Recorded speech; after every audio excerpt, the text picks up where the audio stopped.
Yeah, I got it on August 19th. That's when they started the 30 days. Well, Joe, we're here. We're on YouTube. We're live. Joe.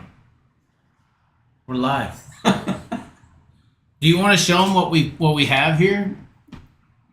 It's looking at the screen over there. Can you zoom in? Wait. Yeah, you can take that wherever you want. Yeah. I'm trying to look at. There's not too many people in there. Ladies and gentlemen, what you are looking at. Tell them what they're looking at, Joe. You're holding it. Can we see it? Wait, are I centered? Okay, let me get it. Tell them what they're looking at. How you doing, NASCAR guy? I can't believe it. First people in here are NASCAR people. What's going on? What is that, Joe? Tell them. They can tell. It's a Willie Mays card. Signed Willie Mays. Signed Willie Mays, Joe. There it is. Nice looking card, ain't it, Chaz? How much did that card cost you, Joe? A little over $2,000. $2,000 for a 1970 signed Willie Mays card. Worth every penny. Is it worth every penny? Is it? Is it? How many people are watching this? We just started, Joe. Nobody? We just started, Joe. There's a few. There's a few in here. Do people go back to the start? No. More than likely. More than likely, no. Does this go to a YouTube video? Yes. Oh, Yes. okay. So people go back and watch it. They can, yeah. But that's a signed Willie Mays card. What about this? You got the card, don't you? No. We are in a dilemma right now, ladies and gentlemen. Yeah, we have a dilemma. By the way, we are just starting a live. We are waiting for the World of Outlaws. Should we put this? Should we put this? Oh. Should we put this card? You want to take the camera again, or? Can they see both cards? Yep, they see both. What do they think? The signatures we're looking at, ladies and gentlemen. What you are looking at on your screen is a fraudulent, authenticated. You got to go up a little bit. There you go.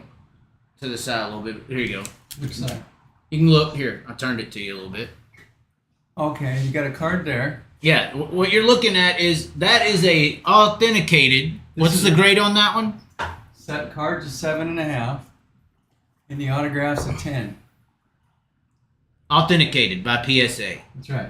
And to the left here is an authenticated Beckett card that you purchased for $2,000, correct? Yes.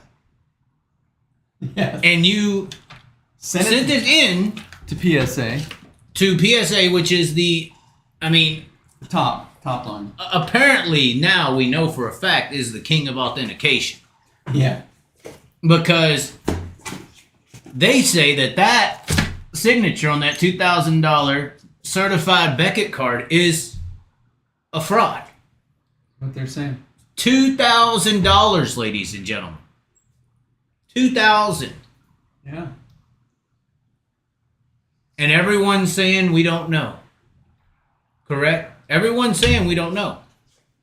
Not everybody. Well, the guy who sold the card saying I don't know. The guy, yeah. So far he's saying he's... Although, those who watched somebody just said, is everyone in the chat watching Dirt Vision? Oh, are we? Are we? Is Dirt Vision got a race on the track? Race tonight? Oh, that's the... I didn't know if they were racing or just working on the track. Oh, we're actually... Heat 1 is on the track, ladies and gentlemen. Okay, we lined up. It's only been... They only finished qualifying an hour and 40 minutes ago. That was a big delay by the Flow Racing. What, hour and 40 minutes? I mean... Hour and 40 minutes. What sporting event do you go to where there's an hour and 40 minute delay, Chaz? Not many. Not many. Well, it looks like we got Tanner Holmes in this heat. Starting on the pole? Oh, is that right here? Is that the shark card? He's starting pretty deep. What the hell's going on here? 4, 5, 6. He's starting... I'll tell you what. I was on the Tanner Holmes train, obviously. Joe was one saying, get the hell off or it goes off the mountain. And it looks like me and a bunch of people have rode off the side of the mountain with Tanner Holmes. I said he's the Dirt Haley Deegan. He did call him the Dirt Haley Deegan. Let's see how he does so many cars he passes in the heat race to make me wrong. Track is widened out thanks to 150 USAC machines. Real heavy ones, too. It's got a little bump going into one. That's a Sheldon track. No wonder he's running second. You got to get up there and race. Holmes went from 7th to 8th. We can show half of the screen. Half of the race, that is. You could give it some volume if you wanted. I mean... Tanner Holmes is back to 9th in the heat race from 7th. Back to 9th. He's battling back there with J.J. Hickle, buddy. And Brian Paulus. Is that Brian Paulus in the Bill Rose car? Is that a Bill Rose? Yeah, 6? Yeah, it is. Is it Brian? Don't know. We didn't listen to qualifying. Look at Zierfoss make some moves. Yeah. So who's better, Brock Zierfoss or Tanner Holmes, in your opinion? That's a hard pick, ain't it? Yeah, that I don't know. Brock Zierfoss almost killed Chris Windham. Yeah, they're battling for 6th. This ain't even a transfer spot, Chaz. And we were just talking about how good some... Tanner Holmes just pulled off. Oh. You do have Gravel leading, Hoddenchild second, Macedo third, Courtney fourth, Madsen in the final transfer in fifth, Zierfoss, Wyndham, Hickle, Reinhardt, Kiminall, Chad Kiminall, and Brian Paulus back there. What the hell? That's like the front runners of the early 2000s. But your heat race finish, I mean, does that put Holmes in a C race or D race? I mean, they do have a provisional still. Oh, Zierfoss trying to get it from Madsen. He might get it. He got it. Wow. At the checker. Wow. So Zierfoss just did something. That's impressive. That is impressive, Where did Joe. he start? I don't know where he started, but he definitely raced. Let's look at the Started 8th. 8th to 5th? 1 row ahead of Holmes. 8th. They were in the same row. Or, yeah, same row. So I guess when I opened up and said, how do you compare Holmes to Zierfoss? Zierfoss just said, I'm better than him. But Zierfoss has been on the road for 3 years. Tanner's been on the road for 6 weeks. So both still better than Noah Gass. Yes? I don't know. I'm comparing the worst guys on the road to each other. Some drivers would be better off as car owners. They really would be. I think some people love the road. That's what I think. Jordan said I think Tanner had to pull off. He's being nice to Tanner. Did the announcer say why he pulled off? I don't know. You can give it volume, just don't go extremely loud. You know. Should I go back? Rumors collection number 49 on and shoot. 15K. Go a little further. It is the case number 1 engine. It's halfway through the heat For when he 6. pulls off. Pulls away by 5 car lengths. Macedo coming back at him on the Should bottom say of 3 and something 4. in here if they do say something. Behind race leader Damon Shoults. Top of Courtney running in 4th and Kerry Madsen holding the 5th and final transfer spot with 2 of 8 laps complete. Brock Zierfoss moving up from deep in the field now, challenging the number 4 of Chris Windham. Look to the inside in turn number 3. Brock Zierfoss can't quite get by Windham. Will go to the outside entering turn 1. Zierfoss trying to fight for the 6th position around the outside of Windham out of turn number 2. Brock Zierfoss started in the 8th spot, now running in. We haven't got any word on Holmes. 6th had him momentarily. Back to the inside comes Chris Windham. Windham working the low side of the speedway. Zierfoss dials the corner, crosses to the I'm inside. sharing the video around, guys. Hopefully y'all will as well. Windham coming back to the 3 seat down low in turns 3 and 4. But Brock Zierfoss has the momentum and has the spot. This time by there will be 2 laps to go for your leader. He just pulled out. Last time a 1.07 second. They didn't say anything. Sheldon getting a little bit closer, running that patented hardliner on the. I'm sure Tanner will explain it in his video. Well, he's battling for 21K, Joe. Yeah, on all these videos, he's going to tell you why he didn't do good. Is that good or bad? I don't think it's either one. Are you sure? Depends how you want to hear it, I guess. He'll tell you before the race what he plans to do. He'll tell you what happens during the race. At the end of the night, he'll tell you why it went wrong.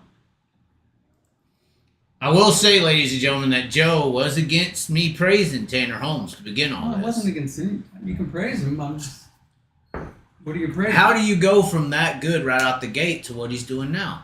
How do you do, and you could say Ryan Tim's effect, but Ryan Tim's had years of doing well on national scenes. It was beginner's luck. That's all it was. For Holmes. Is luck a part of the sport, though?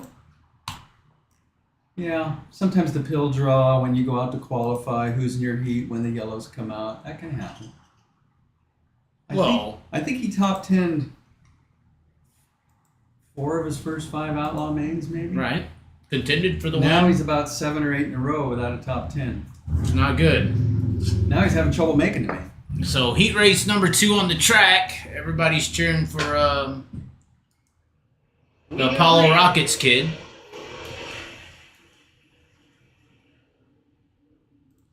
Racing to the lead, Giovanni Selzy, Rico Andrews second as they reach the midpoint of the backstretch.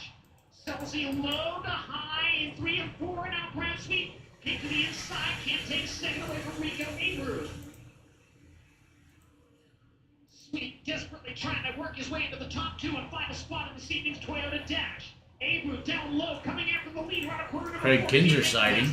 Tony Shots currently running in fourth, the Rain on Subwise holding the 5th and final transfer position.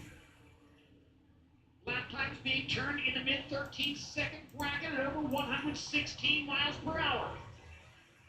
3 laps down and 5 laps to go. Brad Sweet again trying to catch up with Rico Avery for second. Can't make it happen in turns 1 and 2. Halfway point, 4 in the books, 4 to go in the second heat race of the evening.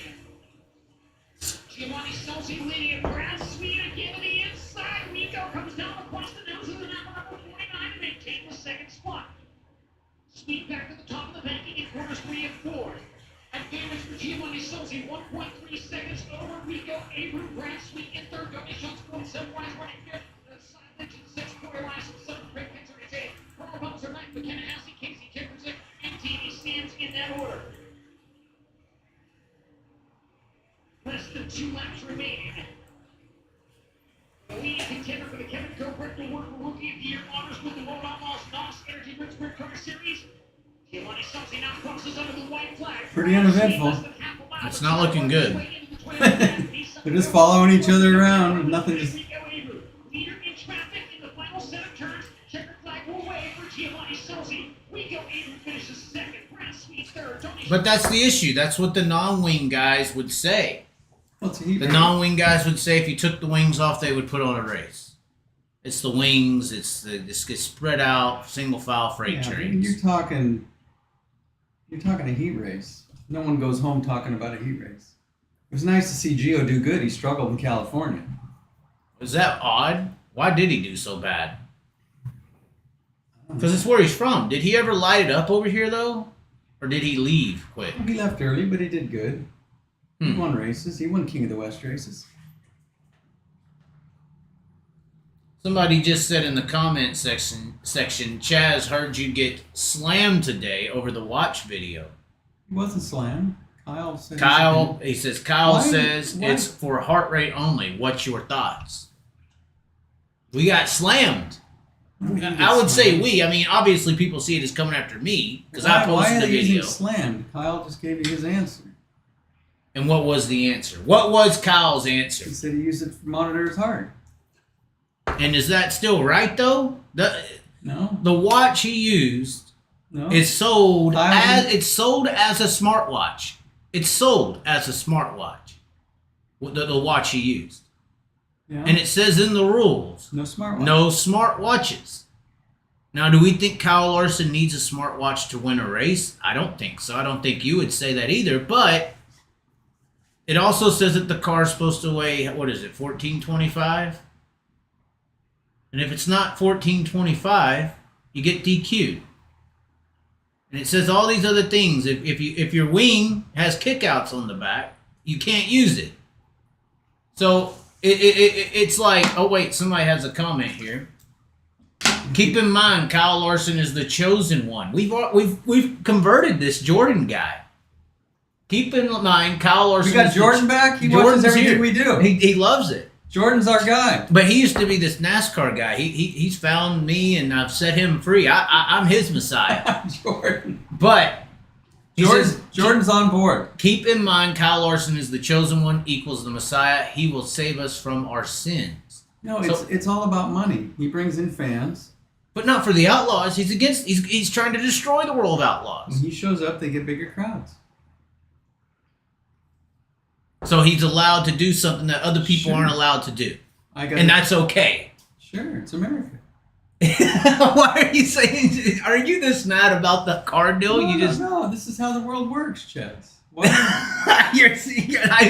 I played on the baseball I smell sarcasm in the air. I got to take a volleyball class and get an A. Because I was on the baseball team. That's how I said this in my college video. Oh, the higher you're up on the social ladder, the more you can do things. That's not how it's supposed to be. It's supposed to be a competitive sport. You think it's fair? So you think the world's fair? You're telling me you think the world's fair? No, here's the deal. If they say you can't cork a bat, who says that? Like if that's the rules of the game, yeah. You can't cork your bat. Yeah. And somebody goes out there and visibly is using Sammy a cork Sosa bat. A cork bat. Yeah, and he still got paid. And he hit home runs. That's how it works. God. I can't believe you can underinflate the footballs. He is playing. Joe is playing devil's advocate right now. You want to do. 100% devil's advocate. Oh my! You think the country's on the up and up? All right, heat race 3's going out on the track. It's a weak heat race. It is. Well, I don't know. Brady Bacon's a superstar now. We'll see. Brian Brown's in this one. Yeah. Oh, this isn't. Yeah. Oh, was that Landon Myers putting someone in the wall? I don't know. I don't know. I think that's Landon Myers. Look at Brady Bacon. He fell. Oh, who is that? Who is that? That dark blue car putting it on their ass. Who's the 23? Who is the 23? That's Thomas. Kel Thomas. Now, Kel Thomas is one of the good. Dude, that's probably the closest thing to Justin Sanders Ohio has. Kel Thomas. Mm-hmm. He wins. Local guy who wins a lot, dominates. Wins a lot where? Well, he wins a lot in Ohio on against Outlaw or Chillicothe. Against two, though. I mean, Ohio, I mean, it's okay. They're okay competition. It's not the best, but... He's beating DJ Foose? Well, are we going to brag about beating DJ Nettos of the world? I mean, I'm just saying, like... Just asking. I think that Ohio is comparable to the local races in California sometimes.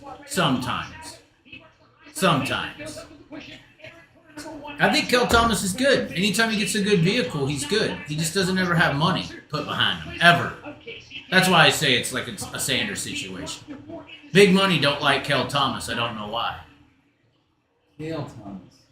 Yeah. Kel Thomas still 10 car lengths from Spencer Basin for the final transfers on the Basin with a big move down the inside. In turn 3 and 4. Spencer Basin up the 5th as they cross the line with 2 laps to go. Somebody said Beckett Black Label is top notch. PSA is second. They say that. But what about their authentication department? You need to email me or send me the link so I can open up the page. I can show it. I can show everything online right now. Look, I'm showing. Show you what? I'm showing their chat right now. I can show anything on my computer. What do you want? I don't know what page you're talking about. The actual sold listing. I think I could probably find it. Brad Sweet says, "What's patting people down? What's next is patting people down." Well, if he once again, I don't know, and apparently he's on Kyle Larson, the Larson train now. Somebody asked about a Larsonite shirt. I probably need to get him one. But long live the Chaz.com link in the description. How many people follow me? Got any? We're up to 20 right now, but it's during the race. Okay. It's slowly building. We'll get it. We'll get it up there. We'll get it up there. Pretty good. First of all, Joe is physically depressed now over this card situation. He's literally watched $2,000 go. This is serious. I feel bad for him. Well, no, I'll get my money back. I don't know if he will. We'll go to court. He's going to need to go to court. Now, he does, look how clear the image of Joe is than me. Do I want to clear? This is a Logitech Brio camera that's coming off of him, one of the best cameras in the world. And I'm on a Lenovo i5 Pro laptop camera. I thought it would be way better than this. When I got this laptop, I put a lot of money into it. When this image was this bad, I couldn't believe it. Look at this heat. We got some heavy hitters here. Well, we do have some heavy hitters. Okay. Heat race 4. Go ahead. I think Greg Wilson goes from 11th to 5th. 11th to 5th. Greg Wilson, professional racer. The track is Greg Wilson's shape right now. He just waits for that one track setup. When it goes slick, Greg Wilson's good. So what? 3 times a year he's a runner? I mean, that's why he stays in Ohio. It's always dusty. We got there. Robbie Price. I like Garrett Williamson. This is an Iowa. Oh, I'm talking about the back half here. We got Skylar G, professional driver. I feel like we're watching a Knoxville race. You got Randall, Williamson, McCarl, Timms, Jennington, who are all Knoxville weekliers this year. Robbie Price starting 9th. That's sad. Well, I'm trying to figure out some things here, Chaz. Is Skylar G in the family car? I think the 99's always been a family. I don't know. We'd have Is to. Ayrton Jennington, what car is that? That's I believe that's a Reinbold car. So They got a wing car. Ryan Bold is on board with Jennington. I believe so.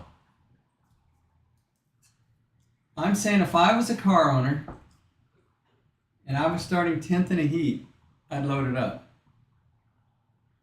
That's all I'm saying. Somebody said no, Skylar G's 99 is an Indian team. Fuck does that mean? Isn't Hills Racing an Indian? Aren't the Hills Indians? Whoever said that just retracted their statement. Oh. Is in an Indiana team. Oh, Indiana team. But they're using his number or just... I guess they just slapped the 99 on there. He's a paid driver. Hard to believe. Someone went to the track today and said, we got Skylar G. But that goes back to that nepotism monarchy because I'm assuming it's his name because his dad is Tim G or Tim something. G. Tim G, and that's a big name over here, right? Over where? In this side of the country or over there? Canada. Canada, yeah. But he used to be a big name, right? He was on the tour. 88 car? I think. I don't know. Maybe I'm confusing myself with somebody else. But if you're on the Outlaw tour, you're a big name. I mean, are you gonna... Mason Daniel a big name?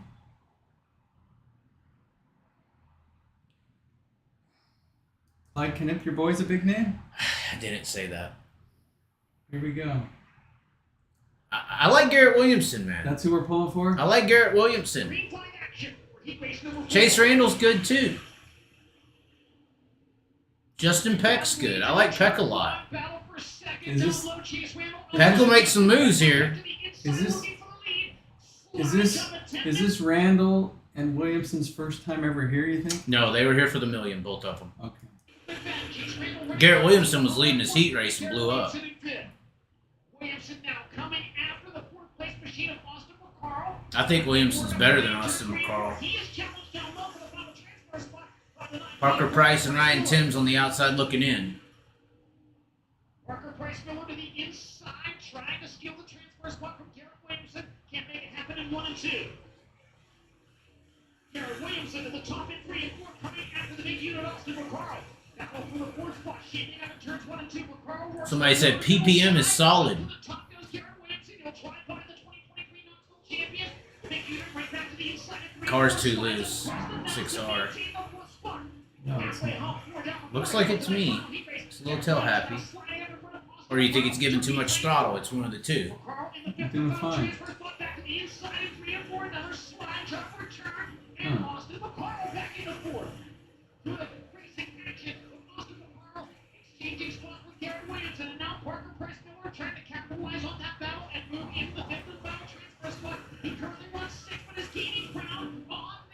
Parker Price. It's weird. Parker Price is so bipolar in his results on the racetrack. Sometimes Parker Price looks like a freaking Brad Sweet, and then other times he looks like a Noah Gas. Well, not a Noah Gas, my bad.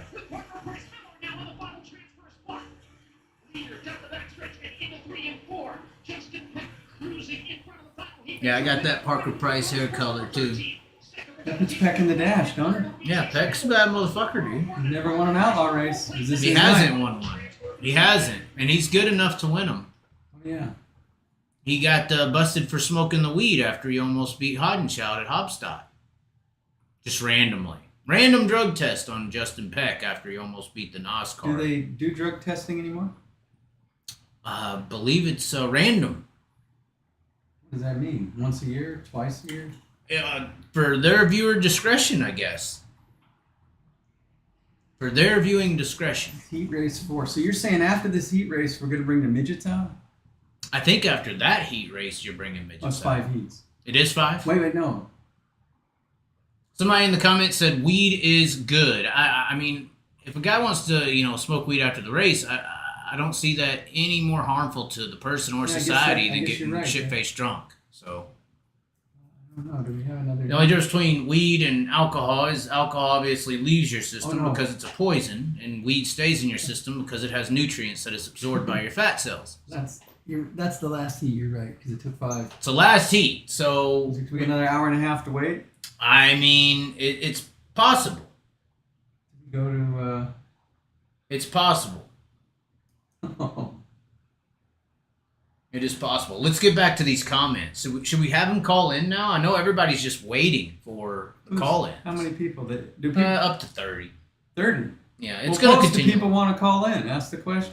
Does anyone want to call in? We'll put these comments up real quick. They want to call in and talk to us? I did see some other stuff. Somebody said, "Hey Chaz, I appreciate your channel, but I just don't see a need for the divide between NASCAR and other forms of racing." Some people's always hated me for being a little too hard on NASCAR. I just hate that NASCAR drivers are projected as the best drivers in the country when they're literally paid. They have bought their way to their positions in life. I guess we could say the same thing in racing. It's a microcosm, but there's no NASCAR driver outside of Larson Bell who can show up at a sprint car race and really even make laps. So it's a respect issue. There was that one guy, the 55 guy, Bowman. Well, he made laps for only so long. We got hurt. Yeah. What wreck wasn't his fault. Well, okay, but 3 guys. Okay, 3 guys. Okay, we're up to 3. Up to 3. You thought I'm talking Chase about, Elliott looked okay. Okay. Up to 4. Maybe I should reverse this around. I think but what does it matter? it's the respect for the sport's why people don't come and watch it. They view World of Outlaws sprint car racing as a bunch of high school AAA players who weren't good enough to make it to the pros of the racing. Have you ever said this before? Yes. Well, yeah, I don't know why I need to repeat myself, NASCAR guy. That's the guy's literal name is NASCAR guy. I'm not lying. Look, it says NASCAR guy. He's asking me a question. I'm just answering. What was his question? He said he don't see a need for a divide between NASCAR and other forms of racing. I see that the sport was more healthier when it was multiple forms of sport represented in society. And right now you only have one form. Let me put it to you like this. It's a restaurant, okay? So 80s, 90s motorsports, the world came into racing, the racing restaurant, and they saw on the menu fucking Indy cars, NASCAR, World of Outlaws, ESPN Speed World. You saw all these different things. And if a guy didn't like NASCAR, he might like this other menu item. He might like the dirt. He might like the Indy car. So people in America were race fans because they had multiple options of what racing was. Whereas today, the average foe walks into the racing restaurant and they see a big old NASCAR burger and that's it. If you don't like NASCAR, you don't like racing because that's the only form of sport, of motorsport, that the average foe even gets to see or respect, because they make this, well, in my opinion, through the manipulation of using Larson and Bell and other young kids, they manipulated to society to believe that these cars, this form of motorsport, is a college level of motorsport, and it's where you get younger kids and the good ones advance and the bad ones don't advance. And that's just not true. The money is why people are advancing, and that's why they are in their positions that they are, and that's the only reason that they're over there. There's a few that have swept through the cracks, like Larson and Bell, but even Larson and Bell had to have multi-million-dollar financiers for them to even be there. Without the money, Larson's running sprint cars or David Gravel or something like that. So it's just a complete disrespect to the talent that is, regardless. Why are you laughing?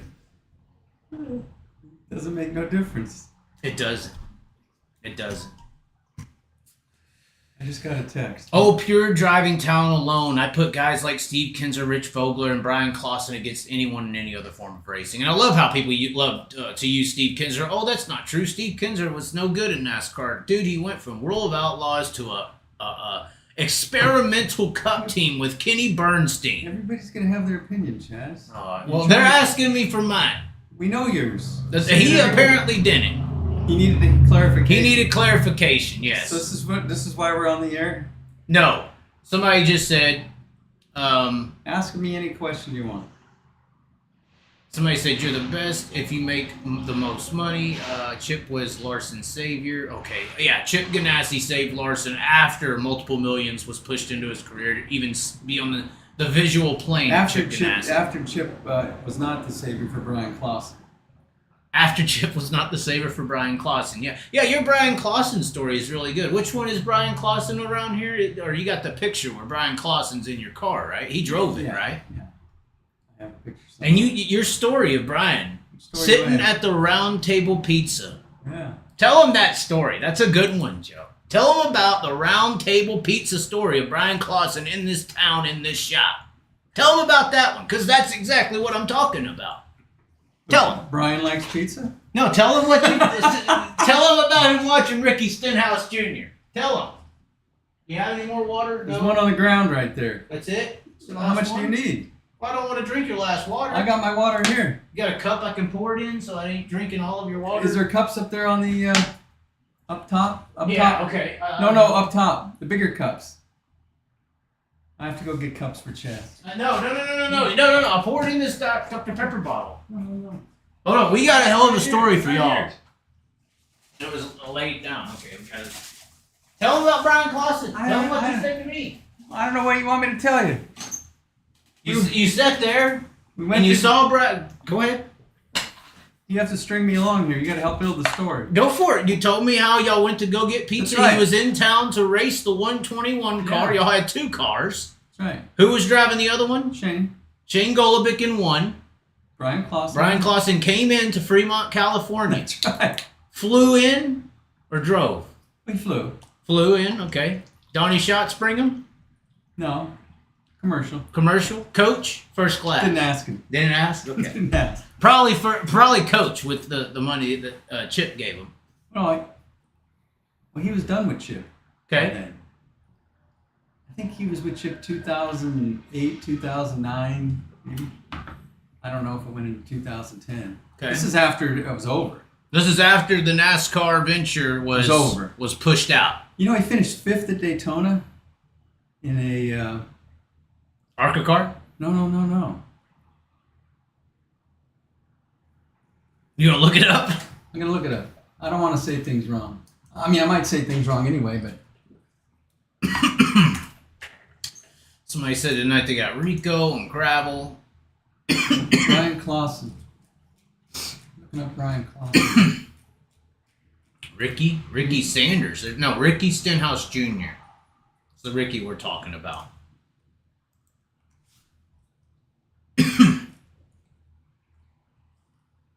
What is this website? Everybody needs to know this website. This website he's on, it has like results of everyone ever. Brian Clausen. Okay, 2000. It's called UltimateRacingHistory.com. Oh, no, it's right here. His first NASCAR nationwide race, he finished 6th. Look at these names. Tony Stewart, Kyle Busch, Dale Earnhardt, Brian Vickers, Matt Kenseth, Brian Clausen. Outran Greg Biffle. Then it goes Greg Biffle, Denny Hamlin, David Reagan, Carl Edwards, Martin Truex Jr. So everybody in that top 11, I don't know, Kelly Byers. Heard the name. Johnny Sauter, David Reutemann, Bobby Labonte, Brad Keselowski, Mike Bliss, Scott Wimmer, Jason Leffler, Dario Harvick, Bobby Hamilton Jr. Here's my point. Everybody, I don't know Kelly Byers. Should I click on that name? Just go back. I just want to see if they ran Cup. Probably a lifetime Busch racer. No, Sprint Cup. Here's Sprint Cup results. Okay. So I think everybody... Okay, let's go back. And this was for Chip Ganassi. Did Johnny Sauter race NASCAR? Must have, huh? Yeah, Johnny Sauter. The Sauter boys. Reutemann, Bobby Labonte, Kawicki, Mike Bliss, did he get the NASCAR? He's a multi-time truck champion. Okay, so Clausen's finishing 6th in his first nationwide race. Not up in the grandstands like Kyle, with the engine and hitting and everything. That was a wreck. I'm just saying, he didn't wreck. But that was but Clausen then it went. He did finish. He went to Kentucky, had a 5th. But his nationwide career was over. Over at that point. By November. It was 1 year. It was 1, 2, 3, 4, 5, 6, 7, 8, 9, 10, 11, 12, 13, 14, 15, 16, 17. It was 21 races. 21 races, you're not good enough. 21 races, you're out. And then he came here. Well, he went back to midgets. He went back to sprint cars. And he came here? Into 2011, yeah. Okay. So you don't want to tell. You don't want to tell it. Well, we're at a pizza party. All He was eating pizza. Well, let me show everybody what we're talking about. What are we talking about?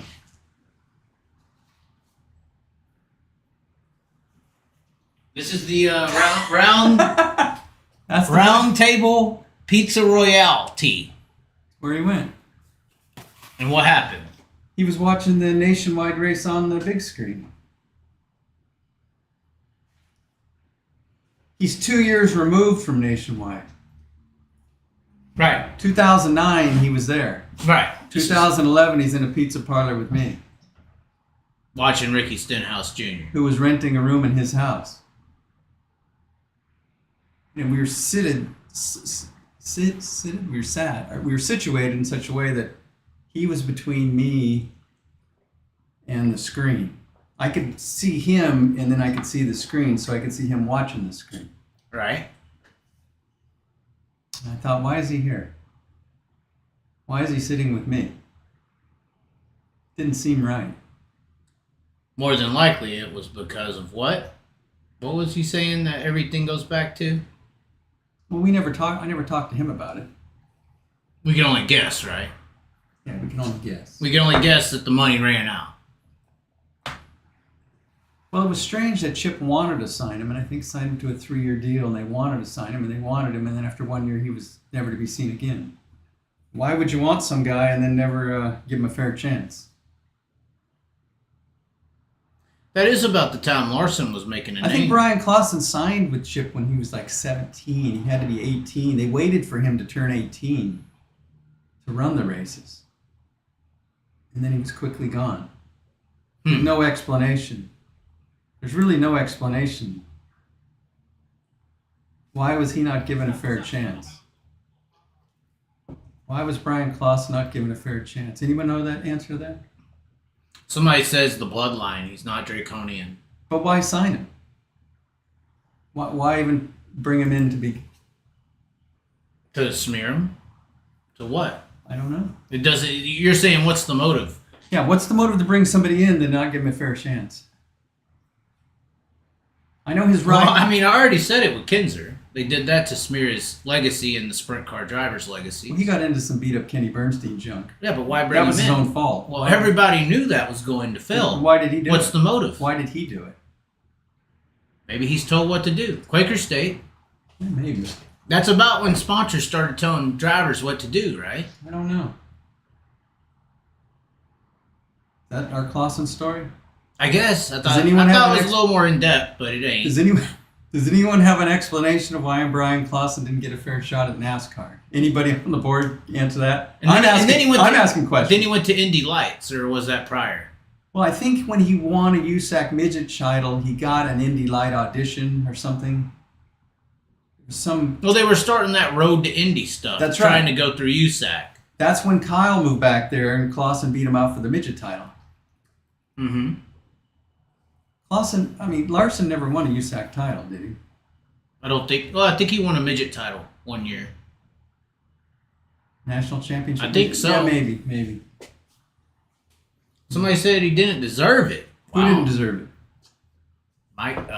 Clausen didn't. I don't know if that's what he means. But why sign him and bring him in? That's what I'm saying.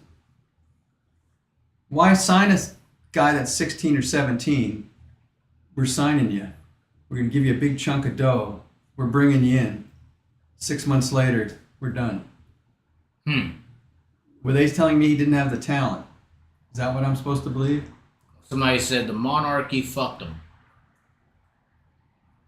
I got some people who believe in here, Joe. Well, they know more than me.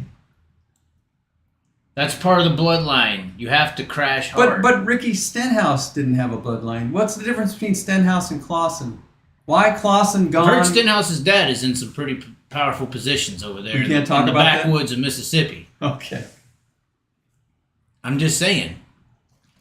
We act like people go away and just become big for no reason at all. What's Stenhouse won? Like 2 out of 500? What's his winning percentage? Somebody said have Joe call up John Golobic to answer that question. Yeah, they would know more than me because they were friends with Tim Clausen. Tim Clausen would have a better... Tim might know. Interview Tim. It's a hard interview for me to get. Tim, how come? Just because I've talked about the buddy system. You know, you talk about one buddy, all the buddies don't like you. So Tim Clausen's not friendly to you? He's not bad towards me, but I can get fuck you vibes without them saying it. So what you're saying is you someday need me to go on the road and get these interviews. We need to corner them. Or are they going to say I'm associated with you? They won't talk to me either. Or because you trashed the Katie or said something bad about somebody at one point of your life, maybe they just don't. I said something bad. It could be anything. Could be anything. They all nitpick whatever it is to make themselves justified. Somebody said Illuminati did it. Did what? I don't know. It Got rid of Clausen? That's what they're saying. I don't know. Curious story about the Clausen deal that's real close to me in a way is I was announcing at Devil's Bowl at the time, and I had I was 450 pounds, and one guy joked with me that if I could ever fit in his race car that I could hot lap it. So, and I was really good on the game and shit and all that, but that doesn't matter regardless. My mom had died, so I started working out, and I lost about 150 pounds. I got down to 300. I talked to one of the guys that said that, and he said, oh, I can't do it. But another guy, he offered his car up for me to hot lap the car prior to the race. Now, this is the biggest thing to me in my life at that point. You know, I'd never been in a race car ever. I've always wanted to be in one. And before the races, after they packed the track and after they did hot laps before heat racing, the announcer of the track jumps down me at that time, gets into this race car and goes out for 10 laps in front of everybody. And the track champion said if I was within a second of his time, he'd give me $200. Well, I was 2/10 faster than him. I was actually very fast. And I was all hyped about this race or this opportunity I had, and I was really excited. And then that night that this happened to me was the same night that Brian Clausen died at Belleville.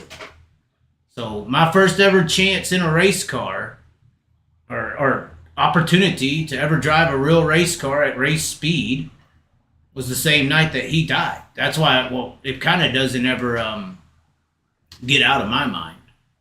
But the creepier part about that is that the date backwards is literally my birthday. So that's creepy in itself also. But because I believe it was August 7th, 2016. I believe that's when it happened. August 7th, 2016, because 2016 6 is obviously June. 2/1 is 21st, and then 8/7, 87. 6/21/87 is my birthday. So the literal backwards Murder Red Rum of that date is my birthday. It's creepy. You know, this helmet. I got a helmet here. Oh no. I auctioned off this helmet to my friend at the Winter Heat. Hold on, let's get it up there. Hold on, let's get the big one up. Can you see it? On this camera? Everybody who ran the Winter Heat in 2016 signed this helmet. They can't hear you because your voice is behind. The mic's right there for the record. Well, everybody who ran the Winter Heat, can they see the helmet? Yeah. Signed this helmet. And I auctioned it off, and a friend of mine bought it, and he gave it back to me. I gave the money to the Josh Jackson family. But my point is, I was there on Friday and Saturday and I got everyone to sign it. And then they had a Wednesday race. Tuesday got rained out to Wednesday. I was back at work. Brian Clausen showed up. Then they had a Friday race, and Brian Clausen showed up. Then I drove back Saturday for the final race of the winter heat with my helmet. I didn't want to leave it there. Who knows what might happen to it.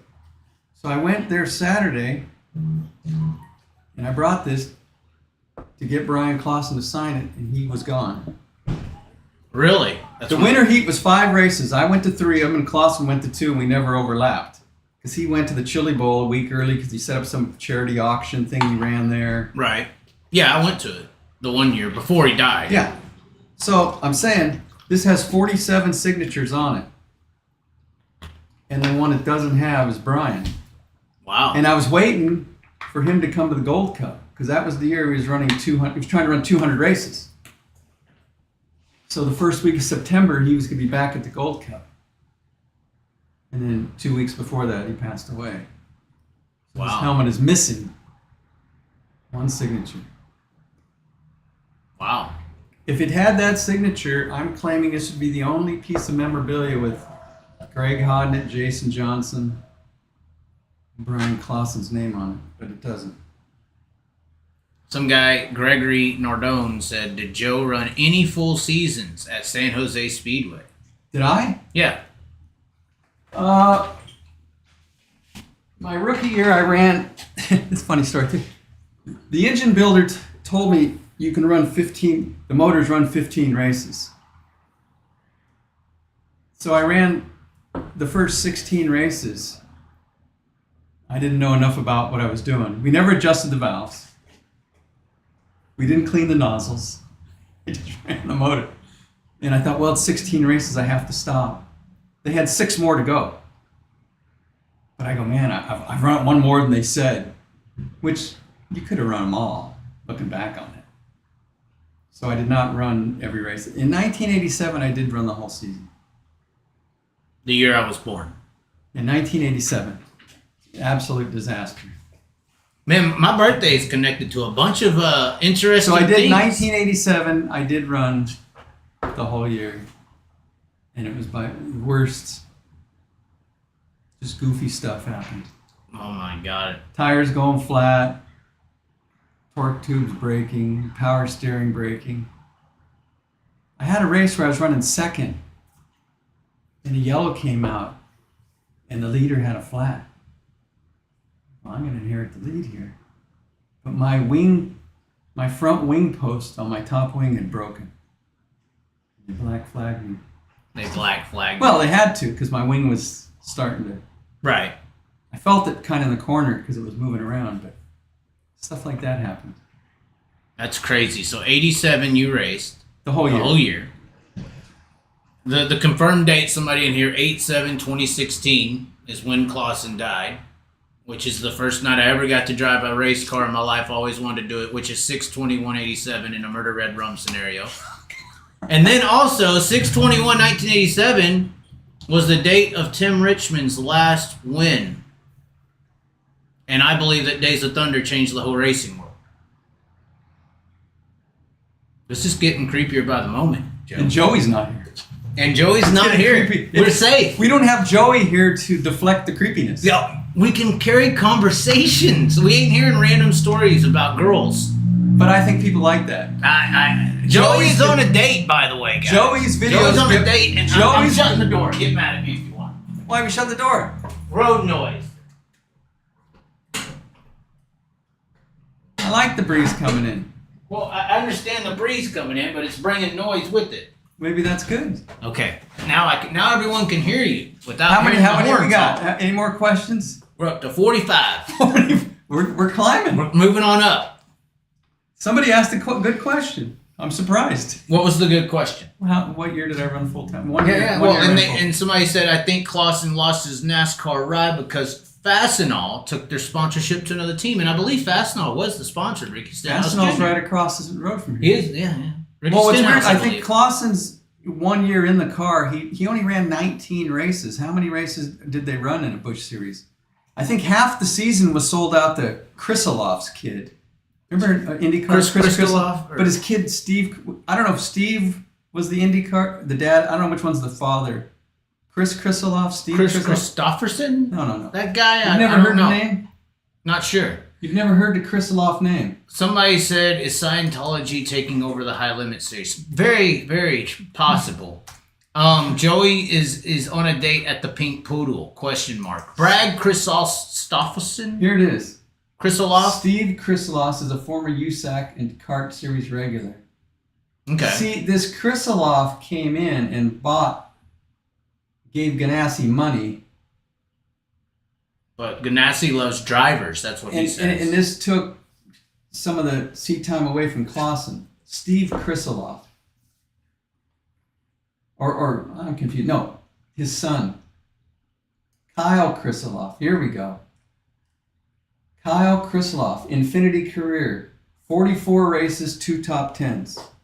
That's Noah Gas level. Yeah. How many races was Noah Gas? What was that? See, Clausen was 2009. See, right?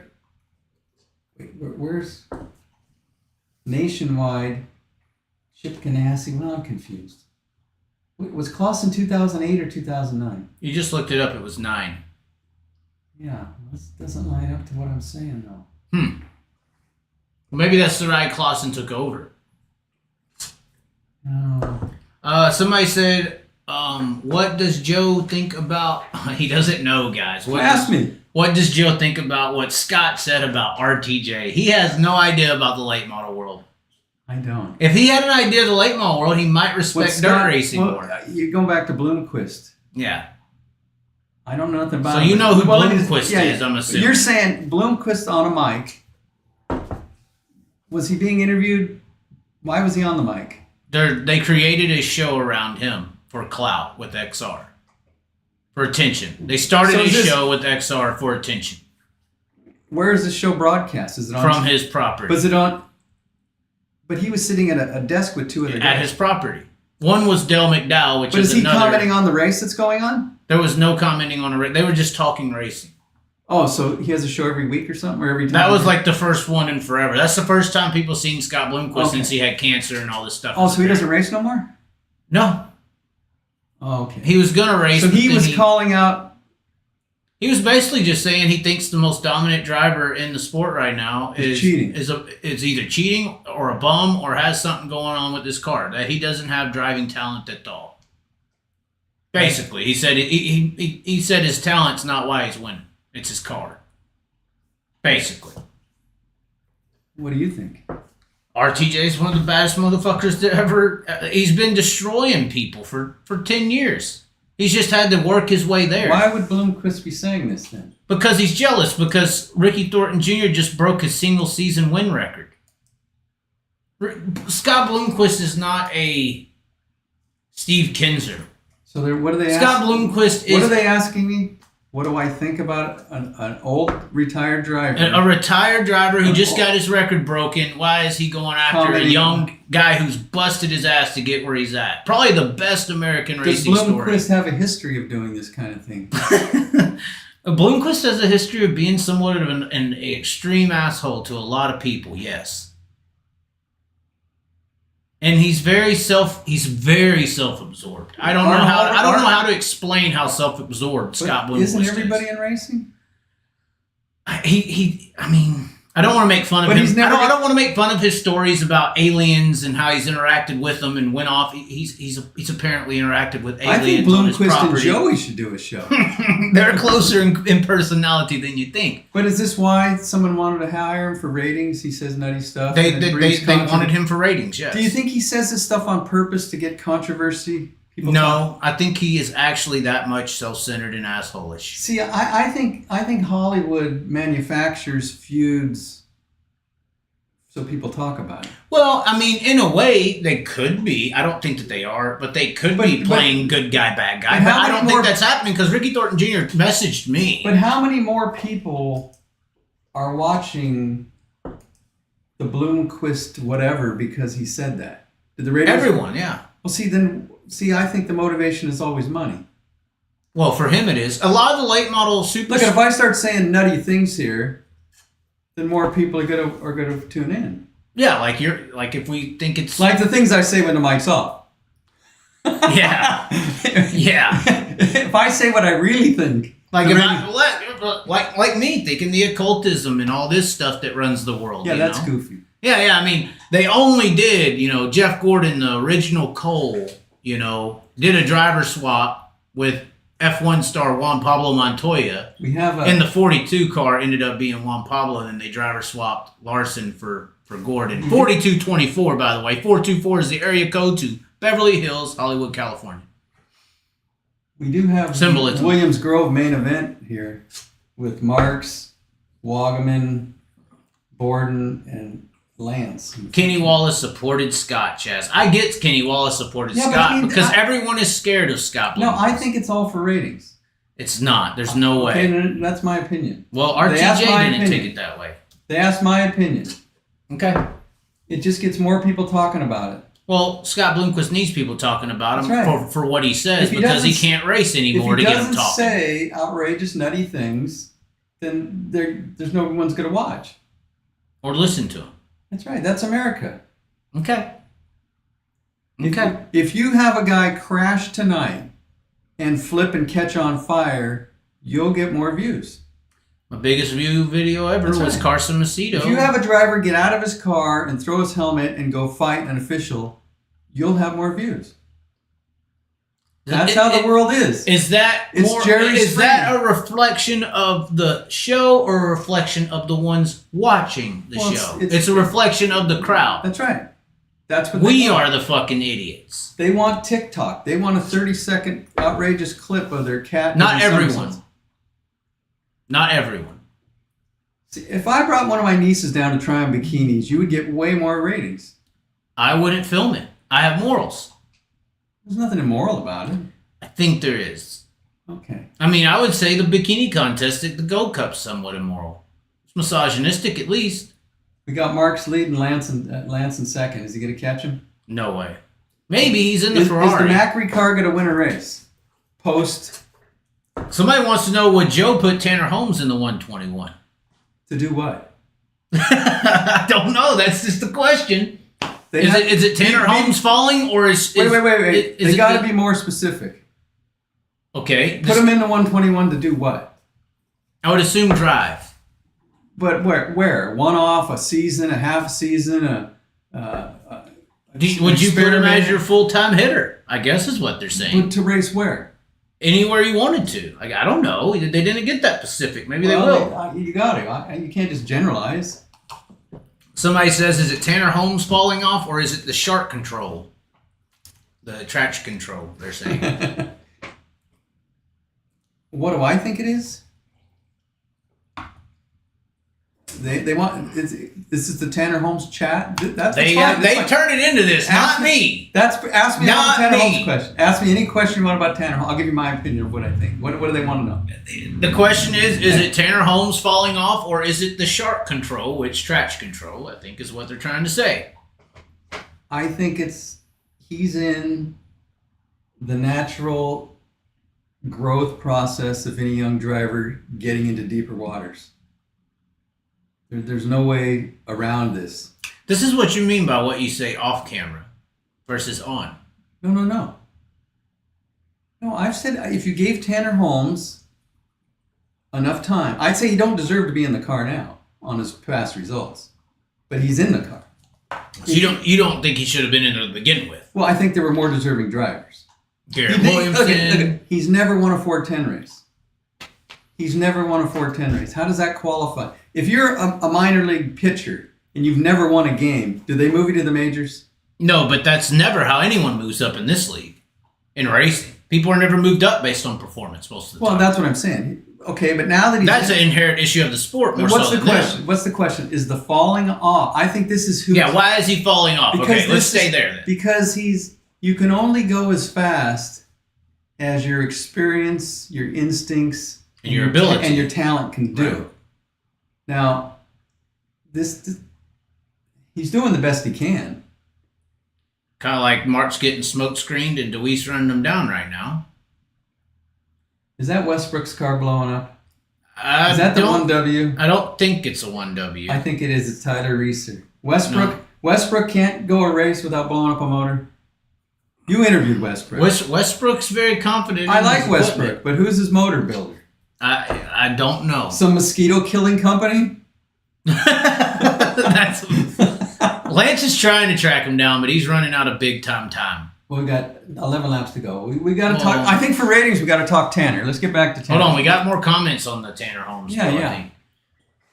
Nobody's talking about how Bobby Allen asked the driver before Tanner if he wanted to run the rest of the season, and he was turned down, which he then asked Tanner, which apparently that was not Troy. Chase Dietz is the driver. Well, they ran it. They ran it Knoxville. They were horrible. Yeah, but he offered him. Oh, okay. It's a family deal. It's nepotism. It's monarchy. It's all these things that decides driver. Okay, but Tanner's now in it. Right. Tanner is now in. And there were what's the next Tanner question? Did I answer? His first 410 race wasn't until 2021, so he has very few total 410 races. That's he is my point. a good guy and sells merch, so I he's agree. in the car now. I agree. So you're selling merch has to do with getting in the car. I mean, somebody just went upside down big time at Williams Grove. They have red flagged and took the camera off. Let's go back here. Let's see who it is. So sorry to pause the Tanner Holmes situation. We have a big red flag here at Williams Grove. It was on the front straightaway off of 4. I wouldn't be surprised if it's that black car that just almost killed Brett Marks. Is that Robbie Kent? Is that 11P? Uh-oh. It's about to go red. There it is. Yellow's out. Somebody is upside down pretty good right there. Looks like a blue car with a white wing. Don't know. Wait. Maybe if we go to live, it'll show something. Speed off that time. DeWeese definitely closed the gap. This is where it happens. Got cars flipping on the front stretch. Cars flipping. Crash on the front stretch. I don't know if they say who it is. And they immediately switch camera. Well, it looked like that's kind of standard now, isn't it? When a guy crashes, they turn the camera away. I heard it's insurance purposes. It becomes a crime scene if somebody gets hurt or something like that. Like they have to file with insurance and all this. Yeah, they're not. Here's the 10X of Ryan Smith. Ryan Smith. Ryan Wow. Smith. He hadn't raced much. Put it to live. Let's see if they got an update. Brent Marks, who race Yeah. leader in the He's 19th okay. set. Looks like just toppling damage, to be honest. Third, 27, Troy Wagaman Jr. Okay. Okay, Back- so back to Tanner. competition is what makes racing fun, and there's levels to it. That's what somebody just said. If performance made a difference, Otto Sitterly would be driving for Hendrick. Do you know who that is? I don't watch NASCAR. Who do you think is the best 410 driver in this decade? That's a hard one. Wait a minute. This decade's only Brad Sweety's won every title. 2013 to 2023. No, this decade started 2020. Well, that's Brad true. Sweet's won every title. I think he's trying to say the last 10 years, but Well, is he saying the last 10 or? decade represents a 10-year span, correct? Yeah, but there's decades. The 90s, the 80s. I those are understand. decades. I understand. So this is the 20s of 20s? Well, it's Brad Sweet. He's won every title. Okay. You could throw Kyle in there, maybe. Okay. If you were equating 10 years. I'd have to go back and look at the numbers. Was Shots still dominant? Shots? I think he was dominant till 16. Yeah. In the last 10 years, his Shots won more than Gravel and Sweet. Gravel and Sweet are close. You know their numbers are like 87 and 89 for career wins. Really? They're that close. The consistency is just different. Yeah. Somebody said lots of rumors about who will drive that 39M next year. They think I know something? I mean, they're acting like they think you know. The guy just clarified last 10 is what he wanted to know. Oh, okay. I'll just read some other comments out while you're figuring that one. Ask Joe who he thinks ruled SJ Speedway in the 80s and 90s, Richard Zimmerman or Marvin Mitchell. He'll laugh for sure.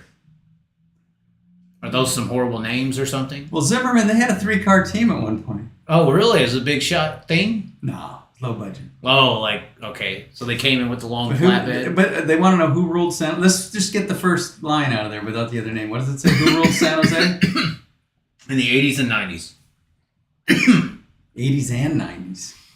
You know what's strange is all the legends who raced in the 60s and 70s were pretty much done by the 80s. So the 90s was like a whole new wave. Of who? Like Brent Kadings or what? No, Brent, he only ran San Jose a few years. But when you talk Sargent, Vial, Racino, Howard Kading. They were 70s. They were 60s. 60s. And 70s and 80s. 3 decades. Wow. Especially Racino and Howard. Okay. I'd say Racino is the best ever at San Jose. Oh, and he was an asphalt guy too, no, right? I think if you're talking asphalt and dirt, Racino was the best. Well, him and Howard. I always liked Nick a little more because he built his own engines. He was hands-on. Howard was just kind of a driver, but it was a close. It was neat to see these guys race when I was 7 or 8 or 9 years old, and then 20 years later get to meet them and race against them. That was kind of weird. Not a weird, but just, it was kind of neat. But I like Nick because he was more of an independent. Only ran his own car, built his own engines, built his own cars. More like how I modeled what I did. Right. Somebody said Howard ruled it. Howard, well, I don't know if he ruled it over Nick. That's what somebody says. Might have to get you all to super chat. There is a super chat option. We need to afford this damn plane ticket. Howard and Nick the thing is they were good on both on pavement and dirt. Nick Racino won an outlaw race for the super modified. That's what y'all are saying. Yeah. Which that was basically a Silver Crown car back then, right? It was 100-inch. No. They were sprint cars. I thought they were 100-inchers. The supers. These were called super modified. They were just sprint cars. It was just the logistics. Right. The first Knoxville Nationals was super modified. Yeah, but you're talking 1960. This is 1980. By then, the modifieds out here had morphed into sprint cars. Kind of couldn't see it back Hey, you want to see my picture? Yeah, let's bring her up. This is what the stands used to look like at San Jose. How am I looking on? You're pretty good. You move it around a little bit? To the left, the reflection of the light's kind of killing it. But yeah, that's like a 4 That's wide. 10,000 people. 10,000? That's only about half the grand. Well, the announcing booth is in the middle. So you're missing the whole, in the standing room only. Wow. Now you're lucky to get 1,000. Somebody said Otto Sitterly was a super modified juggernaut. Don't know. Never heard the name. Why no love for Wasota modifieds? Jeez, guys. Wasota, come on. Someone said, do you think there will be a tire issue at Dirt Track World Champion? I don't know. What does Joe think about Chase Johnson? I didn't say Who's this. asking the question? I didn't. Who's asking the question? Jordan. Jordan's actually asking What the do I question. think about Chase Johnson? He's been here in this shop. Really? I've known Chase long time. Well, that's a good question. You're stumping me with that. He shines a lot. He Chase? does. He has moments of He does superiority. He has moments of everything. Like he does. That's true. But and then obviously the tragedy at Marysville, which is insane. A lot of people don't know about that. A lot of people don't. Yeah, that was something. Which what happened there? Something with the throttle stuck or something, and he flipped off the track, or flew off the. What happened? They had an exit gate off turn 1 where you go into the pits. And he went flying through that and hit a few people in the pit area. I wasn't there. I don't know what caused it. If the steering wheel. But one of them was his brother or cousin, or. I think one of them was his cousin. And got killed. Yeah. And then he quit for 6 months. Yeah, it was a while. Went into solidarity. It was a while. What do I think of Chase? Man, I don't know. That's a tough one. We talk about Chase a lot here because we're friends with him, and I know people that have sponsored him, and we're friends with him. And I like his parents. They got a good head on their shoulders. Oh, yeah, they're nice people, but his the driving ability's weird. There's some corners he's freaking I've seen him run fantastic races and win. I've seen him run horrible races and lose. All within the same month. Within the same month. Almost within the same race. That's what I mean. Like, I've seen him look extremely superstar level. I think he has. It's almost like a. It's funny because I was talking Formula One a little bit with Buddy texting, and Senna's name always comes up. Okay. It's Buddy's favorite, Senna. I think Senna's the greatest F1 driver of all time. Ayrton? Yeah. I kind of think it's Jim Clark myself. Okay. Jeremy thinks it's Schumacher, but Chase reminds me of Senna because their highs are spectacular, but there's always lows.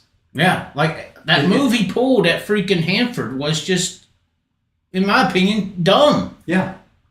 Like, what are you doing? Yeah. Yeah, he'll do that. But that's what you mean. Yeah. I mean, he obviously... His career is unexplainable to me. He obviously had the car... I don't know what to make of it. He had the... I mean, I don't know... Well, I have thoughts on it, but I don't know. It's another one of those guys that I just think... Is the Outlaws on? Is that what we're here on It's this? commercial. But that's Flow. So on Dirt Vision, is the Outlaws on? Last Chance Showdown? No. Well, You haven't went to the Outlaws. You've been off of them for a while. I thought we were watching Williams Grove here. Or on DVR on Williams There's Grove. 9 laps to go. We got Brent Marks leading... But regardless, back to Chase. Oh, You want to get off that subject. Oh, we got a slider for the lead. No. Luis doesn't clear it. he's gaining. Yeah, but Brent Marks is really good. Brent Marks is not going to lose this race. Chase has raced a lot. He's been out there 10 years. And he makes mistakes I don't think at 10 years in you should be making. Right. That's all I'm saying. Why?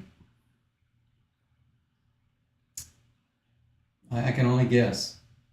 And I don't want to guess. So you wouldn't put him in the 121, or you would? Who's better, Chase Johnson or Tanner Holmes? It depends what you're trying to accomplish. A one-off? Winning. A one-off? A whole season? Winning. Traveling? Oh, Brett Marks just breaks. Brett Marks is out of the race. So the Macri car is going to win the first Anthony Macri era. Yeah, that's what it looks like. With 6 to go. You know, this Wagaman has done very well in a Hefner car.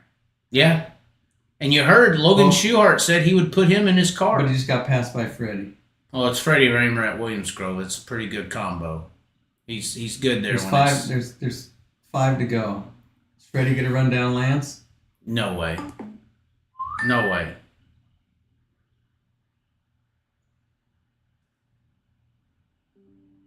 What's Danny Dietrich doing in 12th? Being Danny Dietrich. A lot of bark, not a lot of bite right now in Danny's career. Lance is floating around the top. It's not where he usually races. What? Look at this. Look how slow he's going. Can Freddie run him down? No way. Half a straightaway. Yeah, there's no chance.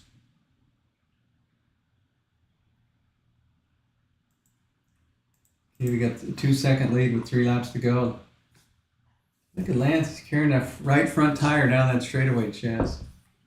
Somebody says, if Tanner doesn't belong in the car, should Carly Holmes take it over? The next female. But what her resume? What has she done? People don't want to see success. They want to see shock and awe. Does Brent Kading own Bud's car? And I think if Tim Kading doesn't get a ride soon, he's done racing. Just my opinion. I don't know where that came from. This is good.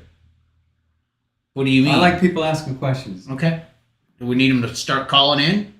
Well, I'm seeing if Lance is going to get run down by Freddie first. I don't think it's possible. Well, there are 2 cars right in front of him holding him up. Okay, it's the last lap. White flag is out at Williams Grove. Luis just throws Lance 2-car goes to slider. the low side, drives by lap traffic. That should lock it up for him. Luis is into turn number 3. Big lead over Raymer. Checkered flag coming out, and Lance Deweese has won again at Williams Grove. There you go. Let's go back to the Outlaws. We'll answer some more questions, Chaz. What do they got for me? What's next for the 121? Track champion, chase a series, chase big races. Oh, we got the Tanner Holmes. The C-Main's going on. Is leading the... He's third. He's third in the C-Main, Tanner Holmes. With only a lap to go. Is he going to transfer? Turn it down just a little. Greg Wilson glued to the very bottom of the speedway in 1-2. Tanner Holmes trying for a run down the backstretch. 3 cars will race for 2 transfer spots as they cross over the white flag. 1 lap remaining in the C. Who's that in second? Greg Wilson? Ain't no way. Kavanaugh right in front of him. Tanner Holmes up top. Chad Kavanaugh and Greg Wilson. He might get him. Holmes down to the outside. Charging the outside. Transfer spot. Checkered flag in the air. Kavanaugh gets the win. Oh! Greg Wilson hangs on. Oh. Tanner Holmes, don't get out of the sea, Chaz. This night's done early. You know what that means? Provisional. Well, no, he can make a video. He can make a video about He what, can Joe? tell his fans that he was racing for the win. Almost got the win. He can start the video early. So he should start editing right now?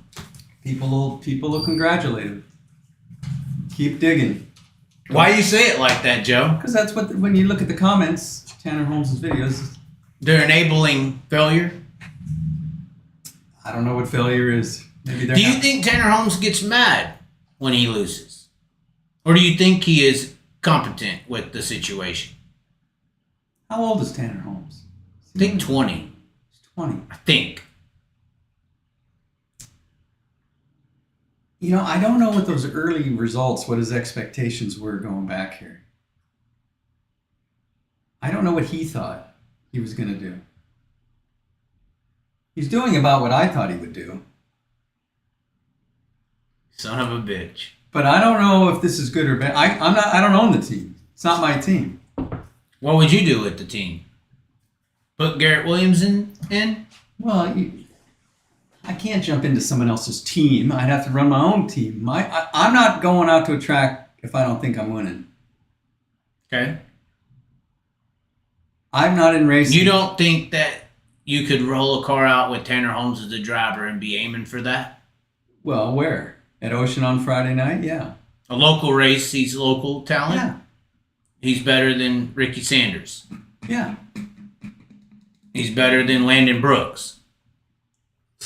I think so, but I like Landon Brooks. Landon Brooks is good. He's in a midget. He's entered for the BC 39. I like, well, I don't care about midgets.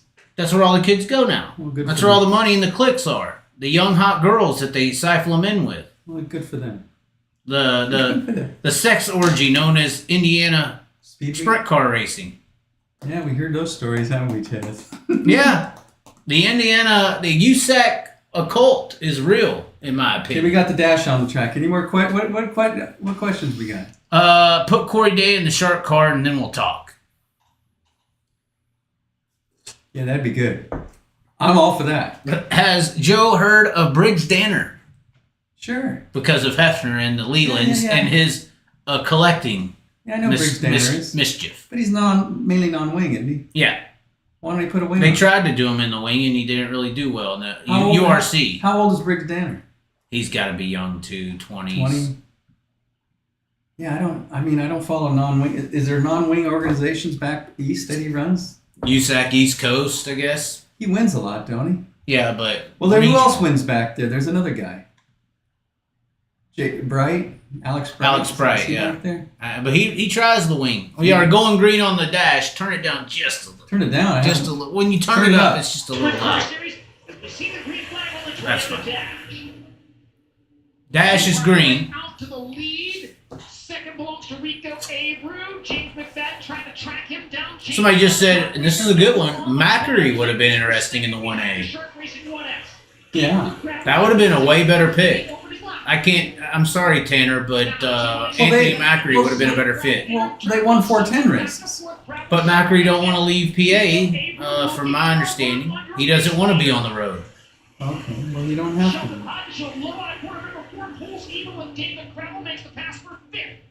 Honchild's doing decent tonight. He hasn't really had a lot of starting up front in his year. We got one shark car leading the dash, and the other shark car third in the C. How long you think they're gonna stick with Tanner Holmes or make a change? You think they should make a change, or you think they should stay to their word to ride the rest of the year out? Or do you think they're waiting to go to PA and make that merch money that you know they're gonna make? I'm saying from the start, I don't know what they're doing. Well, so as each race goes by, you told me to begin the day, everything comes back to money, Joe. I think so in America. When Tanner Holmes brings in the attention and the merch sales, that brings in more money than winning races. Yeah. You know, because everyone's talking about how the merch is more important than the performance. Well, then he's doing what he was hired to do. Sell T-shirts. Then they're happy. In fact, he got done so early, he can go sell them himself. Sign. Live signings. Yeah. Well, I'll head over to the trailer now. You can video that. You can make a video of that and put it out in 3 days.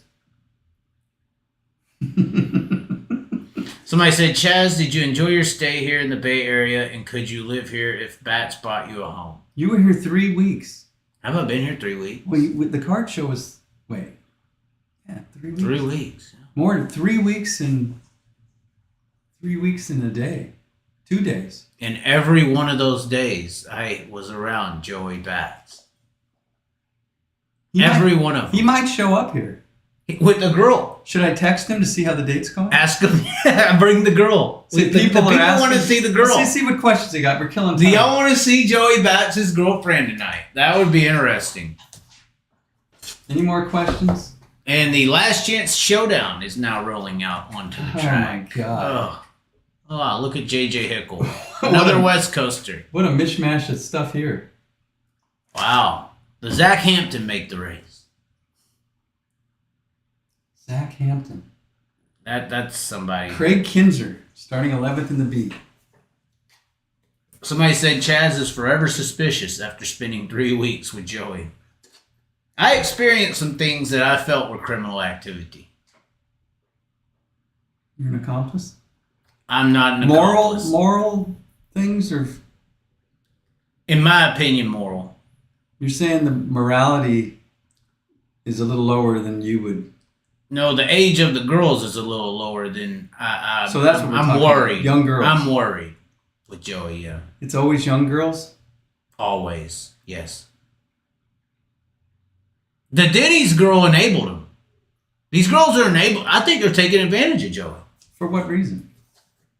What do you mean for what reason? I don't know what's wrong with these girls and their daddy issues. I don't know what happened to them at a young age. Why didn't you interview the girls? I'm not going to be an accomplice. No, you're just trying to uncover it. There is nothing to uncover. Like your Sounds of Freedom guys. You're just trying to uncover the problem. Yeah, well, I'm trying to look the other way with Joey. Okay? I'm trying to You're look kind the of an other accomplice. way. I'm not an accomplice. We got any questions? We got any racing questions? People on Twitter are saying that Tanner Holmes is going to use a provisional. Okay. I said that already. Does anyone predict what lap he'll get lapped on? That's what you think's going to happen. Well, what do you think? He's going to rocket to the front? Let's see here. How does Sunshine rate in the sprint car world? How does Sunshine rate? You mean overall in the country rankings? I guess. I don't know. He's a top 10 guy, wouldn't you say? Somewhere between 8th and 11th or 12th. Yeah. He'd be a better outlaw. Outside of the main outlaw names, he's right there. Like, he's above. He's for sure above Robbie Price. He's above Spencer Baston, I think. So he'd be 7th in the standings, you think? I think he's right above Baston. First year out, he'd be 7th. I'd say he's right there with Shots, with how Shots has been running. You better than Sheldon? NASCAR's battling? I think he is better than Sheldon. I'd say he is better than Sheldon. He's more consistent to me. He's probably the closest thing to Brian Clausen that we've got to see. I think. I mean, he went to wing cars very quick and was successful very quickly. Yeah, against big competition. But he ran wing cars when he started, didn't he? A little bit, but not consistently. Yeah, but a racer's a racer. If I you're understand. a racer, you adapt. I understand. But some people give a pass.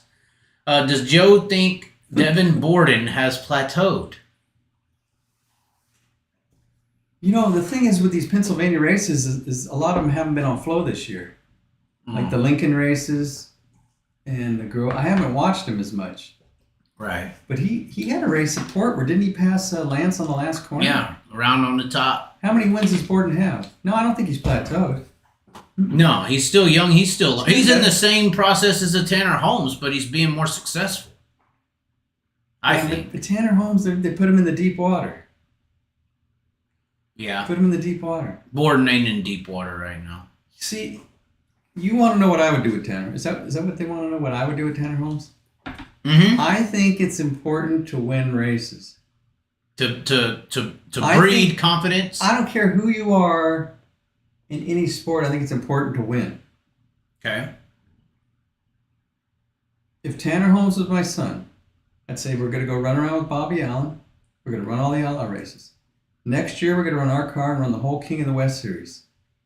And we're going to try to win 4 or 5 races. We've never won a 410 race. We're not leaving the West Coast again until you win 410 races. If he was my son. We're not establishing... Now, you do hope, you wished he was your son. You said it. You know. I don't you wish, wished I he don't was. wish it. You would hope he was I your didn't son. wish it. You would hope if you had a daughter, she would marry him. Why? Seems like a good guy, a decent guy. But we're talking racing. We're talking about performance on the racetrack. I think winning's important. Okay. I don't think running around trying to get out of a C race is a good idea for anybody. Okay. He's never won a 410 race, Chad. I'm going to see if he can go out there and beat Dominic, Sanders, Corey Day, and Golovic wheel to wheel. Can he? Can he? With who? Golovic? Oh, Golovic, Sanders, Dominic, and Corey Day. Can Tanner Holmes beat those guys? No. Outrace them. No. Then why is he back there? I mean, but you could say that about a lot of people. Do you think Spencer Baston can outrace? Do you think Spencer Baston can outrun Corey Day on a weekly basis? No, but he came out here and won a King of the West race. Spencer Baston won an all-star race. Didn't he win a Swindell car at Lincoln? Yeah. He's won all-star races. Baston's won a USAC midget title. Baston has wins. Against King of the West, all-stars. He has outlaw wins. Yeah, I mean, I like Baston. I'm just trying to draw a comparison to a guy who's on the tour that may not, or who may be in the same type of talking points you're talking about. Baston's won championship. So you would suggest the same for Robbie Price? Yeah. What would you do with Noah Gass? Where is he from? Oklahoma. And he was very fast on the MOA circuit. He was a fast regional. Well, why don't he go run the All-Stars? Try to win an All-Star race. If you can't win an All-Star race, why are you on the Outlaw Tour? That's what I'm saying. What is he learning? What is Noah Gass? Is Noah Gass any better this year than he was last year? I don't think so. Then what are they doing? What was the stats on Noah Gass? You brought up the stats. How many races was it? Well, we got to look this up. I was looking for that earlier.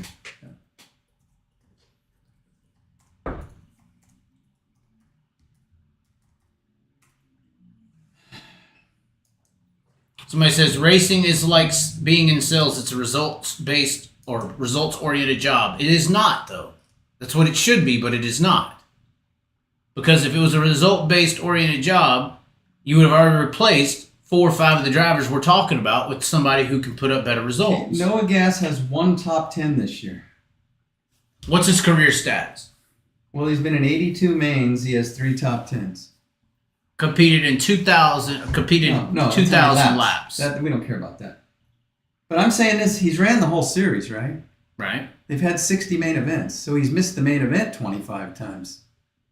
So forget he's won for 36 in top 10s. There's 25 races he didn't make the main. How many main events has Brad Sweet run? He's run them all, hadn't he? Or Macedo. Macedo's run 61 races and 61 outlaw mains. So if you run 61 outlaw mains and you got 1 top 10,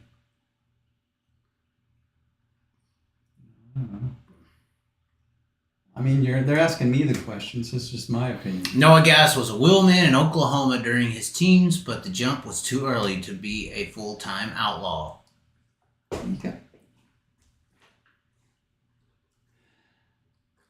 Where's he tonight? Drivers from certain regions Where's Noah Gass? don't have it as easy. They're not racing adequate competition to be able to judge how Did good Noah they Gass are. make the main tonight? He must have. Or was Yeah. he in the C race? We're talking crap about him, and he's in the A. No, Oh, here he is. He's 10th in the C. My bad. 10th in the C. 10th in the C.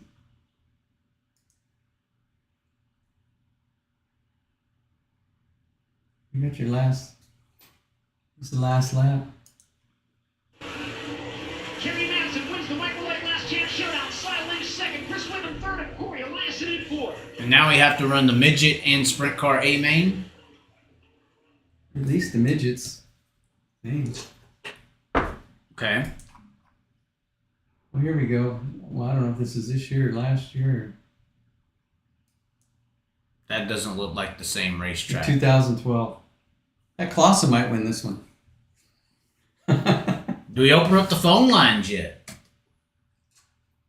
Well, they got any more questions for us, Chaz? I don't know if you want to answer this one. I'll answer anything. I'm gonna switch off. No, I'm gonna answer any question. I'm gonna switch off. Oh, is there something you don't think this. I'll answer? Come on. We got to have a couple It crank has to questions. do with diesel. Sure, I'll answer any question with Diesel. Do I know anything about Diesel? Is Randy Hannigan still involved in racing? Question mark. I think he races. Hannigan came out of the San Jose area and ran with the Outlaws and maybe All Stars after he left San Jose Speedway. Joe, can you tell us? Who's asking a question? Can you tell us about the tragic Hannigan story? Who asked the question? I think I know. Gregory Nardone. Penthouse 1X. Yeah. The stage is yours. The tragic story of his brother. I don't know. Terry. I guess the whole story has tragedy. You around don't know it. about I know that there's a family drama with the Hannigans in this area. I know that because I got accidentally caught up in it last time I was here because I didn't know. But there's interesting things around that entire situation. So Joe, you go ahead and take the bullets this time. What? I know. You go for it. What is he specifically asking? What is he saying? Can you tell us about the tragic Hannigan story? I don't know if that means everything. No, Terry Hannigan. Terry's and his brother and his dad. I think they're wanting to talk about what happened with the money and where everything went. Well, you have a start to the story and you have an end to the story. Yeah, and those are two different things, That's Joe. right. The start of the story is this is what I think I know.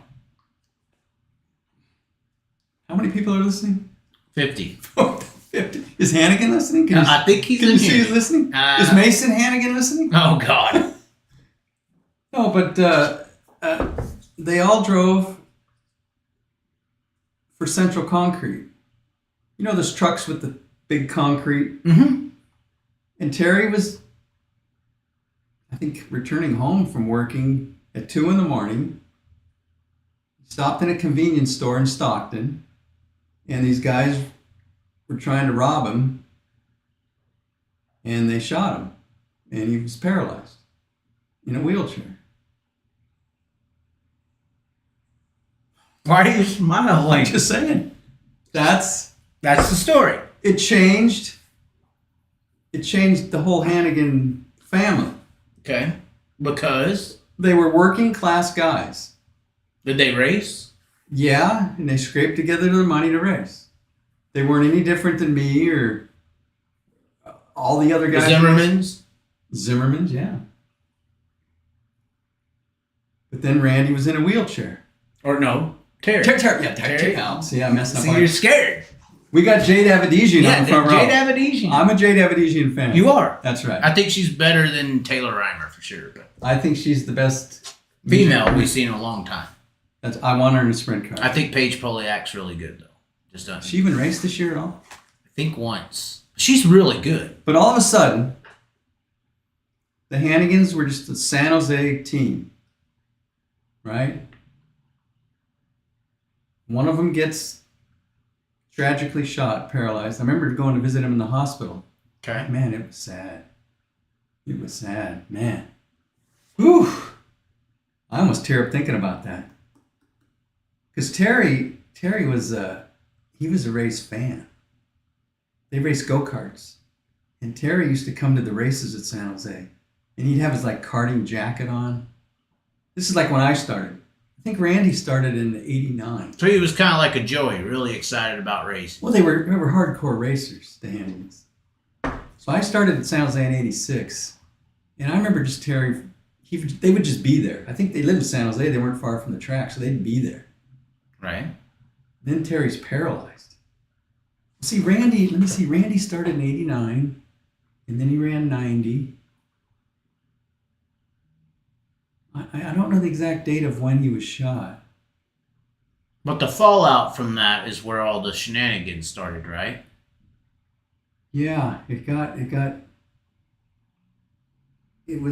never been around something like this, where something like that happened so tragic. And then I remember giving money to the Terry Hannigan Fund, and everyone felt bad about it because we knew Terry, he knew the family, and all of a sudden he's in a wheelchair. I don't think I've ever known anybody like that in my whole life, where you knew somebody like your age, something like that happened, and you don't when you talk to Terry, you almost didn't know what to say. I mean, do you say how it's going, or how is it going? Right. He was in a wheelchair. He was a healthy, vibrant. Yeah, he's a big guy, I heard. But I mean, he was a full of life guy, and now he's reduced. Probably similar with Brad Doty, but Brad still has. He's just paralyzed like Kevin's when Well, Kevin's not as bad as Brad, but Terry was like his quadriplegic. I didn't know what to make of it. When I would, he'd show up at the races and have a van, and you don't know what the etiquette is. Do you go talk? I mean, you got to talk to him. You can't pretend he's not there, but you don't really know. It's awkward. You ever been in that situation, something like that?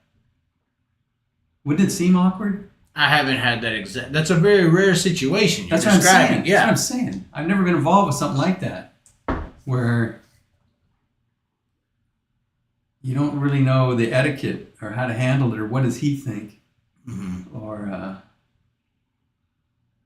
we're healthy walking around, and he's in that chair his whole life, so you don't know what to say. But the thing about it is, all of a sudden, the Hannigans, who were just working class people like all of us were at San Jose, all of a sudden racing equipment starts showing up. All of a sudden there's big trailers.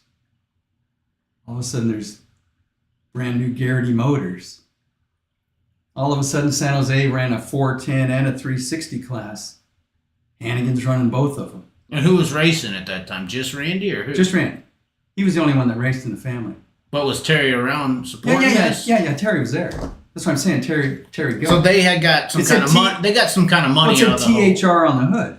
But they got some kind of money out of the whole scenario, right? And then obviously, I mean, all of a sudden you see hundreds and hundreds of thousands of dollars of racing equipment.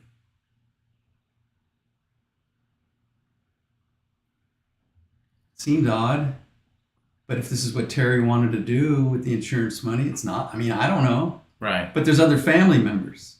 There's brothers, there's sisters.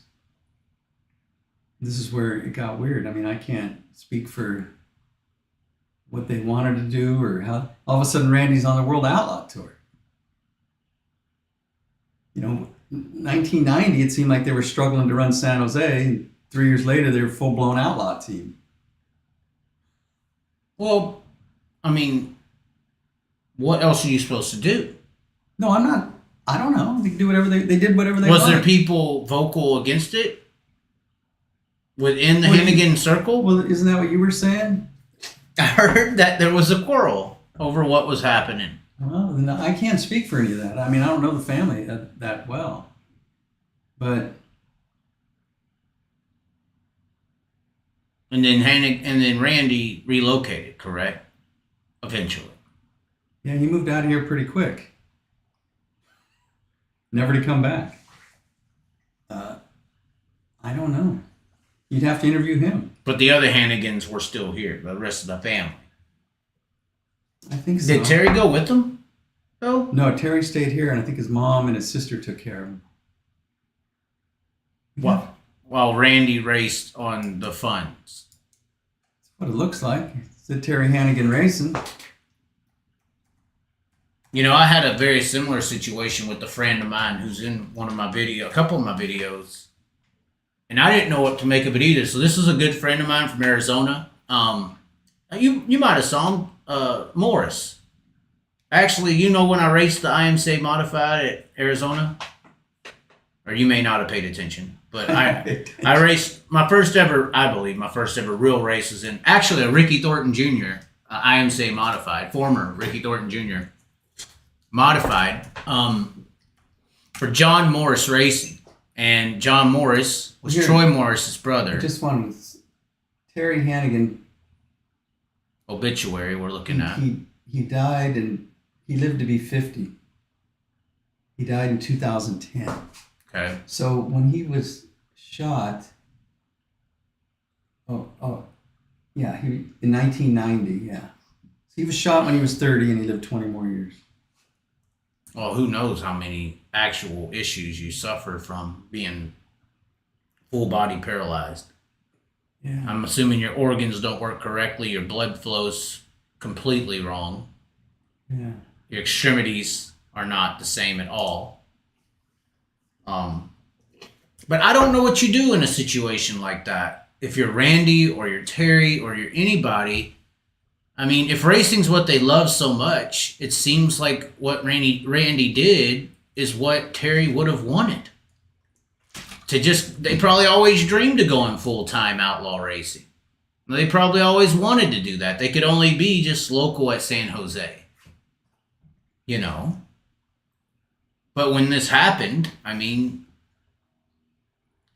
And that's why I was bringing up this Moore situation, so... Well, look, at the people who have the money can do whatever they want with the money. Right. The question is, I mean, everybody has an opinion on what they would have done with the money. And there's probably other members of the family who felt that the money wasn't used properly. Maybe they're talking fairness. I don't know. You know, I had this discussion with other families when one family member in a family that comes from like lower middle class, when one family member succeeds in something and becomes really successful, what's his or her obligation to the other family members? Is there any? Right. Is there any? I mean, I know the situation. Didn't Aaron Rodgers split from his family because of that kind of weirdness? Did he not talk to his family? Because when one person gets famous and wealthy, does everybody deserve part of the money, or how does it all? It's a strange dynamic. Like the rappers giving back to the hood or not, you know. Yeah, I mean, this is the family. It's a family matter, and there's some members of the family that didn't agree with how it was handled. But then again, it's a lot of things go back to money, don't they, Chaz? Yeah, somebody said Randy lived Terry's dream for 20 years. Yeah, if that's what they wanted, there's nothing wrong with that. Well, you said he was a passionate race fan. What else? Yeah. I mean, like I said, they probably both dreamed and talked about wanting to run. But when it gets, that's someone else's opinion. You know, Terry's not here. Right. I don't know if it... The only thing I would think is, I don't know if it started... And this is just me guessing. Are we in the A-main? Tenths of a second to lead for Abel across the line that time. I don't know. You're not live. James McFadden still right there. Oh no, this is a replay from last year. Just turn the volume off and keep it live. Okay, yeah. I just don't know. This is just me talking. If things start one way and you think you want it one way, and then after it goes that way for 5, 10, 15 years, if someone tries to change the course of it, if then problems, like we've done this long enough. Or we haven't. I don't. That's just me guessing. I don't know. Like me with the Chaz. Done this long enough. Time to wrap But it when up. you get involved with families and that volume of money from people who didn't have it, it's like lottery winners. Right. It's like hitting It sometimes causes more chaos to the family structure than good. I think it was one of those cases. I don't know. But it sounds like from stories I've heard. Mm-hmm. Yeah, Terry, if he wanted Randy to race, they went off and raced, but we hear stories of infighting and things not being fair. Because Terry had a daughter, but he was never married. So how does it work for her? I don't know. There's things I don't know. I'm just talking. Doesn't seem like it did work out. Well, I don't know. You'd have to interview with Randy. But I don't know. Any more questions? There got to be more questions. They've all went silent after you went into this. That was a showstopper. You went into this deep talk about the Terry Hannigan deal, and they're. Well, it was for the guys who raced out there with him, and we knew him. I mean, it was something that none of us, I think, knew what to do or think or. It was strange for me to. I remember one year when Randy, I think his first year, for Christmas, his wife, I think I had an extra hood or something for my race car or body, and the wife bought it from me like for a Christmas present for Randy. I remember being at the track and loaning him a left rear tire and wheel for the right stagger. Because, we were all just racing. Hey, I don't have the left rear this size. You have one. Okay, you use it. Pay me for the tire. That kind of racer camaraderie. We're just local guys racing. You help out the guy next to you. And then 5 years later, he's on the Outlaw tour. It was kind of, wow, how did that happen? But it was kind of visible how it happened. It looked like Terry had got in his situation. They got money for it, and he took he took it and raced with it. Well, I think the question is. I'm just saying when you say, well, how did that happen? It looks like there's a lot of dots that. Yeah, we know how it happened. Yeah, I was just saying it more of a. I think it comes down to a moral question. Should insurance money be used to go racing? Is that what the insurance money's for? To go racing? If it's his money, he can do what he wants. I mean, you're not breaking a law. But I mean, morally, if I got insurance money, would I go racing with it? Do you think I would? Depends on what happens. Yeah, I don't know. Is that a moral question or not a moral question? I mean, I've seen a lot of people do that because they don't know how to deal with what happened. So it's almost like a drug. They take the drug to cope with what's occurred. Yeah. Like the guy I raced for, his brother, me and him were really good friends, still are. I consider him a friend. I don't think he did really anything wrong, but he was off working in Wisconsin or something, doing work for the family in Arizona, had to go to make money, and his wife and all of his kids were in a car, and they pulled out was driving down the highway, and the guy just ran a light and smoked his wife and kids, died overnight, instantly. Got the phone call the next day. And he got that money, and he went to having fun with it and racing. I don't know if that's wrong or not. If I was in that position, my whole life just got destroyed from me. But there's other brothers, there's other sisters, there's other family members. Oh, when the whole family dies. No, but I'm just talking about the Hannigan. The Hannigan. But I'm just saying, this is the only other example I have of this. I see it in that scenario. Obviously, this is different, but if something like that tremendously emotionally life soul destroying happened, where my wife and my kids were all killed, I don't know. I could see a logistical, moral way of just blowing all the money and trying to have as much fun to get that shit off my mind. That my whole family's gone. Yeah, I'm not here to tell anybody what to do. So I'm just saying, I could see a scenario where that is plausible. But if your other family members, you would try to take care of everyone else who was affected. but if you were family members who weren't taken care of, right, and you saw this money being spent, what would you think? well, You all grew up in the same house, and one brother got paralyzed, and he decides to spend X amount of money on one of the brothers, and there's other brothers and sisters. Is there fairness? well, we don't know for a fact if No, we anyone don't. else got $1. No, we don't. And they probably did. I would assume you said there was- they didn't get World of Outlaw Sprint Car Tour money, Okay. but I'm assuming they got something. I would But assume I'm saying this is what caused, we think, the favoritism. the problems in the family later on. We're just guessing. Right. We don't have Joey here, so we're just guessing. Oh God, if Joey was here, we'd have to shut the stream down. Well, they got a lot of mileage out of one question, Chaz.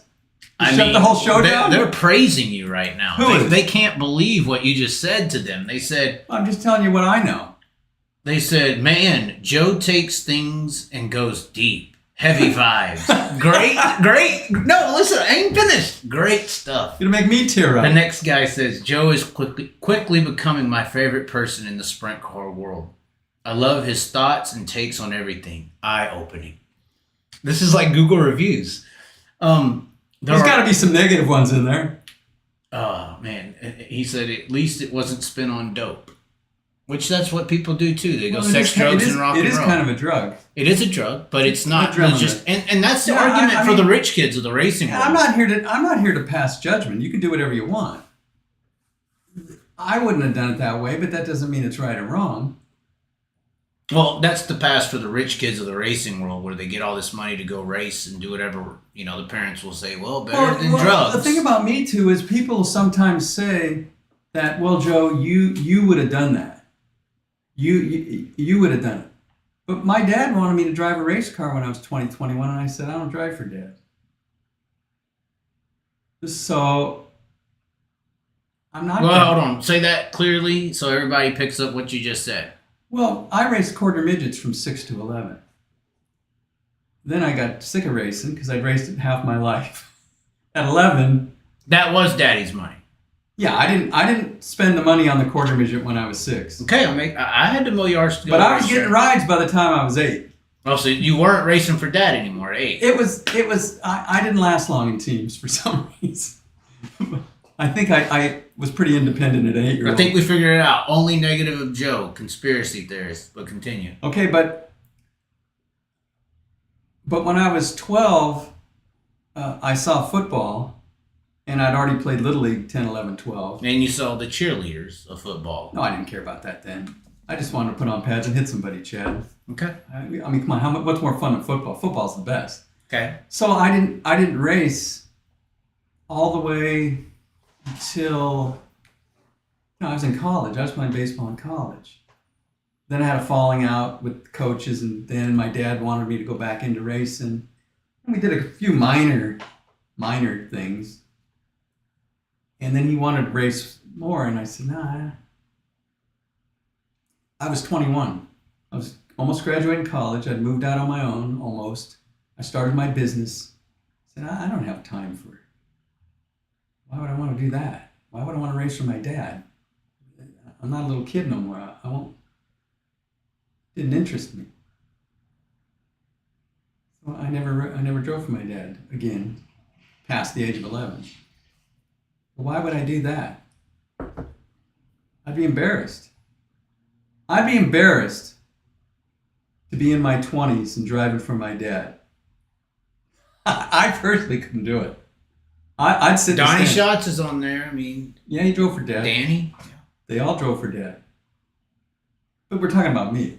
I'm not making life decisions for them. They can do whatever they want. But are you casting judgment? No, I'm just telling you what I did. Okay. Maybe there's a little judgment, huh? Because I wouldn't do it. Okay. But they all do it. I'm driving for Dad. Mom and Dad. And did someone ask about the 121? Yeah. About what? I mean, there's been a lot of questions. Well, that's probably why I won't race again. Now, somebody just said, if Joe got the backing, funding, and support to run a season with the Outlaws, who would he take out on the road? I think the question is, why would he be looking for a driver? No, I know who I when the driver is right here. Wait, where?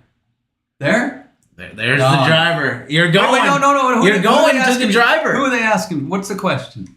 That's the question. Who's going to be the driver on the road? I think we figured it out. It's Joe Vonschriltz making his return. That's still possible. We're making the announcement now, and I'm covering this. This is 5 years in development. Yeah, it's years away. But no. In 2 years, Joe Vonschriltz will win maybe a World of Outlaw race. No. Well, what's the question? Hold on. You told me a story one time, and this is about Joe racing. How old are you, Joe? 66. How many years have you worked? He lives here and works here. Since I was 21. And you sat back and put these guys in cars. Yeah. And you told me a story.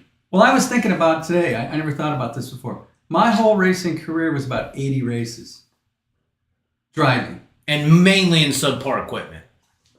100% of the time subpar equipment, right? No. My equipment wasn't subpar. It was pretty good. Was it cading level? No, it wasn't that. That's what I mean. Subpar is not... No, my stuff was pretty good. Stuff was pretty good. I think the fault was I could never buy new tires. I didn't have new torsion bars. I had no crew. I had to work. That's called 60, subpar 70. equipment, Joe. Yeah, I guess it is. So... I had enough money to buy it, but I didn't have enough money to run it. Joe into the 1A with a duct tape V. The 1V. The 1V. That's good. The 1V. That's no. Okay, what were you asking me? We're talking about how long you've worked here. I said you raced, you put these guys in cars. Okay, I think as a car owner, my cars probably run about 160 races. Maybe I've run twice as many as a car owner than a driver. I never really thought about that. I was thinking about that today. And your most recent drivers are Golubic, Sanders, Michael Buddy Kofoid, Greg Hodnett. Forsberg ran a race, Evan Suggs ran a race, then Ricky Sanders. And those are in the last 10 years. And you were sitting back here watching racing. Yeah, watch racing. And obviously at your age, people are going to question the physicality of me. Of you getting into a race car. Well, I'm just saying it's never really been done. There's old guys who run around the back. Right. I've never seen an old guy run in the front. But you're obviously, your eyesight's still there. You're not wearing glasses. You eat fruit and vegetables. Do my 100 push-ups a day. You do 100 push-ups a day. Yeah. You take a 2-mile run? A 2-mile walk. 2-mile I just got a bike. I started bike riding. Okay. And you told me you sat here and watched a overweight driver. I've seen little kids, girls, and overweight drivers win races. Makes me wonder, how hard is it sometimes? Yeah. Locally. Right. Locally. That's how I felt when I got in that micro in Iowa and almost won the fucking race. Yeah, but I grew up around it. I did it since I was 6. Right. I've been around it my whole life. I'm not someone like getting in it that doesn't know it. I'd driven over 30 cars by the time I was 11. I don't think anyone else has done that. Right. I don't know. Where are we going with this? Somebody said Jade Abedesian just finished second. Oh, we didn't. Make Joe show us around his shop. We got videos of that, but I didn't have What time. about, Abedesian finished second? Somebody says, play us a tune on the keyboard. Oh no, he's going to do it. Who's saying that?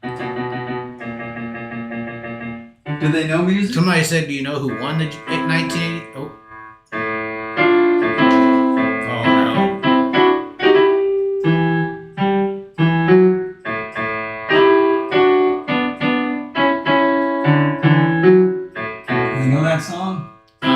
very old. You know that? Does anyone know that song?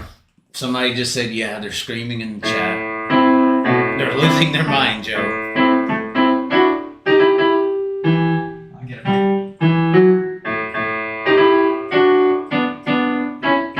Anyone know that song? Yeah.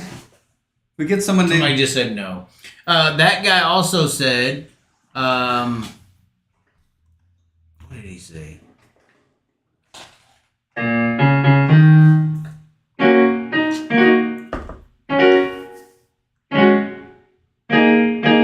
Y'all did this, not me.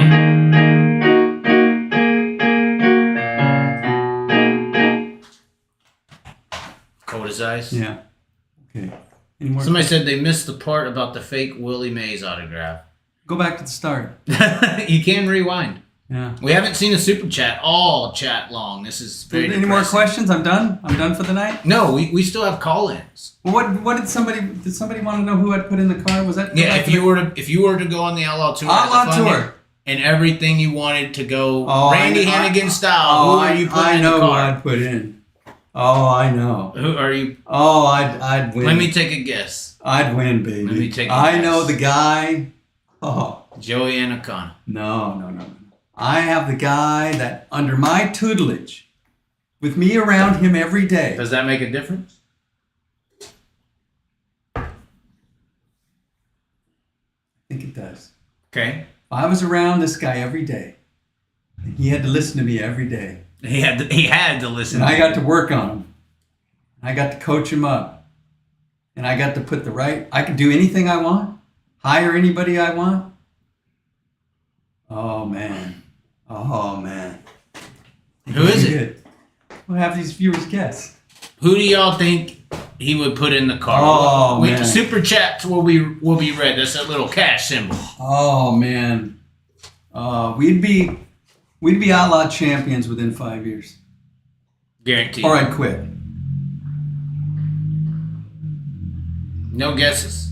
Nobody's guessing. No one wants to know. Nobody wants to know. Okay, then I won't tell They them. think you're full of it, I think. They think, no, if anybody was out there that could win the Outlaw title in 5 years, they'd be in a car already. That's what I think. Well, they're in a car already. That wasn't the question. Somebody said Owen Larson.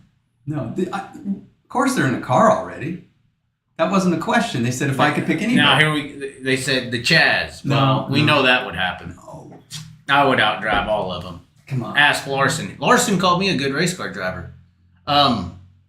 Somebody now finally said Sanders. No. Not Justin If Sanders. I had a two-car Justin Sanders. If I had a two-car team, I'd have him in my second car. So you're not talking Justin Sanders. No. So you have a guy in mind, not named Justin Sanders. No, he'd be my second driver. If I had a two-car, you said, well, there's two cars. One car. Okay. Is what the question is. Okay. Corey Day. That's it. No, it's not Corey Day, but man. Golubic. No. Can't teach old dog new tricks. No. Golubic. Landon Brooks. No. These are the guesses? These are the guesses coming across? These are pretty good. They said Sanders and Golubic. They're sold on Sanders and Golubic. No. Hoddenchild. No. Man. I said his name earlier in the show. Rico. No. These are the guesses? Tanner Holmes. No. Logan Schuhart. I like Logan. He's good. I like Logan. He can be good in any type of scenario. I think he'd finish third or fourth to my car in the standings. Okay. My driver. So this guy's better than Logan Schuhart. I think with this guy and me and anybody I want, an unlimited budget. Christopher Bell. Yeah, I'd take him, but he's not available. He's better than Larson. He's not available. He's better than Larson. Doesn't matter. Don't get that argument going. Better He's than not Larson. No one's guessing. No one thinks like me. Kyle Larson. I would take him, yeah, but he's not available. Would he beat your guy? Yeah. You think Larson's that good? You think he's just better Well, I don't than know what everyone? my guy would look like if I got to work with him for 3 years, but right now he's better, yeah. Ashlyn Rodriguez. No. Not even at glow stick parties. Spencer Baston. I like Baston. I think Is he in the main event tonight? No. This is not a guy on the national scene already. Well, he's not here tonight, no. So he is a national guy. Comes and goes. What? You gotta give us clues now. Well, how many people have guessed? How do they not know? I'm telling you. How ignorant is this audience of yours? Somebody Chaz? said Hunter S. Thompson. No. Come on now. You gotta narrow it down. What region is he from? Midwest, East Coast, West Coast? He's a gypsy. He's all over the place. Really? Brett Marks. No. Fucking outlaw title, Chaz. I think Brett Marks is outlawed. Tyler Courtney. No. Garrett Williams. No. Are these the guesses? Buddy Kofoid. That's my boy. Well, finally, somebody did Who say guessed it? Who? Buddy's dad? Jeff Hall. Yeah. Somebody said Maria Kofor. That's interesting. That is. She was offered the ride once. Yeah. Oh, Maria Kofor turned it down? Yeah. Wow. Even Mariah Eade? Don't know her. Tyler Walker? Somebody just... I knew Bob Walker more than Tyler. Well, that sounds like the good apple of the tree. He was the father. Yeah. Me and Buddy. So Buddy Kofoid is it. What I think. In all the races I've watched. So ever since he cried at Bakersville when he beat Larson in a midget, you knew it was on. No, I don't think he cried then. He cried when he cried. I watched that race. No, he did when he won his first USAC midget win. Well, he beat him at Bakersville. No, but that cried wasn't that night. Yeah, but it wasn't against Larson. Yes, it was. No, it wasn't. Yes, it was. Yes, it was. Guaranteed. You're I remember him crying. You're talking two different races.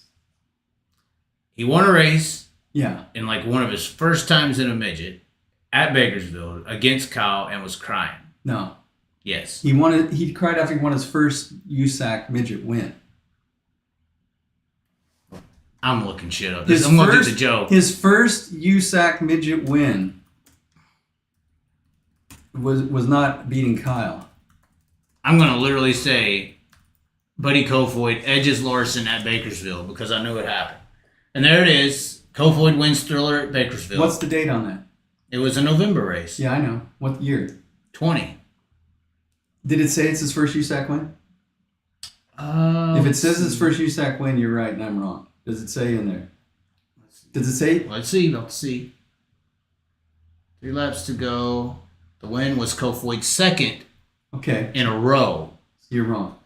I never said it wasn't his first or second. I just know I said that he beat Larson and was crying in victory lane. He did not. He cried after his first USAC win. Not after that race. By then he... We'll have to pull the video now. You can pull all the video you want. Because I remember him crying. But you're getting your dates mixed up. I never said it was his first or his second. I just remembered I saw him cry. That's the argument. I'm saying it was his first USAC win. Well, then maybe he cried more than once. Is that not possible? I'm not saying you're wrong. I don't think Buddy cries after every win. I think the first win was emotional. I think he cried after Abdul and Larson at I don't Bakersfield. think he did. You got no proof. I'm about to I'm right, Chaz. Chaz. Bitch. I'm as right as Joey. Yeah. Where's the stroker ace? Well, come on, let's get off that. Let's get back to questions. So you're doing it with Kofoid. That's the one. Yeah. Somebody said Buddy needs Joey Batts as his life coach. Maybe I could arrange that. I would love to see Joe put one of the younger guys from the Midwest and/or PA in the 121 for a one-off. Like a trophy cup? Yeah, like a trophy cup. That's not a good place to bring him. One-off. Well, you go to trophy cup, you got to be willing to junk a race car. I've been there. You have to qualify and you have to be able to junk a race car. One-offs don't really work anymore. In the 80s and 90s, one-offs worked. When was the last time a one-off worked? Like someone got in a car and a one-time thing and did something. Right. Like Selzy went to do the 21 card was junk. You don't see PA. Even at the winter heat back 7-8 years ago, you didn't see guys just fly across the country and get in a car and win. One-offs don't work. The one-offs was the 80s and 90s. So there's no point doing a one-off. Some said, I've known Joe since he was 11 years old. I don't believe Dennis Ledesma. Oh, I know him. He's in here.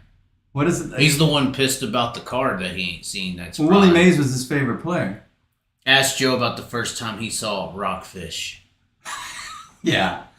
That's Rockford Files. The rumor I heard this week is that the Buddy will be running full-time tour with next year in the 83 JR. I heard he's out. Somebody was telling me that deal's done. No, he's gonna finish off the year. They changed. And then it's done. No, But that's what somebody had told me recently. I didn't think that. I heard he's gonna be in the 83. I think McFadden's good. Well, I think McFadden will be there in the junior. That's what I heard. Why not just keep it as it is? I don't know. Why? Because it's succeeding. Because it's working. Yeah, and it's Roth. I'm sorry, It's I forgot. working. They're good at not putting out the same product. We got every time. Ledesma watching this. He's been in here. Ledesma. Oh man. Tanner Holmes and Robbie Price using provisionals. Yes, the A main is rolling. That is the A main rolling out. Yeah. For sure. They're using provisionals. Should provisionals? It's embarrassing. It is embarrassing. I would never use a provisional. I'd put it in the trailer saying we shouldn't be here. I think if they're going to do that, the thing that pisses me off with provisionals is you got guys who are trying to make a name for themselves.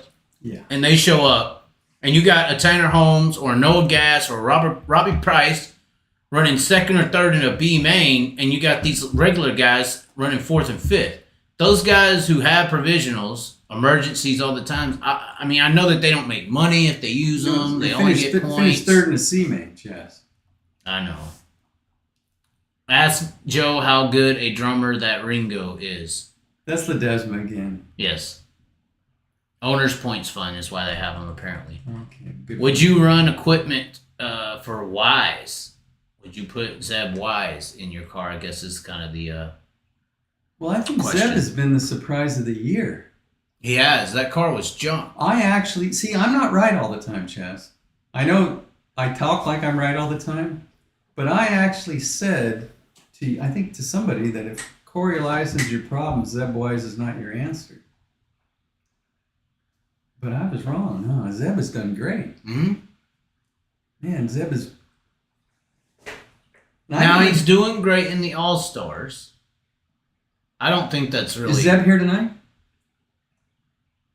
I would consider a King of the West race more harder to win than an All-Star race, personally. Yeah, but didn't he show well in other places? Did he make the Knoxville A-Main? Yeah, Zeb's good. Yeah, I like I'm it. just saying a majority of his success is with the All-Stars, and I don't think the All-Stars is that tough. Well, I guess someone asked earlier, has Devin Borden peaked? I guess the question is, has Zeb Wise peaked? And we're looking at the field. Is Zeb Wise in the field? He's got. Did you see him in the lineup? He's got to be in the back half if he is. Go back a little more. Yep. Wow, they got him 19th. highlighted. 19th. We did get a super chat from Fish Small Waters, which is the West Coast for sure. It says, faster, faster, faster until the thrill of speed overcomes the fear of death. It's the Hunter S. Thompson quote once again. We made $5, Joe. 30%'s gone, so we made $3. You got somebody in your audience who read a book? I have intelligent people. My people are the sheepos. How many people we got? The sheep people. How many people we got? We're up to 50. We've been at 50. Well, yeah. Well, the race is still going. They're watching Dirt Vision. We've peaked out at 50. They're watching Dirt Vision. I guess we should watch this so people might want to know what we think about this when it's over. I haven't even really paid attention. I think that's a good driver you should put in your car, actually. Who? Ricky Thornton Jr. Well, I was talking to my friend Scott. Blomquist. Love the channel, Chaz. I've enjoyed Joe on all your videos. I tried to move in. They rejected. No, not you. Don't belong here. I don't. It's That's true. not that Jordan guy again, is it? Yes. Dennis just sent us $5. Dennis Ledesma? Yeah, the first. Ledesma don't have $5. Our first super sticker. Look at this little guy. Ledesma jumping don't around. have $5. Is he gonna call me tomorrow and want to borrow $4? He has them. Provisionals are gay. Somebody just said the G word. We can't say that. We're gonna get. What do we use instead of gay? Fruity? I don't know. This is California. They're fruity. I'm worried the people over Look at at this. Tesla Look at this. may come over. They're to get us. using these provisionals. For what reason? When are they going to get lapped? Look Listen, when I raced, and I'd get lapped. No, I didn't get lapped a lot, but once in a while I'd get lapped by like Tim Green or Brent Kading. Somebody said Joe hates the 4-wide salute. Well, what I don't like about it is the times I made outlaw mains and I was in the 4-wide salute. I know at San Jose we ran big mufflers. It got real fumy. Oh, The car, it got fume in my eyes. You had these lights on. My eyes, I got sensitive eyes. It would fume up. It would seem really fumy when you're sitting in there going that slow around all these. And there's all the cars pushing it on you. Yeah, that's why I didn't like the 4-wide salute. I have my reasons. Is it fumy? Ask drivers. Does it get fumy when there's other guys going that slow, all putting around? Oh yeah, and if you got sensitive eyes, that could hinder your professional comeback, Joe. Well, I learned to put like a. Well, they got neck taper guards yeah. now, and they got. I mean, the late model guys, they got air. They got air plugged up to their stuff. But no one does it here. Nobody does it there. Weight. It's all about weight. Any more weight? They got 8 pounds of vinyl. Well, they're all freaking out about gay now. Some dude says LGBTQ and all this stuff. So, if y'all want to know something about gay, go look into this Decorah, Iowa situation. They had a gay pride parade, and these teenage kids, they went to the local church that was supporting the gay pride parade, and overnight they vandalized it and put F these gays and a bunch of homophobic slurs. The kids have been apprehended, and the people within the city are trying to send them to prison with multiple felonies, federal hate crimes. So kids have lost their life over these gay slurs. Hate crimes. Pretty sad, I think. Pretty sad. It's hate. I think it's not going to teach them a lesson. It's only going to make them more extreme. Nobody in the stands, by the way. It is Eldora, though. Look at that. Rico is tough right now. That Ricky Warner, is he what made the difference?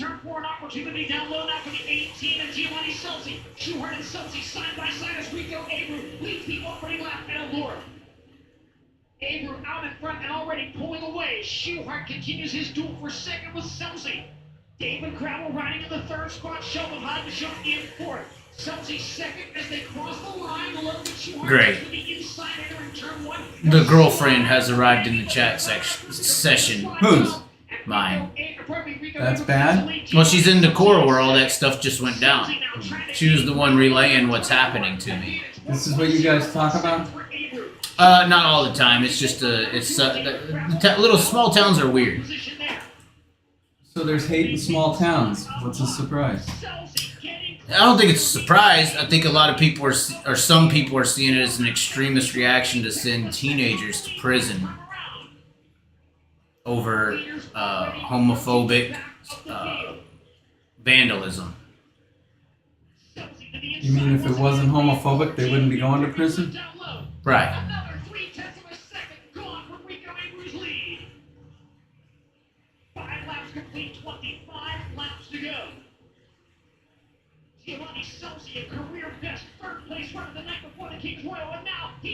Rico really did tag the wall hard there.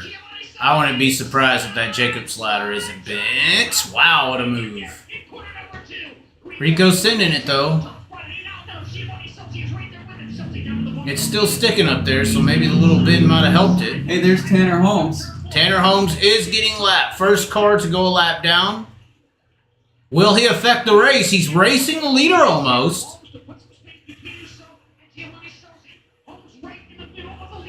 Okay, and guess who's next in line? The other provisional car, Robbie Price. So far, it is the Rico and Gio's show. California drivers. Schaar is not off the pace, but about 7 car lengths back. Schaar might be the sleeper to win this race, honestly. Schaar's good, man. He can go anywhere, anytime. He was the fastest on that lap. Yep. Well, Rico and Selzy are in dirty air. Do you think Tanner Holmes will get lapped twice? It's only a 30-lap race, Joe. Yeah, but he got lapped in 10 laps. That's true. He lapped 3 times, maybe. Well, he was dead last, so he started a half track back anyway. Okay, that's right. And now Rico's into Chris Wyndham. Now, if we get a yellow, it'll ruin the race, but if it stays green, this will be good. Is Gio on the Toyota still or no? Done.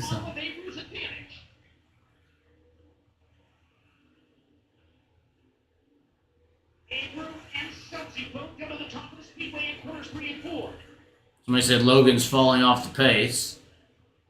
He's still, yeah, he's definitely, he's falling off.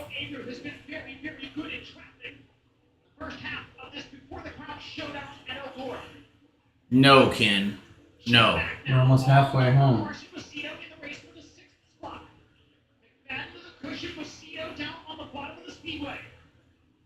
Oh, knocked his wing off. Something. J-Mac follows the 41 to the top and 1 and 2 approach there. Brad Sweet currently running in the 8th position. Right behind him, Justin Peck. Peck goes to the top side, entering corner number 3. And Tony Shoults turning a 3-car duel. Wow. You don't really see Donnie do that. Position out turn 4. Brad Sweet, Justin Peck, and Donnie Shoults. Sweet got the spot. You got Gravel and Macedo hoping somebody tangles with Sweet. Then back to him before you're. Our post race is coming up. We will be opening up the phone lines. Brad Sweet in the 8th spot. Donnie Shoults, 9, Justin Peck, and 10. Now Shoults to the inside of Sweet looking for 8. They'll stay side by side down the back stretch. 2 laps beyond the halfway point. Rico Abreu really opening it up now. A 2.1 second advantage. Entertaining battle for the back in the pack between multi-time World Outlaws champions. Brad Sweet on the top. Donnie Shoults. Rico's just gone. There's no catching him. Absolutely gone. 2 seconds over Silsey. 6 seconds over Schuhart. Looks like Gravel may get around Schuhart soon. 19 laps complete, 11 laps to go for Abreu. 2 more tenths on Silsey. Gravel is all over Schuhart. David Gravel catching at Logan Schuhart in a race for the 3rd spot.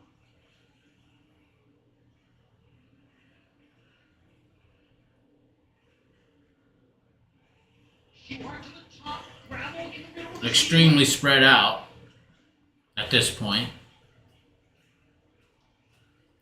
Rico's still up there willing to break the rear end off the car. 9 laps to go. Somebody said yellow, J-Mac in the wall. Giovanni Silva, Oh. trouble car into the wall.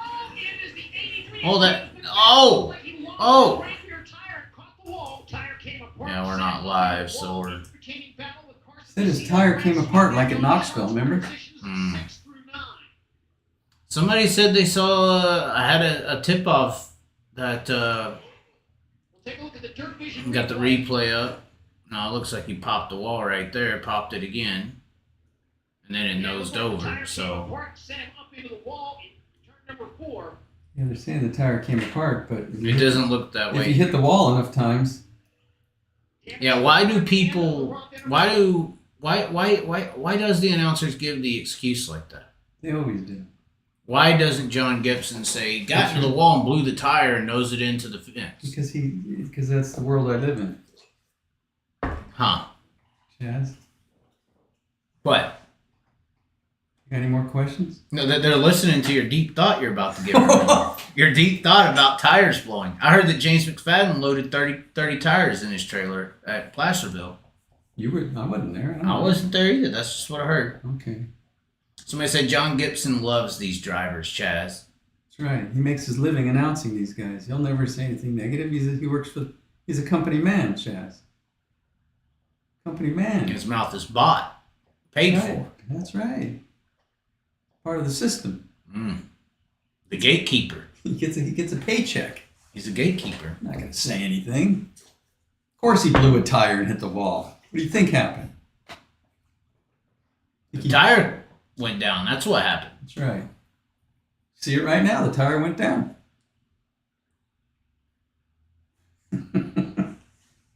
Any more questions, Chad? Dirt Tracker was getting ripped for the last couple of videos. Not sure what that's all about. Who watches that guy? Apparently, more people than me. Sure. They love Dirt Tracker. They hate me. Dirt track. They hate. I don't mind Dirt him. Tracker. I don't mind him. I see him for what he does. Dirt Tracker. I don't think we're the same at all. What does he do? He reports. He's like, the name of the show is Dirt Tracker Daily, right? So what does he do daily? He tells you about Dirt Tracker stuff. Yeah, pretty exciting. I mean, people watch it. I know. I'm not denying People it. watch it. They watch that more than me in my college. Yeah, they watch Joey Bats, you know. What was it that they watched?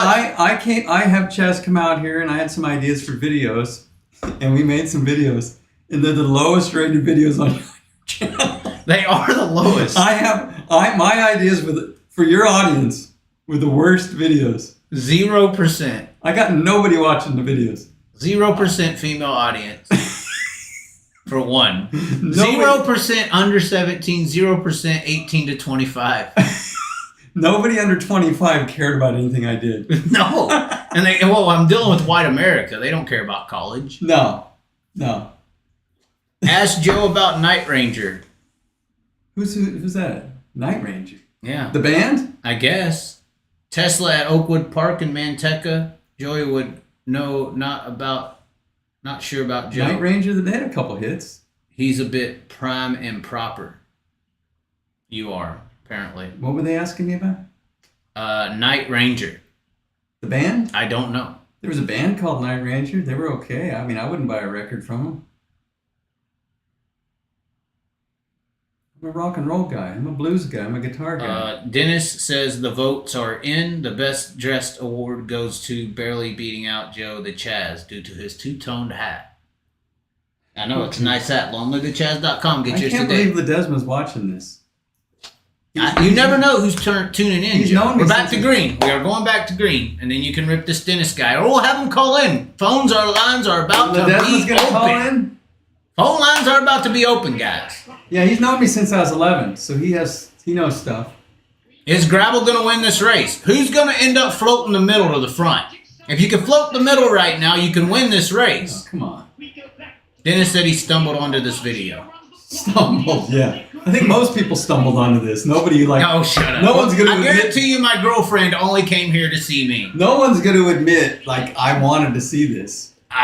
Want is a strong word. Maybe that Jordan guy. Maybe the Jordan, yes, the Jordan guy definitely. Jordan RW. Maybe he'll admit to it.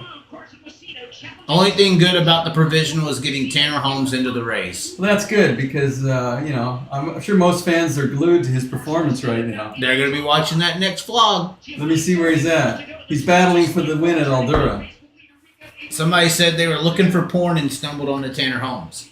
Well, Tanner Holmes is the last running car. What would be the most important thing in your section of a driver, Joe? I guess they mean like aggressiveness, smoothness, caution on the track. What is the one most important thing? What would be the most important thing in your selection of a driver? What do you need out of that guy to say he's it? He's the one. Do you need the looks like me? No, the natural ability like me? No, What do you need, Joe? I think for me, it's T-shirt sales? no, I don't care about that. It's an undefinable quality. Okay. You meet people. This is like you want to know how I do it. They're asking me. That's how what I do it. they're asking you. You go to the races, Chaz, and you meet people. Okay. And you said I'm an observer. Right. You look at A their, peeping Tom of the racing world. You look at their pit area. You look at the setup. Who's there? Who's not there? Somebody said must be able to cry. I think someone in touch with their emotions is good. Yeah, your story about Justin Sanders crying because he finished second while everybody else was celebrating about I third. think the ability to cry is a strength. Right. For sure. I think some guy holding his emotions is weak. Yeah. But getting back, it's not one thing. It's the person's. I look at somebody and I go, I used to say I could talk to somebody for 5 minutes and I'll tell you where they'll be in 5 years. It's my talent. If I have a talent in racing. Who are they? Why are they here? Where do they think they're going? Where are they really going? What do they do on the track? See, this race, when you're out there driving... Rico's right rear tire has an issue from banging the wall. There's That's fine. It's fine. Rico's done this before. But when you race, you're going around so fast that you're not thinking about the decisions because it's happening. Mm-hmm. It's almost your subconscious mind is driving the car. Right. And when you watch a car, it takes on the personality of the mind person in it. And I'll watch the car and I'll see what they do in certain situations. And I'll watch it enough and I'll say that guy, he's right for me or he's not. It's not, I can't describe it in... Have you always picked a driver based on that? Here we go. Let's see the end of this race. Green flag is out. If somebody can float the bottom or the middle here late, they got a chance. Oh, that's what everybody needed was Brad Sweet to get into an issue. Someone hit the cone? Does that matter? Not anymore. Gravel has made the bottom of 3 and 4 start. It looked like maybe a strip of rubber on the bottom of 3 and 4. Only 4 laps to go, Chaz. And Selzy just took the line away. Is that a strip of rubber off of 4? If that's a strip of rubber and other people start running it,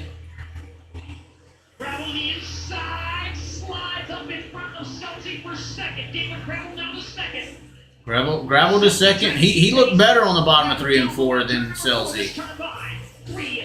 3 to go. Big change is going to be needed to make a difference in this. Rico's really good. If another caution comes out, I'd be worried, but right now I don't know. Look how smooth Rico is up there. Gravel's coming. That rubber coming in on the bottom of 3 and 4 must be really happening. I did notice some of the back markers actually running it. He is coming. Gravel's going to make this very close. It's not rubbering, but he is floating it very. He's making up huge ground entering 3. He does have a bit of a run, but there is a lap car on the bottom of the track. Gravel going for the slider. Not going to do it. Not going to do it. Tanner Holmes made a difference there. He took the clean air away from Gravel. That's why he went out there. Fish Small Waters just sent us another $3. He also says, we got a question here. What is Chaz going? You said the 5-year deal. They said, what is Chaz going to be in 5 years? Because you met me. What did you say? I talked about it today.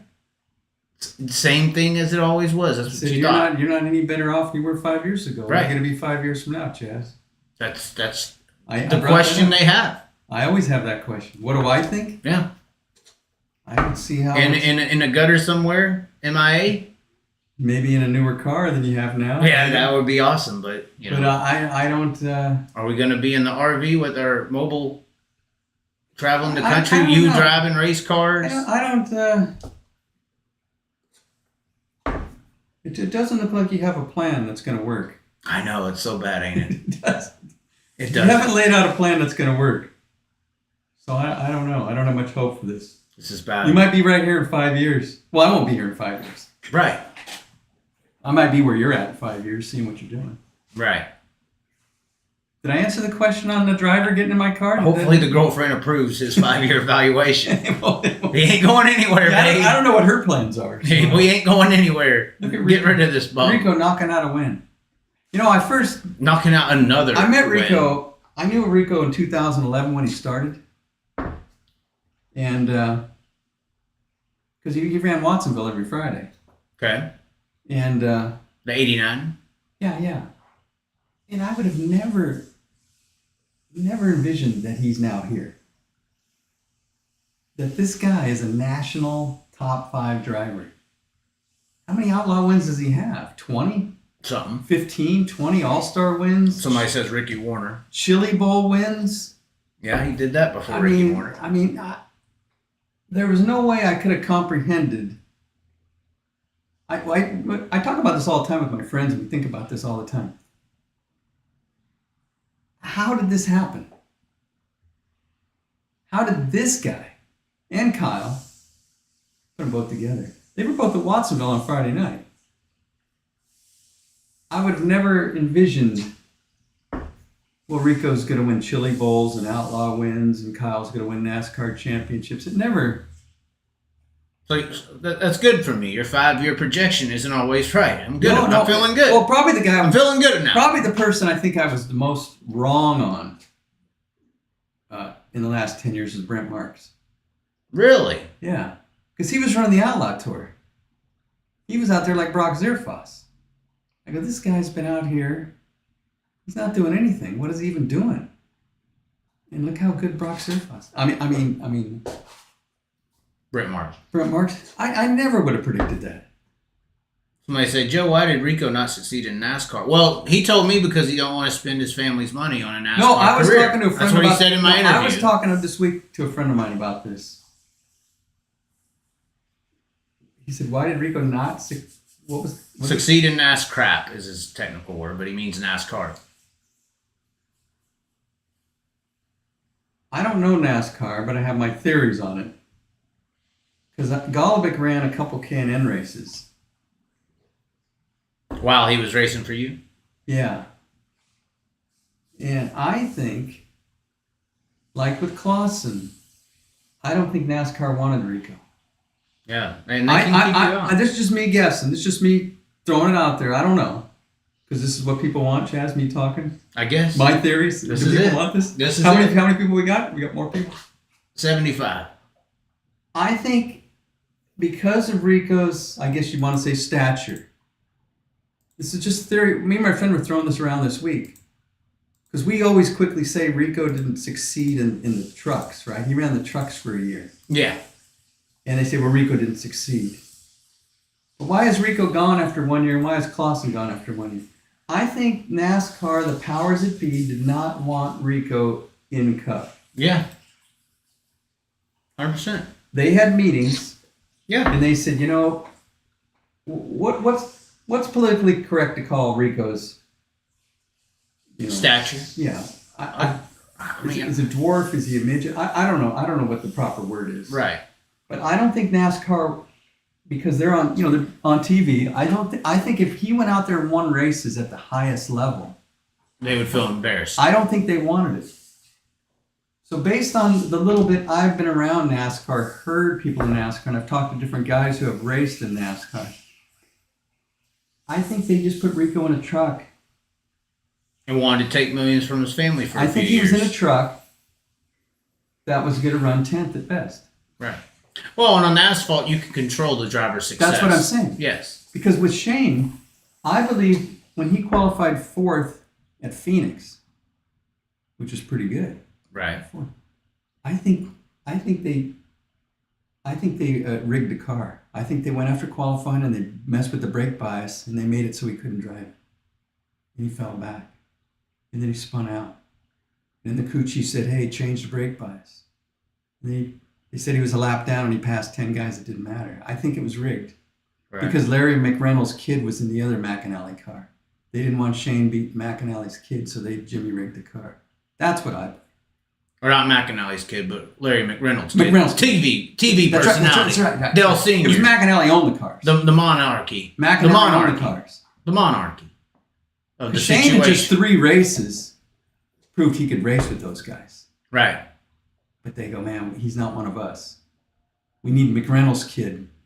We're trying to get him up the ladder. We don't need this Golovic. So I think they sabotaged the car. That's what I think. Yeah. That's what I think. I felt the same way. And I think Rico's truck, did he ask why did Rico not succeed in NASCAR? Yeah. I think, and then they wanted money from his family. They wanted to extort money. They said, oh, you're not good enough. Give us $3 million. Can't find you a sponsor, blah, blah, blah. Yeah, now we can't find you a sponsor. But if y'all want to pay for it, yeah, you can do another year for $3 million. Sure, we'll give you a car that'll run 8th. $3 million. Yeah, we'll say it's you. You're the problem. Right. But the Blaney kid, what, do you go from dwarf cars to Cup in 2 seconds? Yeah. The race Because he's a tremendous talent. Clausen and Rico can't do what Blaney's kid did. No way. My greatest example to how the race cars and people can determine your finishing position is Kyle Larson. 6 years. 6 years. 6 years in Ganassi's car. 6 wins. They thought he was a NASCAR talent. Yeah. What I like here is Gio, because Gio was in that NASCAR pipeline for about a year. Interview Gio about it. Fake promises. Gio saw right through it. But he hasn't. Hopefully he has now. Yeah. Yeah. What's the next question? It's 75 people. Next question. I guess we got to open up the phone lines now, ladies and gentlemen. The call-in number is on the screen. We got a call. 408 721-6496. 408 721-6496. They are calling in. To talk to me or talk to you? To talk to us, Joe. It's a team. Joey's not here. Joey is not here. We are safe. It's pretty early here. What time is it? It's only 8 o'clock. We are waiting for the first caller. We got no callers. We can close the phone. Some people are scared. Some people are scared. They are scared. No one's gonna call.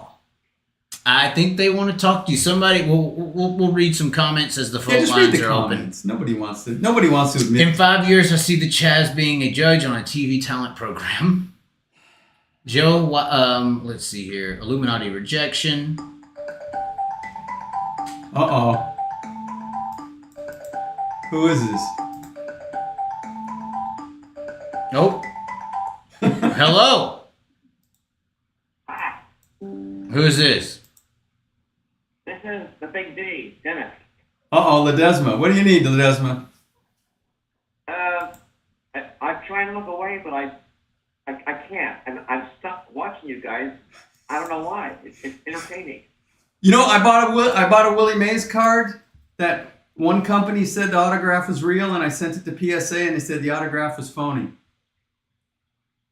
Did you get a refund? I don't know. That just happened today, so I got to try to get my money back. Oh, jeez. There you go. Sorry. Well, it's, what happens. You got any other questions? Ledesma, ask a question. I don't know anything about racing. I'm ignorant. You're perfect then for the show. Exactly. Because well, ask any kind of question. I've known you since we were 11. Okay, tell everybody your famous Rockford Files episode. My favorite? Or did you say? Yes, favorite. Well, the ones with Tom Selleck as Lance White. That one, but the other one. Well, the one with Rob Reiner. Yeah. Yeah, I like the Rob Reiner one, but I think the Tom Selleck episodes are the best. He was in 2 episodes of Rockford Files. He was Lance White. Is that before everybody else's time? Are we old guys? I think nobody on this show knows what we're talking about. I think we're going to scared. lose viewers. If you could talk Rockford Files, there's not one person listening to this that knows what Rockford Files is. That's mid-70s, Dennis. Can you hear us? That's it. I'm trying. I guess he hung up. Wow. Calling in didn't work out. Well, the only guy that called in is a guy I talked to. I was trying to turn him up. I hope I didn't hang up on him. But I talk to him every couple months. I don't need to be on your show to talk to him. No, I know. We got to open. We had all these people want to call in. No, they don't. Phone number is on the screen. But are we still getting people asking questions? Who's your date? Lavender. I'm 62. Somebody says Rocky. He said Dennis says we hung up on him. I got his number here. Can we call from here? I'm trying to see where it's at. I don't know why it hung up on him. Well, he had nothing to say. I don't see his number on the callback here. We argue about it's a 916. I know That's that. right. That's right. We argue about the Kennedy assassination. The Kennedy assassination. He thinks Oswald acted alone. It's not possible. Well, I know, but we don't want to get into that. It's not He's possible. the only guy left that thinks that. He believes the stories. Yeah, does. Did we land on the moon, Joe? Yeah, we did. That's it. There's no racing. Come on. What are people asking any questions? Somebody said they can call Colette. Well, but this calling in isn't working. So, is there any questions? Are we done for the night? I mean, we can be done for the night. Although I did want to show you something. Look at this. This is interesting stuff here. We'll go to the web here real quick. This is The power of media, Joe. I want people to see the power of media. So there's two videos that are very popular right But now. who watches this garbage? Hold on, no, this is they got 2 million views. Look at this. I don't care. You need to see what they're doing to people. No, I don't. So this is a video from inside a classroom. Yeah, but I don't watch this stuff. This is just crazy to me. The fans want to know.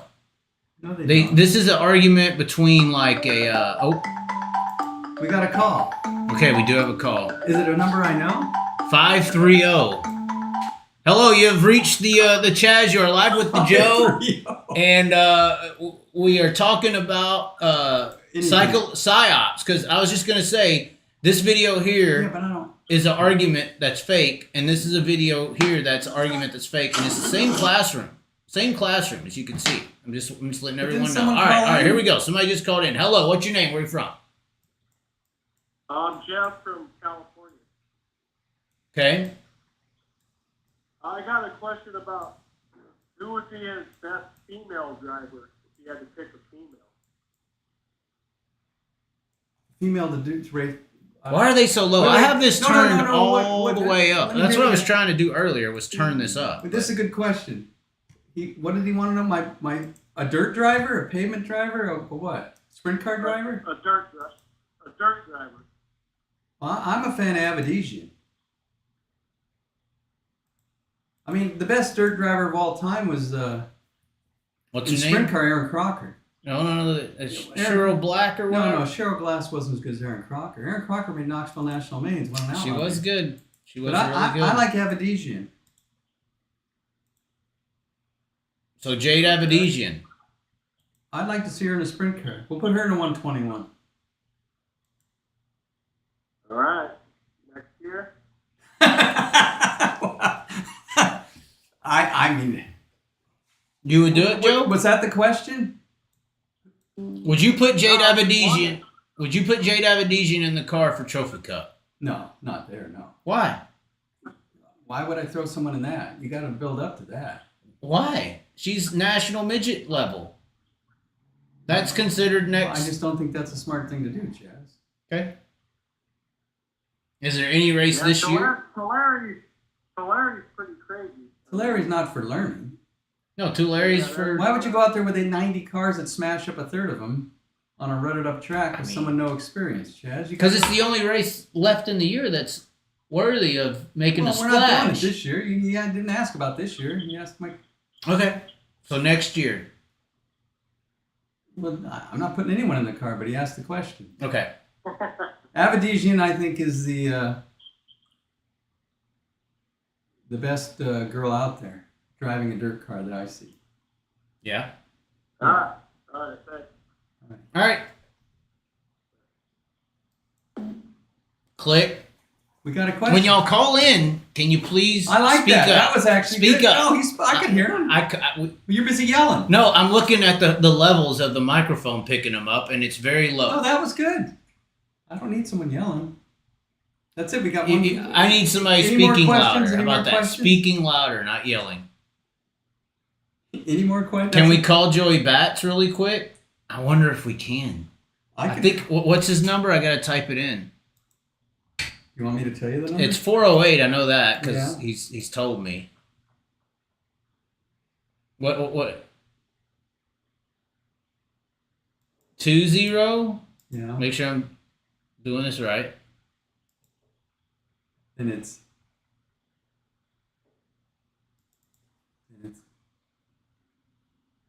Okay, confirm. And then another 3.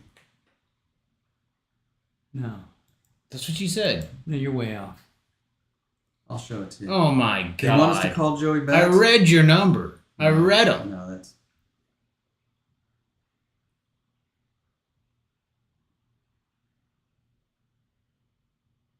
Okay. We're calling Joe. This is what we're using this for. No one's calling us. We hung up on Ledesma. We hung up on Ledesma. All right. All right. Here we go. We're going to attempt to call Joey Bats.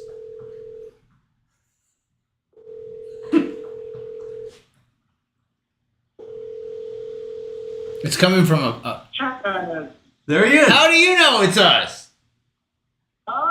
Where are you at? Hey, Gilroy? In Gilroy. At Denny's? No. We're on the show, Joey. He has you on the show. No. What? I'm not watching it. You're watching. You're watching the show? You're watching your cell phone. You knew we were calling. I know. I saw it. No. Any comments on the Hannigan situation? Never mind. Why are you laughing, Joey? Why? So did you get laid tonight? I don't know. That's the question right there. That's the answer. Come on. Did you watch the race? Yeah. What do you think? I watched the mini race and then the fork crowd. Yeah, I just watched the Outlaws. He's got flow. You can watch flow. You don't have dirt vision. Oh, he doesn't have dirt vision. That's right. Rico won. I know. How? You know, with every win Rico wins, his rookie wing panel goes up in value. Yeah, Joey Bats has a 1 of 1. Rico Abreu wing panel. Clean. From his rookie year. He also has a flipped Kyle Larson Antioch wing from his rookie years. Yeah. And I have the Rico one when he was a rookie. His first flip. That's what I thought. Okay. Yeah. That's it. Joey's done. Are you done, Joey? No, I just I'm meeting her right now. Okay. All Yeah. right. See you, Joey. We'll see you. That's Are you it. coming here or no? No. No, I'm too far away. Okay. I'm not watching it though. He's watching us. Okay. I just turned on the desktop audio, hoping that it'll make everybody Are there any hear more people questions? better. Are there any more? I saw the pink poodle one. The pink poodle. You know what a guy said? Is he at the pink poodle? Oh, God. Nope, that's not it. We're trying to save humanity, Joey. All right. We'll let you go. All right. Okay, bye. Once again, this is the phone number. If we don't get a call in the next 2 minutes, we'll just shut is it there any off. other questions? Is there any reason to be on? How many people are watching? 95. 95. There's got to be questions. If there's Somebody not. said, can you contract STDs through a cell phone? I think that's a Joey's question. Joe, do you believe streaming is hurting or helping the dirt track? Oh my, let me put the microphone closer. Streaming helping or hurting? Well, it sounds like it's hurting it because you couldn't even keep up with Devin Borden because of PA's rejection of flow at weekly events. I think it's doing both. Right. Why can't that be the answer? I think we're so early in the. Well, I don't think we get the real numbers, so we don't know what's going on. Right. We don't know how many Dirt Vision subscribers there are. They won't even tell. We Their don't know how own many teams. We don't know how many Flow subscribers there are. Right. Well, it's hard. It seems to me the people losing are the tracks. Right. Tracks are losing because they're not getting paid Adequately. enough for the Right. people they're losing. So that has to be rectified for it to continue on. I mean, there's already tracks that have turned Flow down. So I don't know. I think it's just a complicated question of the digital age. There's money out there, and is it going to be divided up fairly? Everybody's greedy. Well, it's a free market, and isn't High Limit basically a Flow vehicle? Yeah. I would say that their high limit is basically catapulted through streaming. Yes. With no Flow, there's no High Limit. I don't think so. Okay, so they figured out on a Tuesday we bring Kyle Larson in, we get how many people watching on Flow? Right. 10,000? 50,000? Or, well, you do it on a Tuesday when no one So else is is that racing. helping or hurting? What did he say? Is it helping or hurting racing? Helping the dirt track. The track. Well, I think it's hurting the tracks. Right. I'm surprised the outlaw purses are so low. I mean, they run these races. Oh, yeah. They run these races. There's some of them $10,000 to win. Yeah. And then it drops to like 5,500, and then it goes like 3,500. Thousand. Then it goes 2,800, 20. Like Justin ran. Where did he run fourth? Placerville show, Placerville Outlaws show. Justin last week at Placerville, was it last week Placerville Outlaws show on a Saturday? He runs fourth and he makes $2,800. 2,800. $2,800 for fourth. Man, that's nothing. It's nothing. I mean, you're burning off. You could easily burn off $1,500, $1,800 in tires. Mm-hmm. You're talking motor rebuilds. You're talking wear and tear. You're talking fuel. You're talking your crew out there on the road. I don't know, man. They race for nothing. Mm-hmm. When I was in here making money, I was making more than that pulling a squeegee. Why would I do that? You're gonna make $2,800. You're gonna make how much equipment you bringing into the pits, Chad? 700,000, 800,000. It's a lot. With those trucks and trailers and those spares and those motors, how much they pulling through the gate? $700,000. You're counting the truck. The truck's everything. 400,000 on its own. What about the with the trailer? Depends what they got, but I would Could say be. 400,000 to 600,000 is the truck. So you're pulling $1 million in there to go out and run fourth and make $2,800? What businessman's doing that? The gravel trailer had what, 6 motors? So it's just the elite rich people's hobby. That's what they've turned it into, and they've done that by restricting how much it pays. Real race car drivers back in the successful eras just had to win races to make money.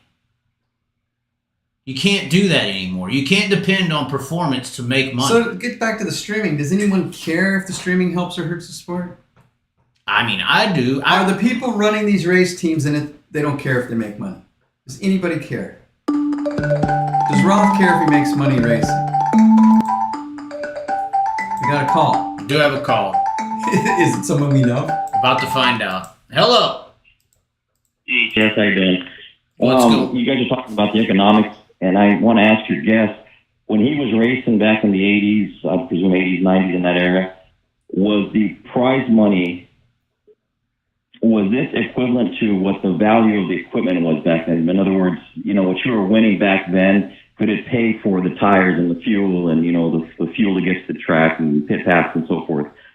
If you were successful. It was closer. It was closer. Well, I mean, yeah. Rick Sanders told me they had a race at Ocean this year where he spent $2,100 on tires. The whole time I raced those 80 races, I think I only bought new tires 2 or 3 times. I've bought used tires. But Were you competitive on the used tires? I never won. I got top 5s.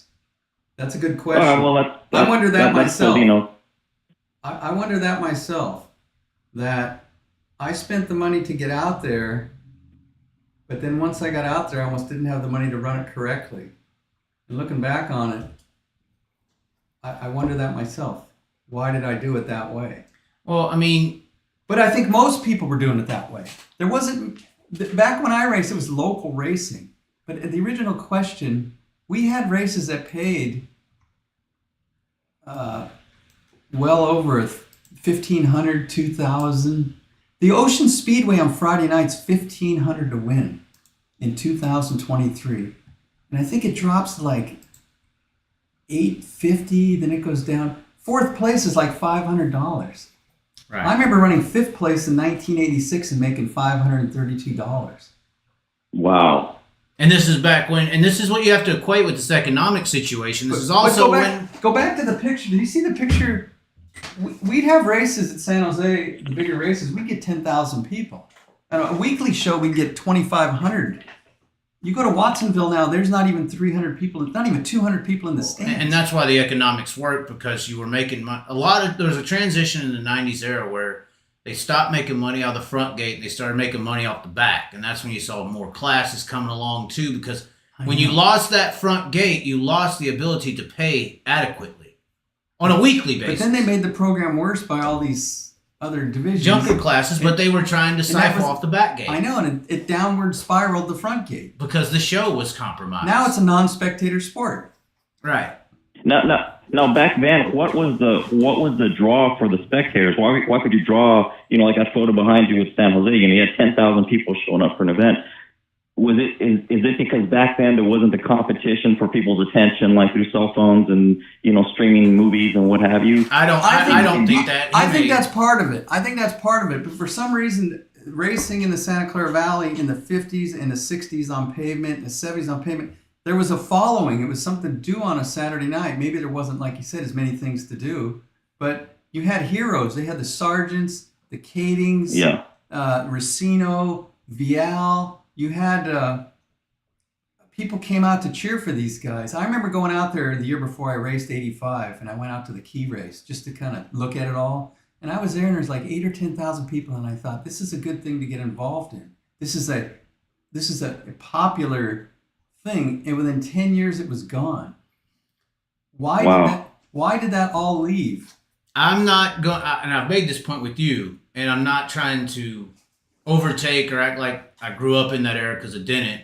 I grew up in the pop culture era. And I think just how video killed the radio star, the pop culture era killed the in-person star, because we created new icons on a television screen. And those icons took over the icons of everything else. What? It killed local racing stars. It killed every other star that was out there. In my opinion, that's what happened. And when I look at the pop culture era of the 90s, it destroyed regular people's icons. So there was no more legends on the track. But did he ask like what happened here?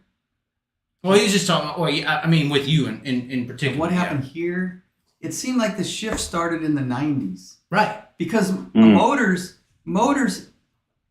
in the 80s, a lot of guys that were in racing were mechanical inclined people that built their own motors. A lot of them, half the motors out there were built by guys in their garage for 10 grand or less. So from 85 to 95, the motors doubled to 20, 25 grand. And then in the next 7 years, they went up again you started getting in the $30,000 range. So it changed the whole dynamic of who the pit area was. It wasn't working class. No. Go ahead. And so to go back to the motor situation. So back when the guys were building them in their shops and their garages at home, the price increase that we saw as we started to go forward into the late 80s, early in the 90s, and into the 90s, the price increase, was that basically because the parts had become more expensive, or because guys were now turning to engine builders to provide engines for them? Is that they started selling speed? But I started selling speed instead of making it. What I saw back in the 80s, the Kinsers used to park just down the street from me, Steve and Carl. And when there would be a 3-day show at Baylands, the first 2 prelim nights, they'd have in their steel block motor, and then they'd put in their aluminum block motor the final night. That was in the mid 80s they were doing that. But the technology in motors really started, people were doing a lot of experimenting with the heads and the cams and the crank. See, now it's all pretty much the same. But back, motors changed so much from 85 to 2000. That 15-year span, it's like every 2 years there was a new head you had to have and a new crank you had to have. Where the motors, like the motor that I sold Demo Mitri, I bought when me and Greg Hodnett ran the Winter Heat 7 years ago, that motor could still win an outlaw race today. Is that the one that Schloenfeld has? No. Not the one that Goluby? No, that was a Don Ott motor from Krob. But I'm saying you could buy a motor that's 7 years old now and it can win an outlaw race. But from like 90 to 97, those motors were changing so rapidly in the development. Like guys like Carl Kinzer and Garrity and Shaver, it's like a new head was coming out, and we're trying the nozzles like this, and we're trying the cam like this. And some was working, some wasn't. That's right. And there was so much, I don't know what the development going on. That it was the R&D era. And that was driving the price, because you had to have the latest. If you had a motor 2 years old, you're out. You weren't going to be competitive. Where now, at least, I don't know. It all happened. And then money came in the sport. We had drivers that, I don't know why the working class left Well, I guess it's the price, really. It's Yeah, the the price. rich boys came in The and price. bought the price. front of the field. It was a slow thing. You almost didn't see it happening until it was too late. To be in the middle of it, you almost didn't see it happening. That the car owners slowly disappeared. There used to be in California in the 80s maybe 30 car owners, 40 car owners. From the Calistoga area down to Hanford. I mean, all these guys had rides. All these guys had rides, from Daryl Hannestad to Brent to Chuck Miller to Ronnie Day to Steve Kent or Rod Spencer, even local guys. Everybody had a ride. There were so many car owners. But doesn't that go back to the economics that he's talking about? Back in that day, you could potentially make a little money if you were winning and performing. So you would want to own a car with a good driver. Well, yeah, I don't know if you say make money, but you weren't losing the amount you will today.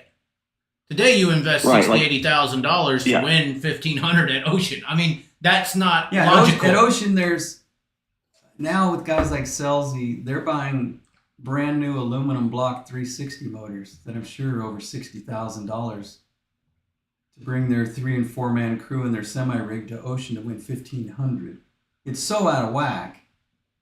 Whereas back in that day, it was different. Like when I first went out and raced, my first year, I paid like $10,000 for the motor. I bought an open trailer. My friend towed it. I probably had 22 grand on the track, and I was able to top 5 it. Yeah. So what was you about to say? And at least whatever you won, I'm sure pretty probably covered the expenses for the night. Sometimes. I mean, when I won a couple $100, it seemed like a lot. Well, a couple $100 was a lot when gas is 99 cents. Yeah, but now it's well, that's what I say with at Kinzer winning $50,000 at the King's Royal. A brand new Corvette was $12,000. But I used to see Steve and Carl come through here. It would be Steve and Carl and Paul Elrod, 3 guys in a dually with a 40-foot trailer, and they would pull through California for a month. Early in the year, late in the year. And a lot of times they'd pull 40, 50 grand out of here and sell T-shirts. And they were profiting. They were turning a profit. It was a 3-man operation. Carl's getting, I'm sure, frames for free, tires for free, engine blocks for free, heads for free. And Carl was turning a profit in a 3-man operation. That was just, they'd sleep in the truck. It was just such a stripped down thing. I don't know when it turned to the semi rig. Why do we need the semi? The whole thing. Ego. Semi rigs, spare cars. We now have a tire guy. Teams have a tire guy, Chaz.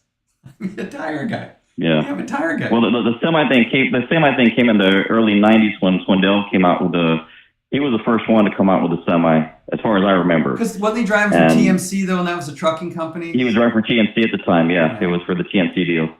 And I know there was a point in the late 90s where if you finished in the top 10, you got a free diesel truck for the year. I mean, they had a deal with Kenworth or somebody that Peter built. They used to have deals like that.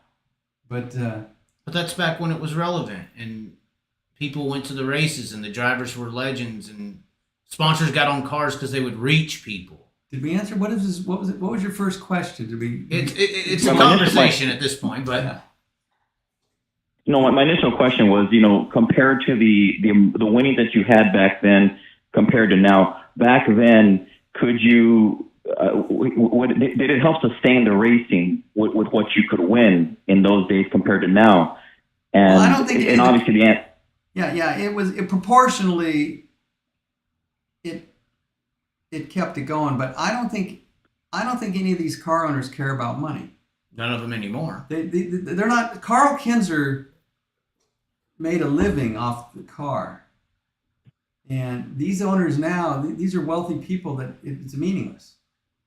I mean, well, it's a tax write-off for them, and when you really look at corporate tax write-offs, what it basically comes down to is corporate welfare. So the more they spend, the more they get to keep. Right. And I have as I was thinking this through, with the economics and the situation and what's going on in the world today, when you have corporate sponsors taking corporate welfare out of the middle class taxpayer, because we're the ones paying for all of this. not only are they getting not only getting it on that end, they're also getting it on the other end because we're the ones who pay to go see these things. Well, So we're the ones getting the shaft in the end, as far as I'm concerned, with the way things are now. well, that you're just talking about racing, but I think America in general, the middle class always loses. Everything comes out of the middle class. When you see Steph Curry or LeBron James make $50 million, Mm-hmm. the Warriors are not losing money.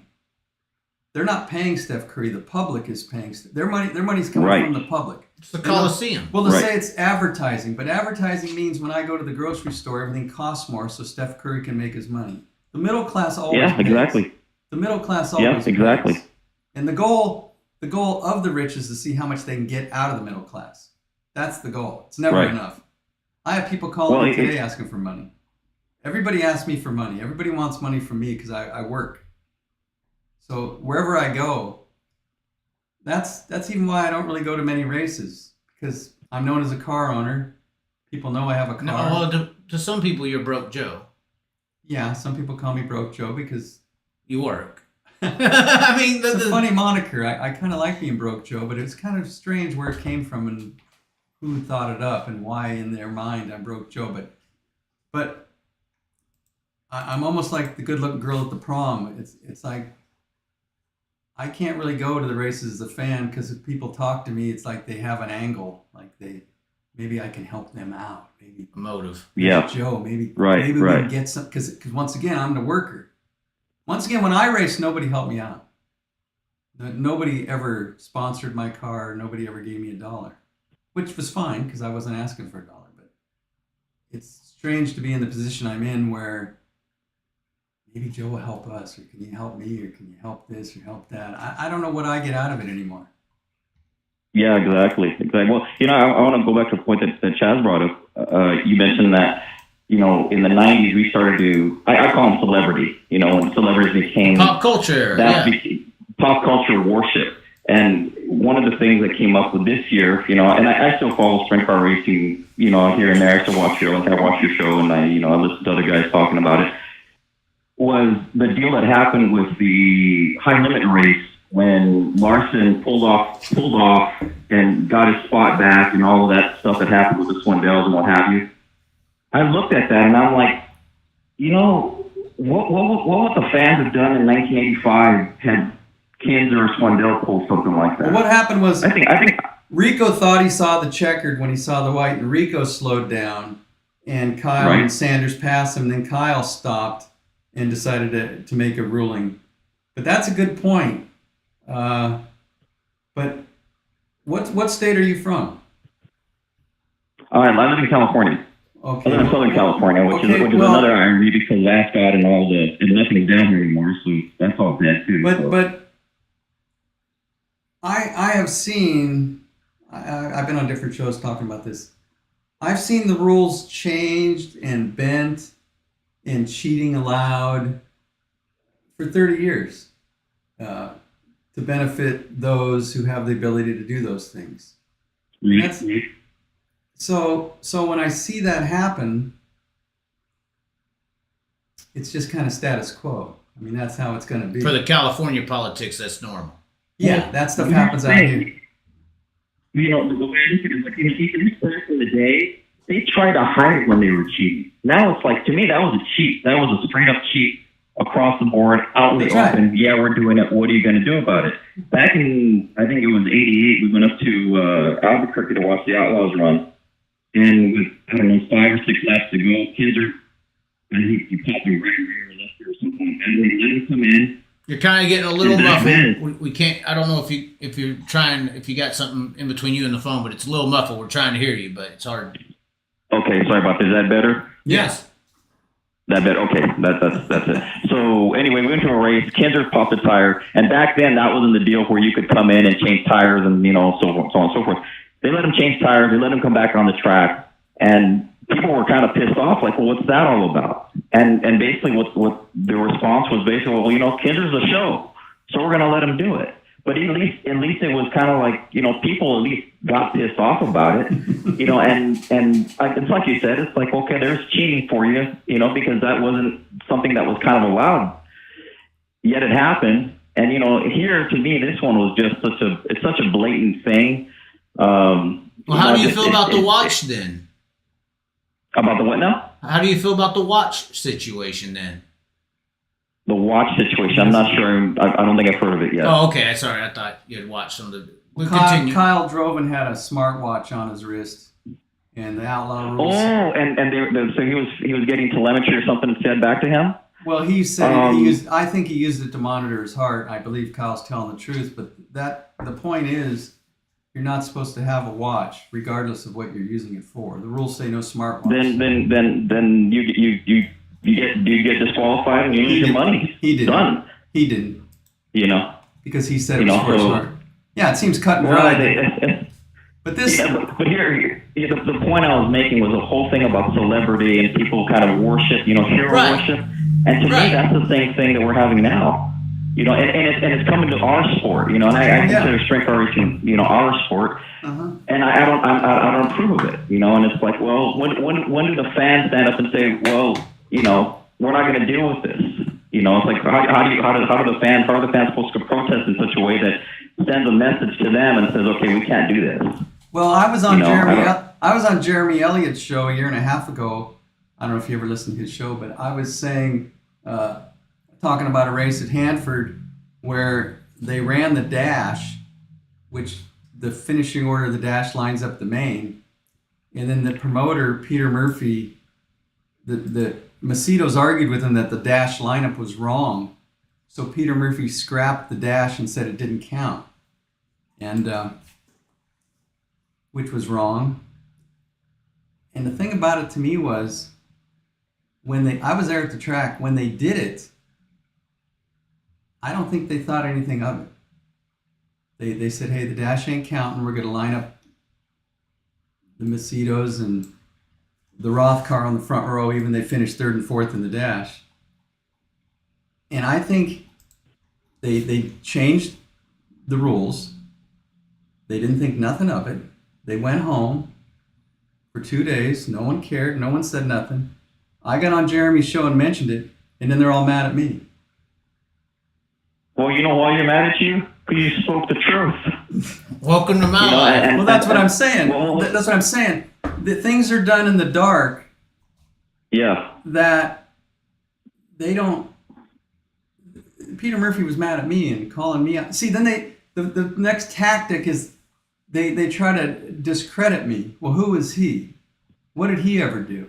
Why did he say this? Who is he? Why don't he? That's just a tactic. You see that all the time. The first thing I do is discredit me. Then I'm broke, Joe. What do I ever do for the sport? It's a deflect. They deflect. They deflect. And they'll say, well, I was in a tough spot and I made a mistake. And I go, you didn't make a mistake. You did exactly what you wanted to do. There was no mistake. Yeah. Right. But that was the same reasoning that Larson gave for the whole deal. Well, it's never happened before. Oh, I made a mistake. We did it. Sorry, and they're not sorry. But there's. Of course not. I'm out here in California, and these things. Status quo. It's almost weekly event. I can't even. I'm not gonna be here all night telling you how many times I've seen cars go light across the scales that won a main and they didn't enforce it. I was at Ocean Race and they were weighing the cars and I went behind the lady to see what my car weighed and she said the scales aren't working tonight. But she stood behind or sitting behind waving the cars onto the scale and past the scale and the scale wasn't working. I mean, wow. But this stuff's all the time. I've seen King of the West races where I don't think the clocks were working; they were making up the times. I mean, it's just what it is. Yeah, and I think it's kind of a state of apathy. When you talk about the racing and the racing public or the racing fans, for it just becomes like, well, that's just the way it is. And it's like, well. But it shouldn't be. All these drivers, almost all these drivers that left California. I mean, whether it's Paul McMahon or Hannigan or Buddy, Jason Myers, Gio, all these guys. They know how it goes on out here. That's why they couldn't wait to leave. But no one will say anything because it's I don't know. It's just it's a big old club. It's a big old club. And you're not in. It's a big club and you're not in it. Right. And I'm not in it. And I always bring up to Chaz that my car won 6 of its last 12 410 races in California, which I don't think any car has that winning percentage out here in the last 12 attempts, not even Paul Silva. But I won't get $1 of sponsorship. None. I get no interest. We can't hear you. I don't know if you... The other day... Okay, there you go. When you mentioned the... can you hear me okay now? Yeah. Okay. So when you mentioned the Hanford situation and the canceling of the dash, it reminds me of the conversation you, Chaz, had with Peter Murphy just the other day about, what would you call them? The main guys who sponsor, Cartel. The Tarletons and all those guys. Cartel. It's like, okay, well, who's paying the bills here? We're paying the bills here, and this is the way we want it, and this is how it's going to go down. And it's like Peter's like, well, I got to do what they want because this is their. It's like they own the deal. They do. And it's like it all comes down to the whole money thing, and it's just it's disgusting. It's the politics. But with my car, it happens at the outlaw level too. I ran 9 outlaw races with Sanders, and twice they said we were late to the push-off lane for the dash, and they penalized us 2 spots, and it wasn't true. But who did we argue with? Yeah, you can't argue. There's nobody to argue with. There's nobody going to take my side. There's no protest. We get moved back. I mean, what am I going to do? Right. No, it's frustrating. And the only way to fight it is like in the real world. When you fight it with media and exposure. Yeah, but I talk about it, but it's not going to change. And I'm not really interested in really racing a car anymore. For what reason? For what? My car will be a target. My car will be a target because people don't like what I say. So, I won 6 out of 12. And I would talk to people who sponsor cars, but, oh yeah, we'll call you back. Or I've been there when Justin, some of these big name owners were talking to him and taking his number and we're going to call you back and we're going to They never did. They're all a bunch of liars to me. Do you think that they didn't sponsor him or didn't support him because he was affiliated with you in some way? Yeah, I probably didn't help him. But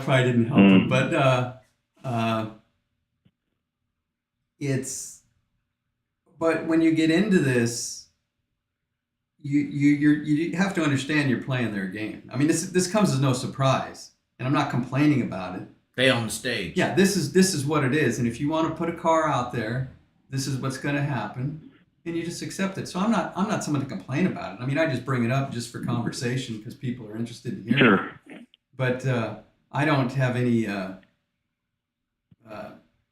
like ill will towards. I knew what I was getting into.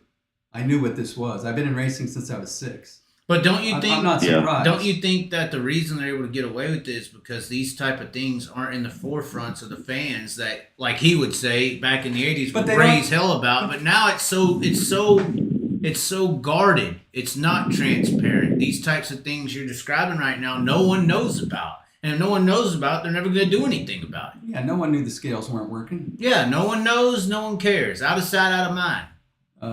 Right. I don't think there's enough fans. I don't know how much longer sprint car racing will be in California. With tracks that are closing, I think Calistoga's pretty much closed. Santa Maria is closed.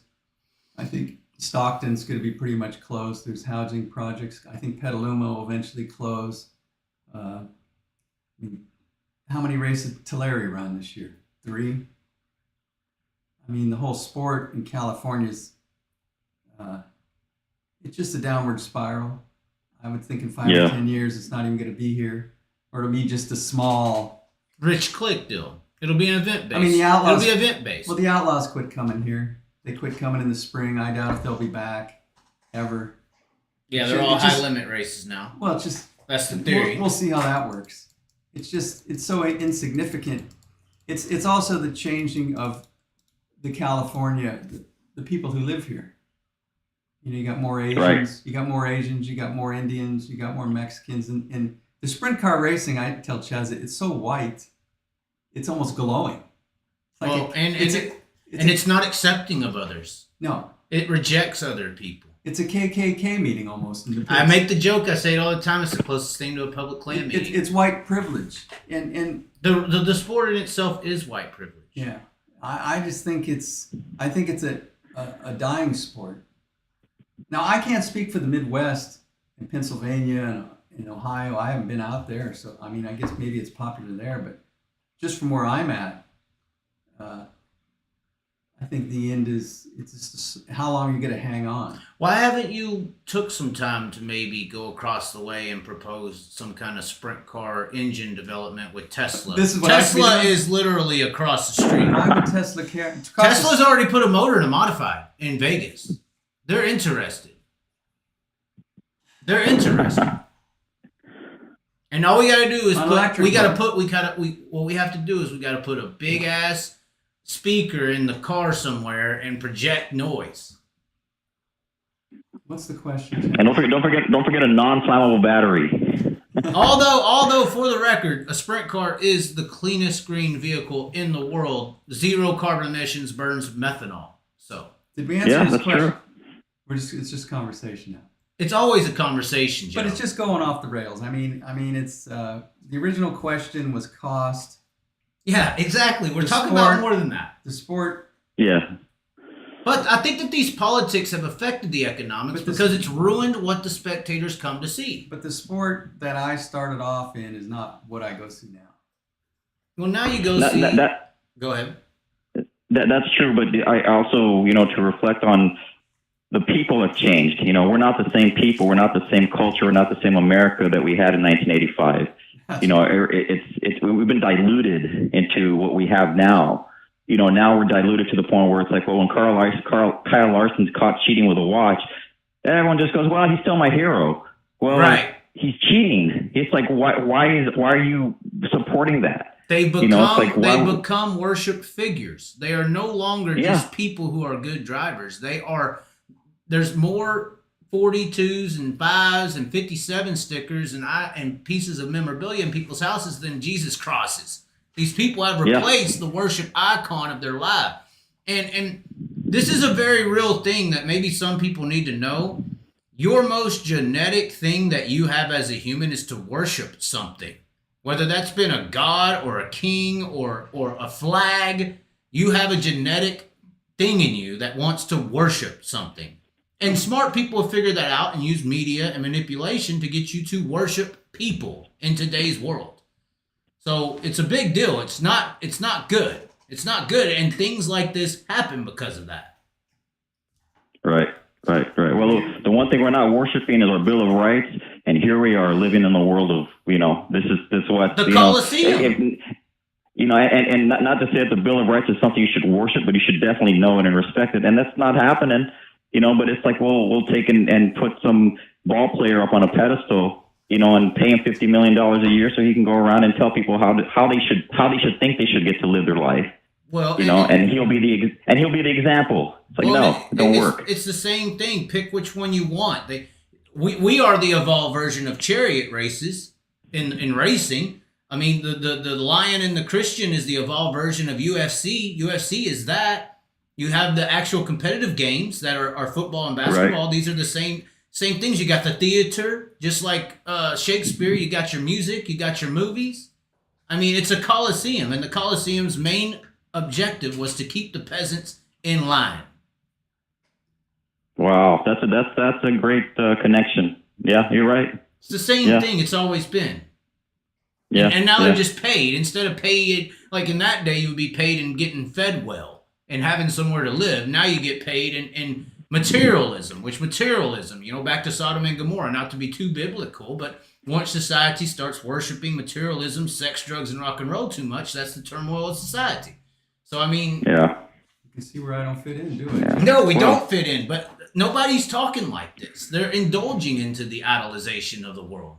They're not fighting back on what the eye sees versus the mind believes. The eyes are manipulating the mind instead of the mind indulging into discipline of what the eye sees. It just made me think, in all that 80 races I ran, in all the 160 to 70 races I ran as a car owner, no promoter ever thanked me for coming. Isn't that kind of odd? You think that there was no appreciation for what I did. It was more criticism. You're talking about as a car owner and a driver. Nobody ever took the time to say, "Hey, thanks for coming out," or "We can help you out a little bit," or That's interesting because I've heard stories of I knew a guy that used to race back when Don Martin owned Lernerville, and Don Martin would come up to because they were a struggling guy. They were struggling, they were doing the Outlaws back in the early '80s, I think. And Don Martin, you knew they were struggling. He'd walk up to them as they were pulling out of the pit, say, "Here's a couple $100." Yeah, I used to hear those stories. Just because Ted Johnson as well used to be that Earl way. Baltus, you'd hear stories about him doing that too. Yeah, I can only tell you stories. Exactly. When I interviewed Donnie Shoults, that was one of the main criticisms of like a Brian Carter or the leaders of the Outlaws in today's world. He's like, Ted Johnson used to be at every race, used to ask people what we're doing wrong or what we could do better. And he doesn't even see that on the Outlaw level. At least I think that may be the one angle where Brad Sweet's making headway. At least I do kind of think Brad Sweet's going around and talking to the cars and the drivers and the people, trying to get them on board with what he's doing. But yeah, locally especially, I have a feeling that, the promoters are just trying to get as much as they can. I think it's all back to the economics. Everybody's breaking. Nobody's succeeding, really. Everybody's trying to steal from one another because they're not making any money. Nobody is. Well, no, I want to disagree with you because the ones on top, the top 1%, they're making money. Right. We've had nothing more than we've had the largest transfer of wealth in history that have happened in the last 5 years. True. Especially in the last 3 years. So, they're making money. We're the ones, they're taking it from us. They're stealing out of our pocket and we're like letting them. And it's like, okay, well, this is. Are you talking about reality as a whole? Or, well, you said it in 2019, it's a microcosm of the real world, the racing world is. Yeah, you can talk, but we can sit here and talk about it and the show will be over in an hour and it won't make no difference. This makes no difference. You've given up hope, Joe. No, I'm in the real world, Chaz. No, Joe's given up hope. He's been beaten for how many years? How old are you? I'm 66. Right, you think the road's over. You see the light coming. Well, I know. I'm talking reality. You're talking some. No, I mean differences have been made. You're hoping. I think people being quiet, and this is what's you're not hoping. No. I'm not in the hope. No. I'm not in the hope field in saying this. People have been scared into silence. The only reason I have half a role in half of living or so on this thing is because I'm saying what people are afraid to say. They're thinking it, they want to say it, but they're afraid to say it. That everyone is scared to speak. We're not speaking, therefore no changes get enacted because everyone's scared into silence. Well, I know. So I don't think that that's true when you say talking about it don't do nothing about it, because talking about it's like the biggest power in human history is spoken word. But when I mentioned, well, let's go back to the Gold Cup. This year, the rules stated, I had a copy of the rules for the Gold Cup. It said the top 2 drivers in the main event are locked into Saturday night's dash. Yes? Yes. That's one of the rules. Top 2 drivers in the main event are locked into a dash. Corey Day finished 3rd. Why was he in the dash? Because Larson left and they changed the rules again. It didn't say in the rules if someone leaves, we move 3rd into the dash. It didn't say that. And Corey Day winds up on the front row and he wins the Gold Cup when he should not have been locked into the dash. They modified the rules. They should have just had 3 guys locked in. It's part of the show. Corey Day, right. A Central Valley car. It's the show, the cinematics. If it was Justin Sanders running 3rd and Larson leaves, did they move Sanders into the dash? You're saying if it was another driver besides Corey Day, the love child of the area. And he winds up on the front row of a dash he should, according to my reading of the rules. I mean, I've known Ronnie. Ronnie's driven my car. I'm a fan of Corey. Ronnie Day, Corey's dad. I have no gripe against them. Right. I'm just saying the rules said top 2 drivers from each night are locked in. It didn't say we moved third up a spot. It doesn't say that. I don't know how they didn't have a provision knowing Kyle was going to be there, thinking that might not happen, and have that. If they'd have written that in the rules, if you run third and Kyle's first or second and he leaves, we move you in the dash. But Spencer Baston was fifth in points. Why didn't he move into the dash? Why did they pick the third place car who was seventh in points? But see, that's the kind of manipulation. Right. And at the end of the nobody day, questioned it. Nobody questioned it. They let it all happen right there. Why didn't all the people get together saying, hey, this is not in the rules. Why are we allowing it? Well, do the fans know? At the end of the day, do the fans know if that's happening? I'm going to say that probably 99% of them. I think one of the biggest issues here is the competitors have become the fans. Forget the fans. I'm saying the teams, the other 30 teams in the pits. The competitors have become the fans. In the rules. Why are we allowing a change of the format, which determined the biggest outlaw race in California?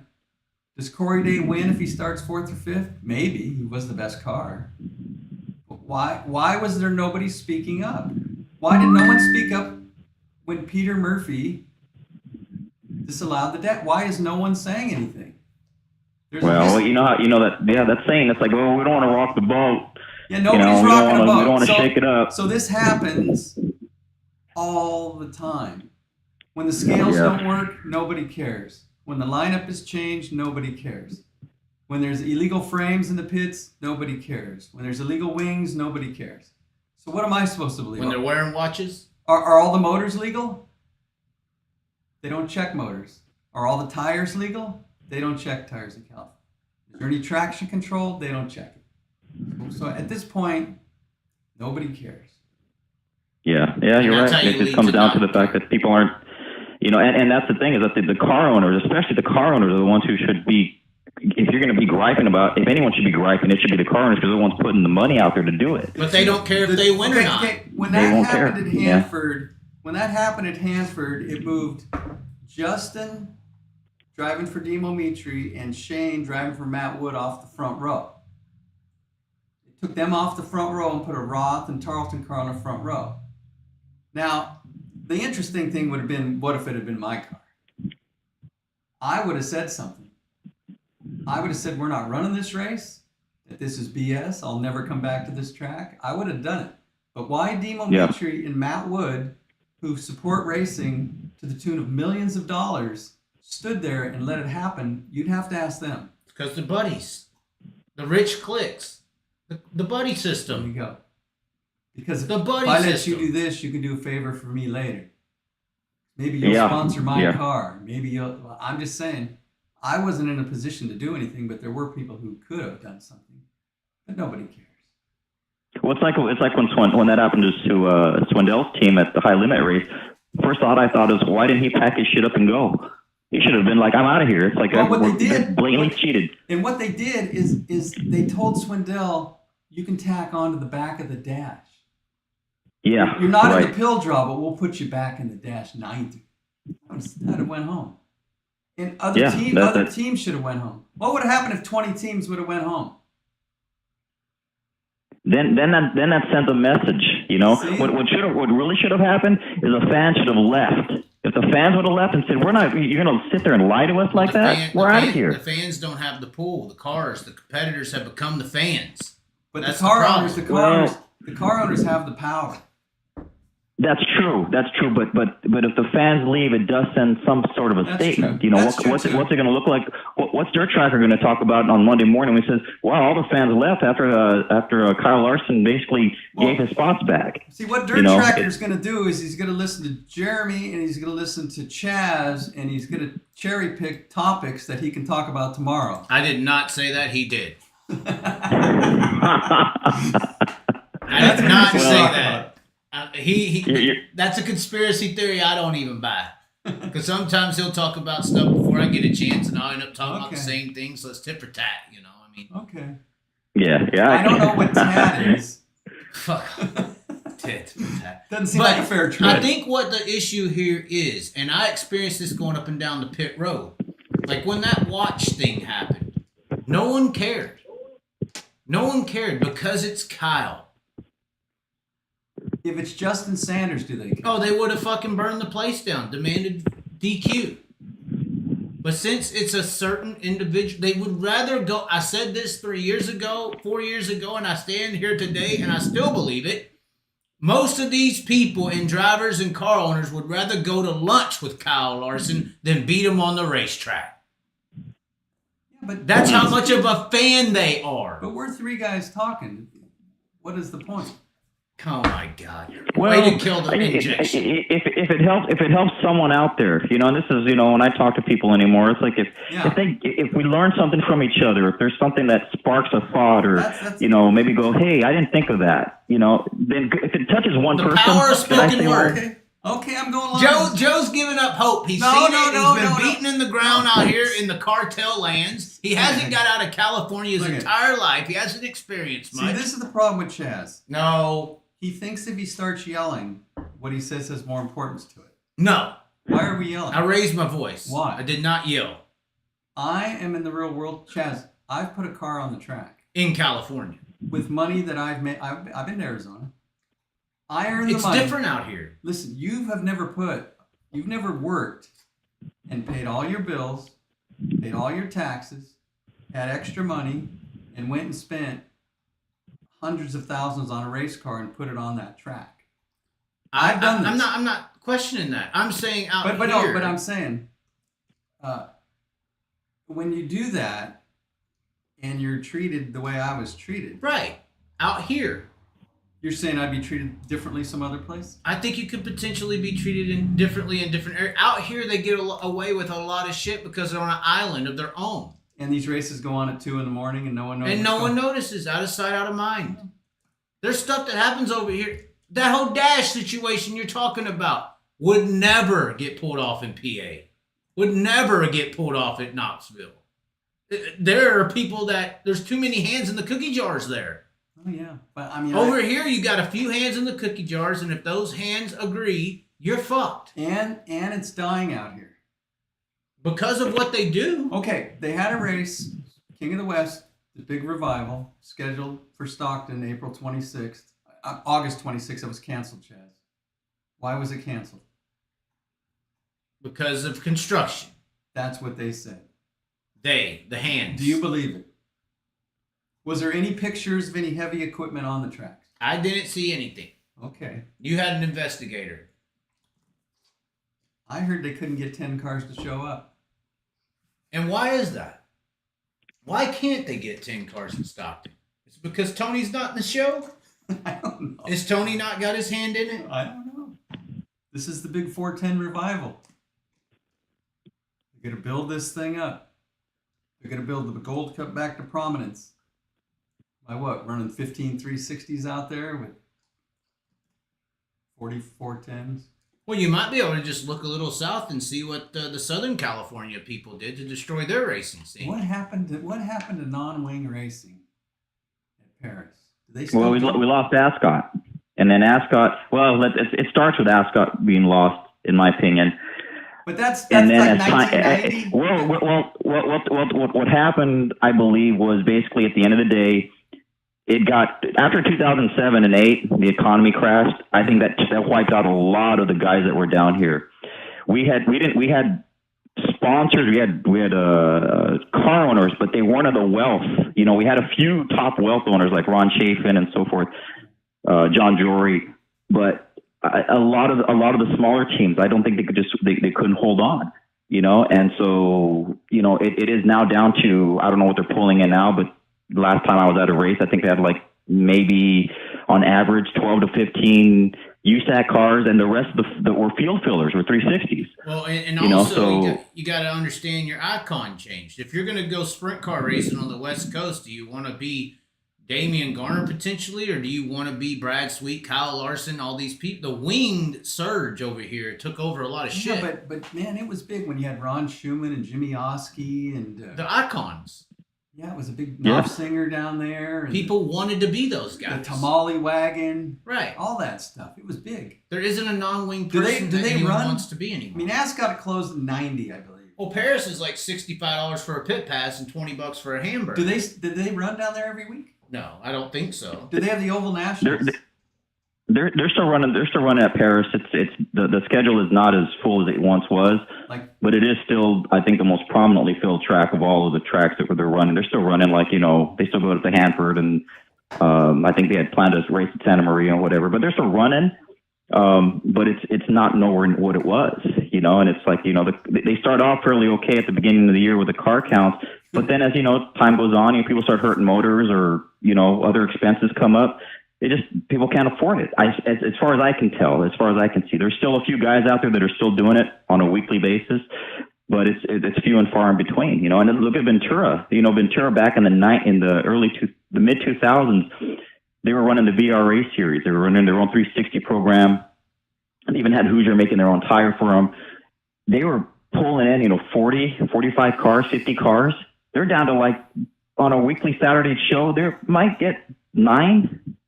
6 to 9, 12 cars maybe. It's down to almost nothing. It doesn't help when you have a mandatory drivers meeting at 2 p.m. and you're charging $55 for a pit pass. There's a mandatory drivers meeting there at 2 o'clock. Yeah. They don't hop out till 6. Well, the curfew's at 10, I think, or whatever. So, and then not to mention, it's like, I get it. It's like, well, they got to have, 17 other classes, to fill the back gate. So, they got to start early. And it's like, I've been there, when it's blazing in the afternoon, and we're like, wow, geez, we're really getting started early today, aren't we? So, but that's the program, so. It doesn't help, but at the same time, it's like, it's all down to the fact that, our culture's changing, our people are changing, and, it's like, it's about who's got money and who follows that. Money's become the dictate of everything, and it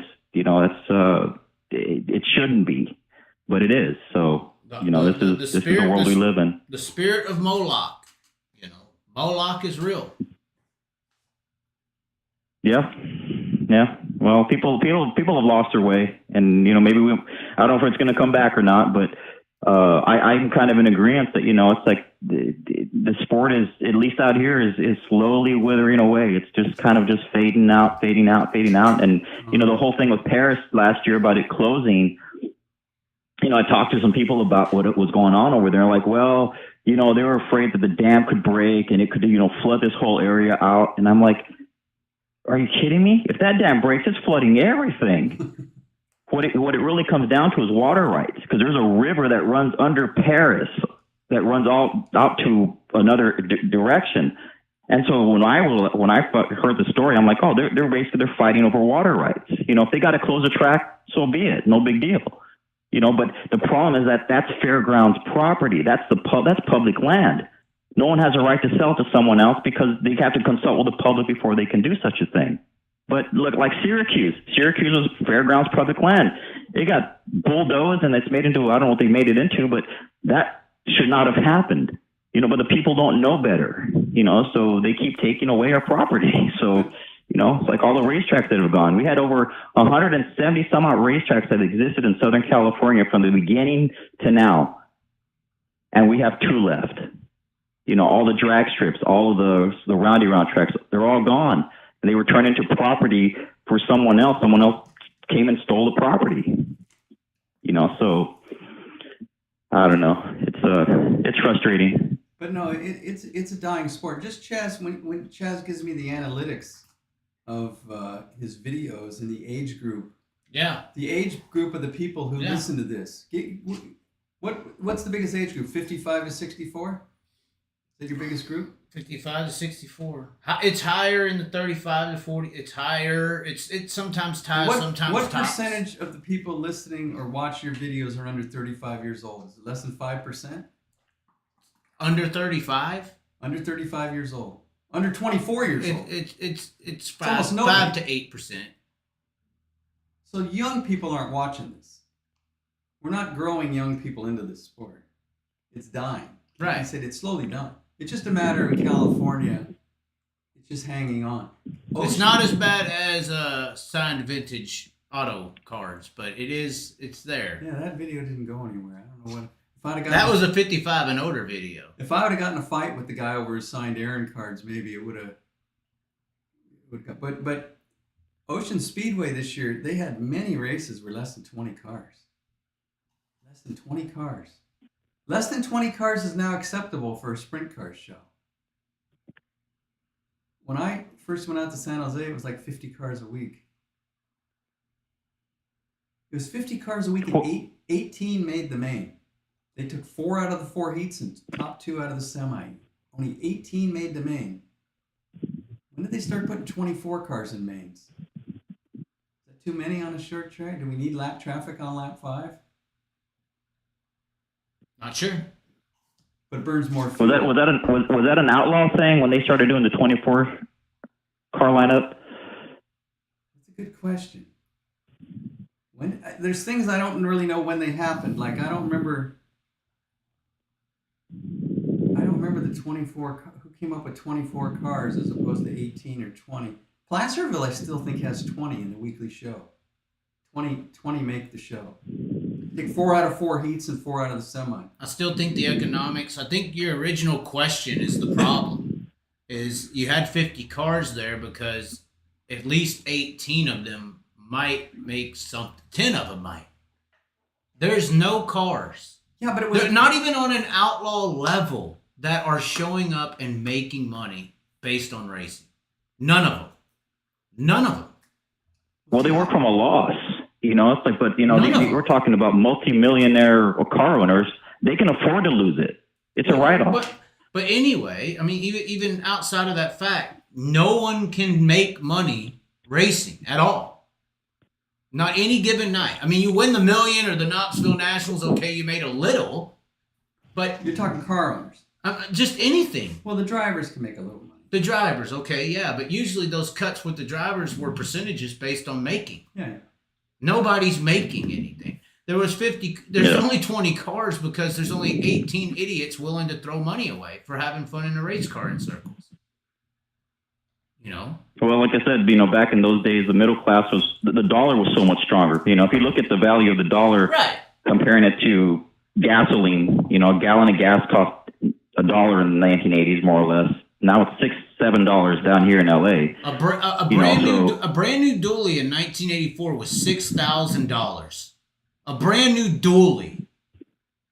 So if you won $1,000 race, if you won 6 more, you could buy a brand new dually. The Outlaws 10,000 to win should be weekly racing pay. When I got my motor rebuilt, can you guess what my motor rebuild was after my rookie year? Back then? Yeah. I got my motor rebuilt. Can you guess what it was? I'm going to say 3,000. What do you think, Chaz? 1,200. 1,800. 1,800. Wow. 1,800 for a motor rebuild. So. And how often did you have to freshen it up back then?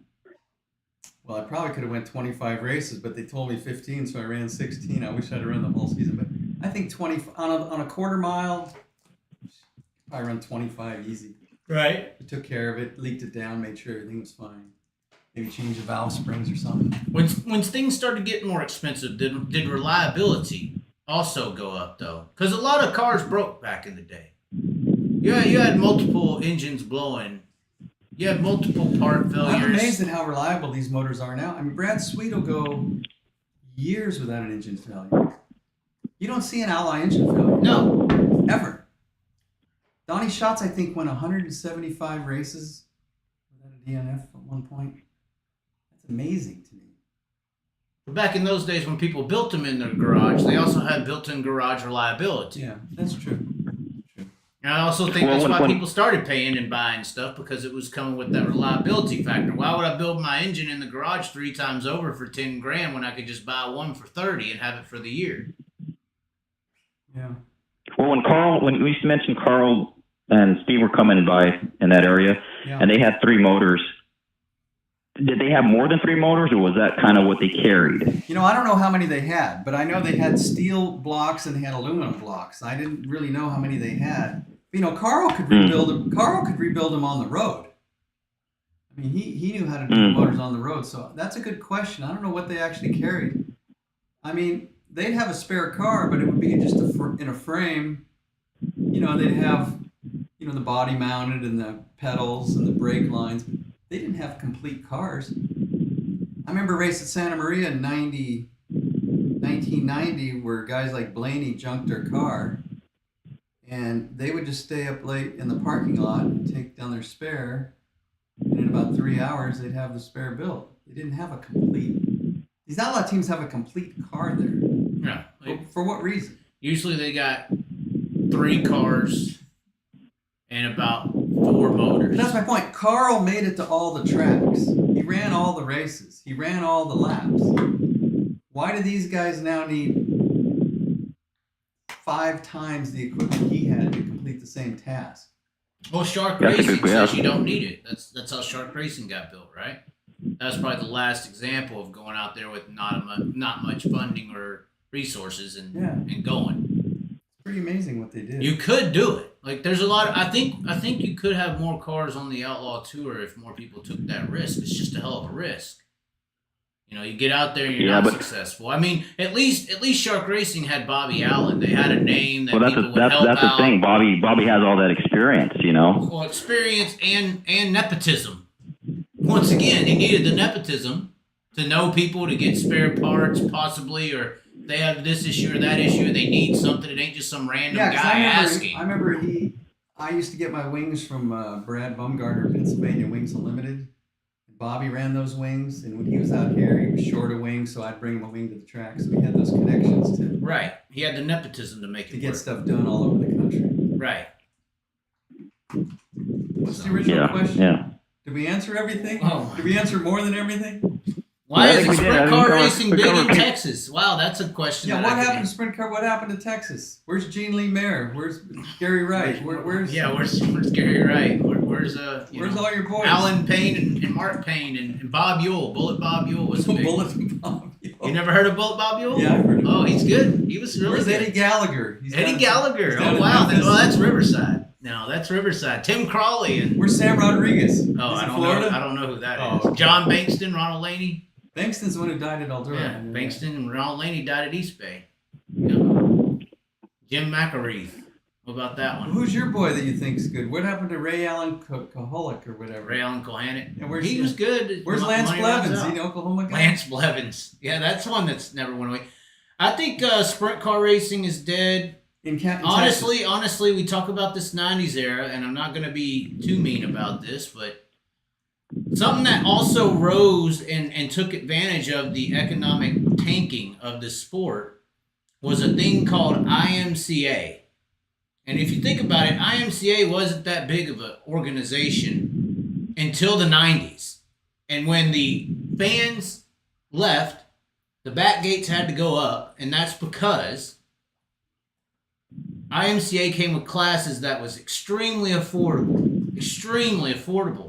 So it kind of allowed the amateur in the stands to get out onto the racetrack, and it killed other divisions of motorsport, in my opinion. But here's the question: Did the powers that be do something wrong to cause it to get where it got, or was it just a natural progression that was going to play itself out anyway?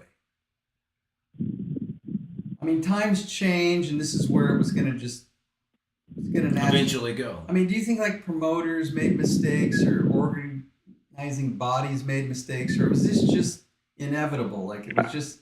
I think they got drunk on power. I think they got a lot of track promoters and people got drunk on power. Like boxing has lost its popularity. Horse racing has lost its pop. Track and field's not really popular until the Olympics. And then you had the rise of things like drifting, or UFC fight. I mean, there's different sports come in. The X Games wasn't there. I mean, is it just the country shifts and interests change, and dirt track racing was just something that was going to lose its steam regardless of what the powers that be did? An evolutionary fault. That's right. It was just something like it was just a blip in time. Well, at the end of the day, the sport's always been a daredevil sport. But it's always been a daredevil sport. but It got popular because people could die. That's really why it got popular. But the automobile came to be like 110 years ago, and it was exciting to see a car go fast. Right. But it's lost luster. people But people still love cars. Some do.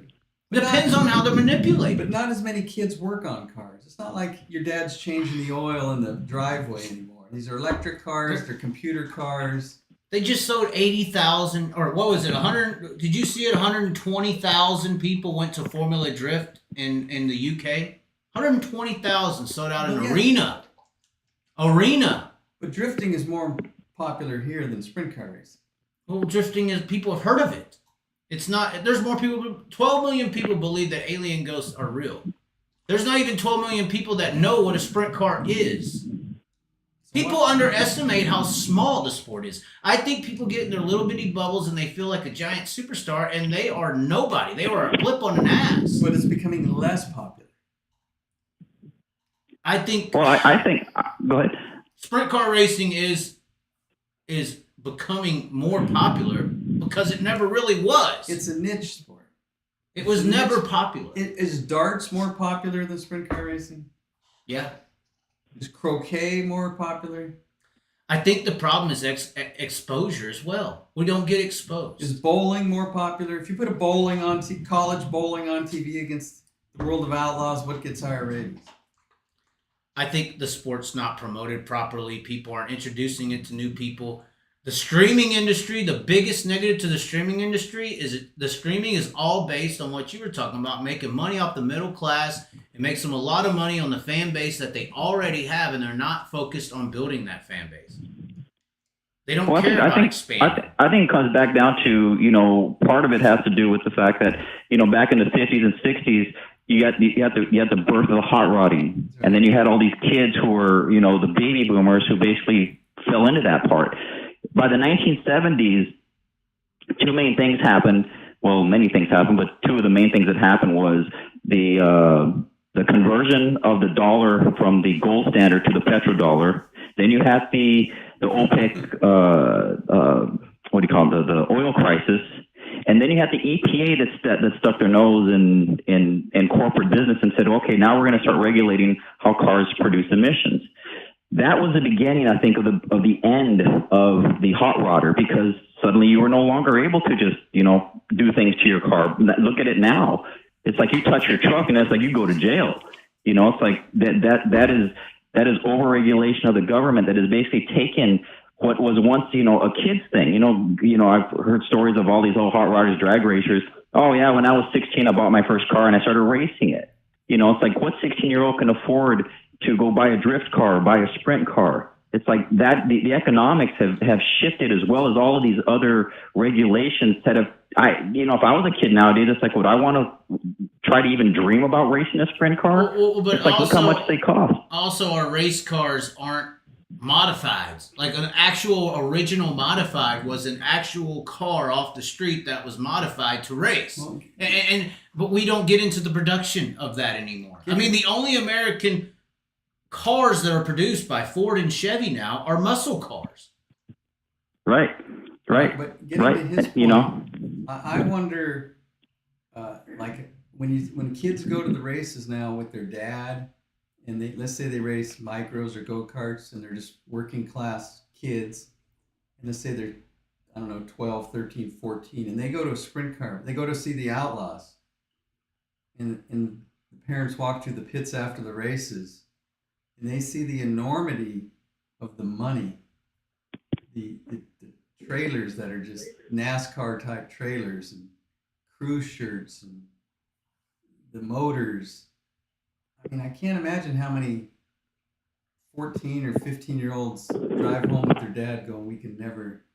People don't understand what you just said.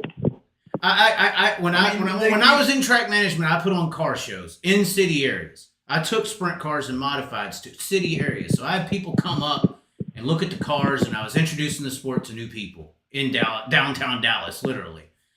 And I would do this from time to time. I'm always trying to understand why people think the way they do. And I would ask people from time to time, so how much do you think this car costs? And most of the time, people would assume $5,000 to $10,000. A 410. Most people look at these things and they don't see the money. They don't know how much it costs. Because if you're a teenager, you can adults, but you can go buy a tennis racket Oh yeah, that's and you the can play issue. tennis. You can go get a basketball and you can go down to your local park and you can shoot baskets.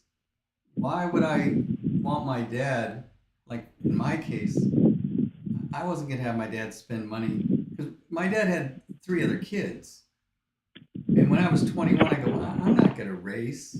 Why would he spend money on me when there's, I got a brother and 2 sisters. It didn't sit well with me. I go, what? I can go play baseball. I can go play football. Why would I drag family money into this? That's the way I saw it. But I don't know.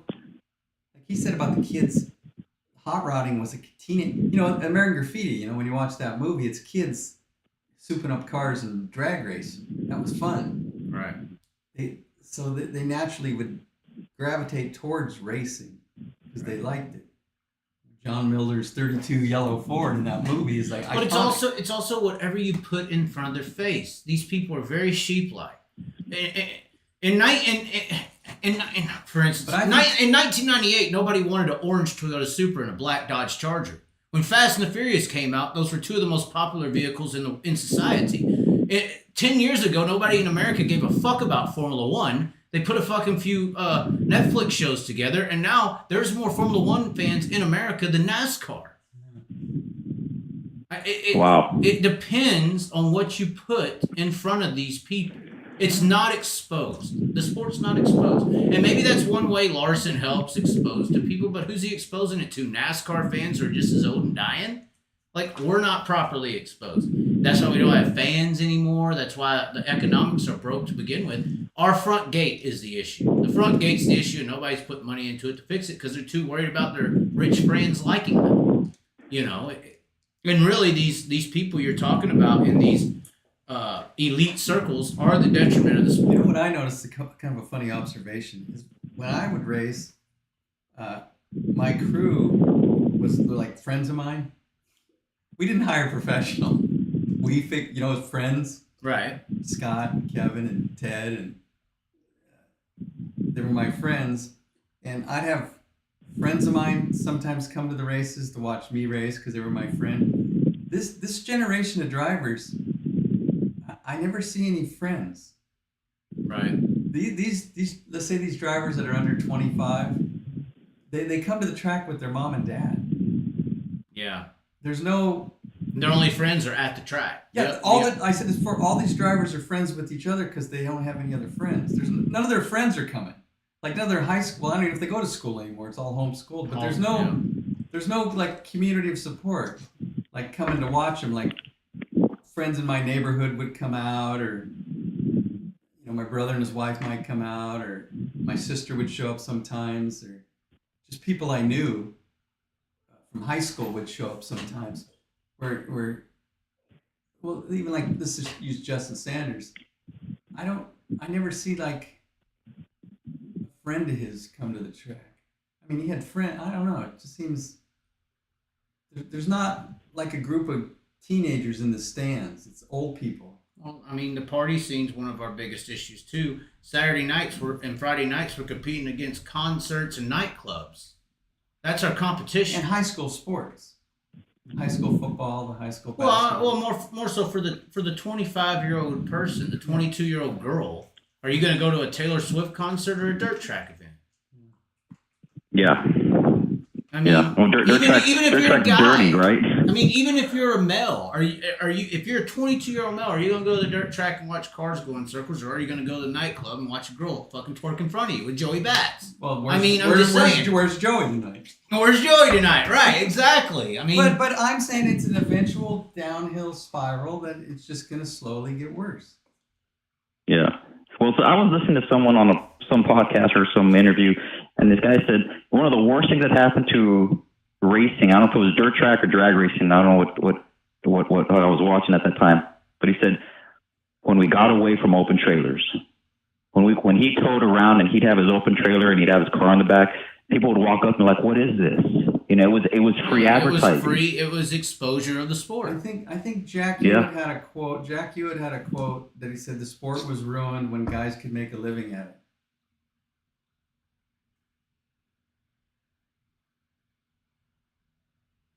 it. When nobody could make a living driving a race car, a dirt car, you had to go to work, and it was working class. Yeah. Yeah. Well, there's like T-Mez to me is one of the last guys out there that's actually running. He races whatever he races that weekend, and he's basically making a living being a driver. It's like that used to be the standard. Yeah, but I think also the working class representatives don't get any attention. Like a guy like Emerson Axum, who most would consider as a rich kid. I mean, he's in the shop working 40 hours a week with his dad's business. I mean, there's guys out there that still have this example that you're talking about. It's just they just don't get no clout. But see, we're talking regional. In Pennsylvania, I think almost all those drivers work. Right. Freddie Raymer is a full-time job. Dietrich and his brother run the parts business. Well, even out here, back when I raced, Brent ran Kadings. Chuck Ernie Sr., I think, was a carpenter. Leland McSpadden would fly in. He worked during... These guys these are Hall of Fame drivers held jobs. Hall of Fame drivers held 40-hour-a-week jobs, and they fit the racing around their work. And all of a sudden in the 90s, it got to where these people say they're professional race car drivers because they won 5 races a year. Well, and this is once again why the Jeff Gordons ruined sprint car racing, because you'll find your examples of drivers that you like in Fender and late model racing 100 out of 100 times. The reason you don't find it in sprint car racing is the icon of this sport became 5 years old in a go-kart, 14 in a sprint car. The age range of when you became a professional sprint car driver dropped to kiddie age. But the Pennsylvania guys go to work. TJ Stutz has a job. Brian Monteith had a job. Right. These guys went to jobs. Well, and they also retained regional icons like Fred Raymer and Lance DeWeese. But Lance works. Right. These are regional icons. It didn't trump their icons. Y'all over here, y'all's icon became 14 in a sprint car. The age range is a big part in this, too. Kids shouldn't be in race cars. I wouldn't be against kids not being allowed in full-size race cars till 18 or 20 or 21. That killed it. Kids in the pits almost ruined it, too. Like, I think you shouldn't be in a race car if you don't have your driver's license. I think that was a big mistake. It kills the respect. And for the fan as well, if I'm in the damn grandstand and I see a little kid get out of the race car, I'll lose respect for that race car all of a sudden because I view it as a kid car. I think that's a good point. I think letting these kids race, this idolization of little kids, and let's find the youngest racer we can find, ruin the sport. Big part of it. Big part of ruining the respect for the cars. And that's why it's able to be projected as a kiddie league to the masses. Because the only good drivers in this sport are represented in NASCAR as 14-year-olds that started out in dirt and learned how to drive. It's a developmental car. I had an old person at the Chili Bowl say, when did this midget become a developmental race car? He was really offended because he had been racing midgets his whole life. And he said, when I got into this race car, it was a race car. Now it's for kids to learn how to drive. That ruined that class. I would say that happened when the money came into play. When big money came into play, that's when that happened because they figured out they could use this as a vehicle to promote young drivers to get experience and to get some kind of knowledge behind a wheel in a high pressure sport like midget racing is. And they're like, here we go. And then, it's like, what does it cost to arrange a ride from Keith Coons? What, $300,000 a year? Yeah. So who can afford that? Well, and and the only reason that was happening is because the icon of this sport has to be in a cup car at 20. If you're not a star by 20 years old, you're fucking left behind. You're too old. You hear 26-year-old people, 27-year-old people saying, oh, I'm past my prime. I can't make it. I should maybe put another kid in the car because I'm too old to make it. The fuck are you talking about? How old was Steve Kinzer when he made it? Well, how old was Earnhardt Sr. when he ran his first cup race? 26, 27. How old was Rusty Wallace or Jeff Bodine? I think Mark Martin was one of the youngest at like 23. That was like a shock. Oh my God, 23. But now in this sport, because of the Jeff Gordon effect, once again, I'll lay on that all day. or Cole Trickle, same people. 5 in the go-kart, 14 in the sprint car, 20 in cup, or you're a fucking nobody. You're not the icon. You can't be. Took you too long. It's destroyed the sport. Did somebody plan that out, or did it just Oh, yeah. naturally? I mean, how much did they pay ESPN to push Jeff Gordon when he was running Thursday Night Thunder, and the producer of the show got fired after getting I bribed? thought it was Larry Newberg. Oh. Was he the guy getting? Oh. bribed? Really? Oh, why? Why would y'all do all this? Why would y'all push this guy? What notion are you trying to instill? Oh, and in the same era when Gordon's coming up and popping, we got to kill the sprint car icon of Steve Kinzer and put him in a junk fucking car and embarrass him in front of the country. It was a great plan. It's all systematic, and then we could talk about. Why didn't you think of it? We could talk about kart and Formula One because that was the bigger issue. Kart racing got too big. They took Nigel Mansell. They started getting bigger across the world than Formula One. As big as Ford and GM think they are, they ain't bigger than Ferrari. And the Italian mafias of Joey Vats, they're coming to get you. You know, so this is big corporational battle is what's happening here. If stock cars World became mafia. the biggest sport in America, it stays here. International fans can't relate to fendered cars. They could relate to kart, though, because it looked like a Formula One machine. It was threatening global dominance of Formula One. They had to take them out. And they used dirt racing, which was fairly popular in the early 90s. It was on ABC. It was fairly popular in that 80s era when you see this grandstand full in San Jose, California. NASCAR siphoned that grandstand right there and the grandstands of this dirt country to dominate, to take over IndyCar racing with the assistance of Formula One and This was Indy. under the NASCAR banner. This was under NASCAR banner here. What? Is NASCAR sprint cars? Yeah, NASCAR Super Modifieds. Super Modifieds. This was a NASCAR run event. They siphoned those fans. Those fans went home and started watching Jeff Gordon. Because that was Cole Trickle.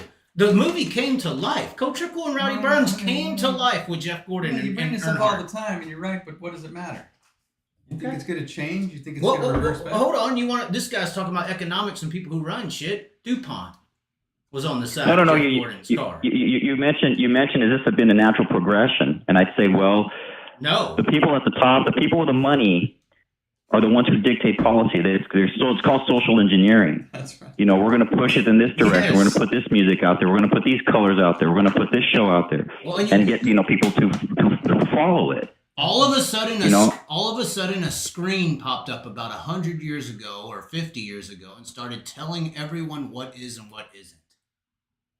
And showed you everything. This is a very odd, maybe this is natural human progression, but all of a sudden, 50 years ago, for the first time in human history, a screen popped up in everyone's room and told them what is reality and what is not. That's a big one. So if you controlled that thing, you had a lot of power. Go ask Charlie Manson about that. I'm just playing. Yeah, exactly. Well, it's indoctrination. You know, how can we get into your heads? You know, through music, through sound, through color, through light, through through JFK. propaganda. Ask JFK. Did we go to the moon, Joe? Did we go to the moon? Yes, we did. You think so? Okay. It's not flat.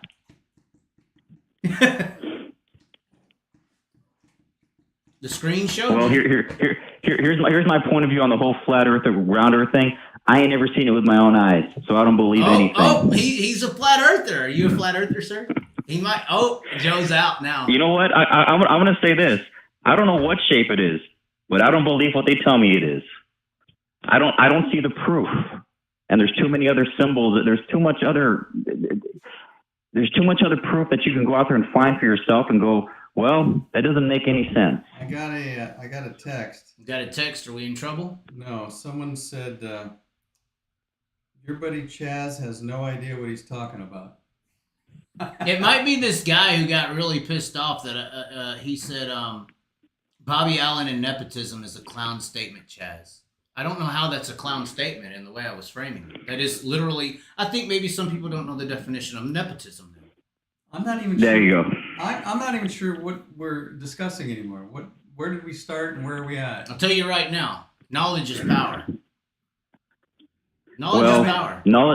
knowledge helps breed wisdom, and it's wisdom that we're looking for. That's wisdom that we've lost. We've lost our way because we don't know how to think for ourselves anymore. We became and racing is a microcosm of that. We know that, but we're making changes, Joe. no. See, you guys are just It's going to be the same tomorrow. No, it's not.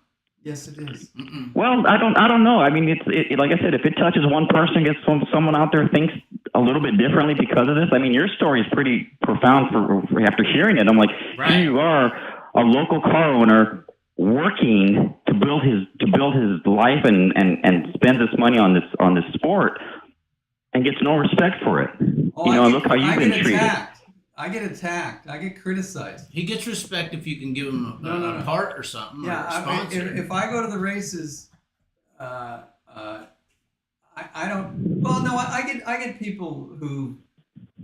I've had people thank me for helping people. I get a few, but they're. It's not. I mean, me and Chaz went to a card show, a baseball card show, and I have more fun going to a card show. See, the weird thing about the pits is it's the same people in the pits every single week. It's a click. It's just the same. It's the same people talking about the same thing, pitting in the same area, going out and doing the same thing, and the fans, a couple hundred of them show up and they race, and everyone goes home. And it's all forgotten. People can't tell me what happened 2 weeks ago. If I said who finished sixth at the Outlaw race at Placerville, nobody knows. It's just the time just rolls so fast that what does it all really? What does it all kind of mean? It's just I'll tell you what, Joe. The thing is, though, these people.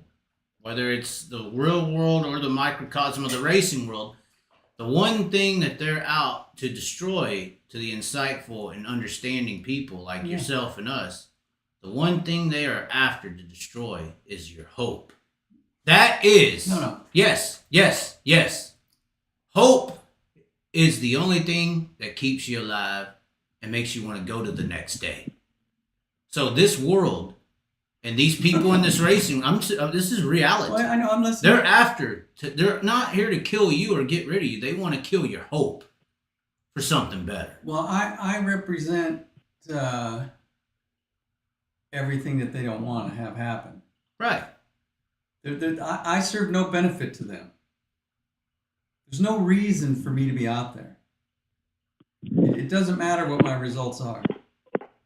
That nobody says, hey, this guy's good for the sport.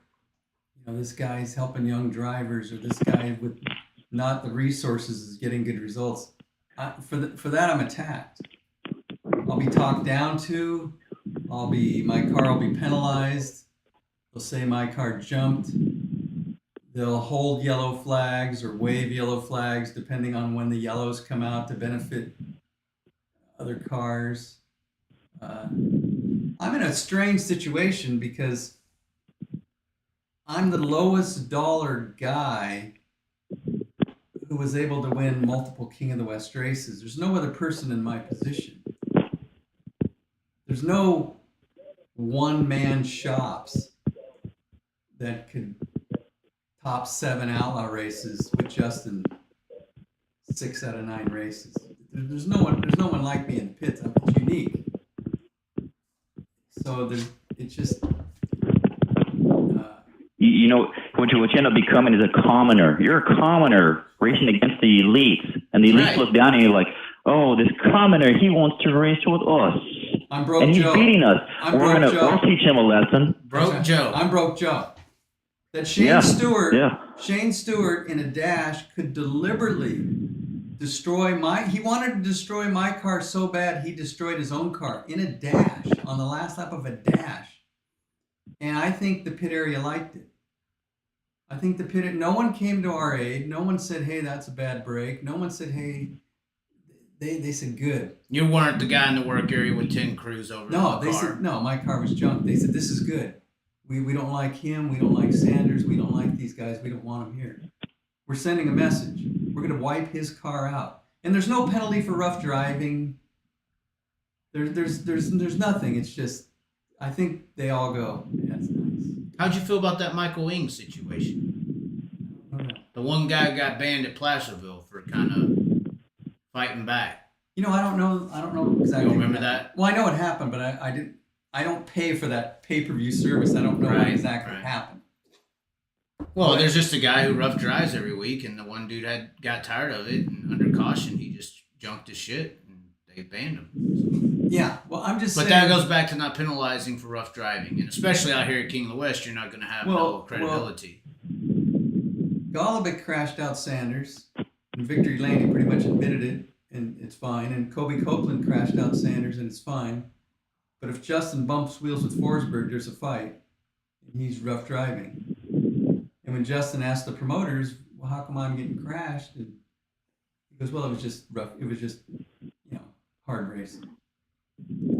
I mean, but I don't know. But you're playing their game. I mean, there's no surprise. It's their stage. Yeah. Their buddies. Yeah. If I bring a car out there, I know what's going to happen. Right. I know what. I mean, I get what I deserve. When my car's destroyed, I go, well, that's what I get. That's what they wanted. This guy's still on it. He says Bobby making do with used parts, using open hotel rooms to shower in the morning after check. All this just going on. About Bobby Allen? Dealing sponsorships and parts to get on down the road is not nepotism. Not the point I was making. Are we talking about Bobby Allen or are we talking about Jacob and Logan? Who are we talking about?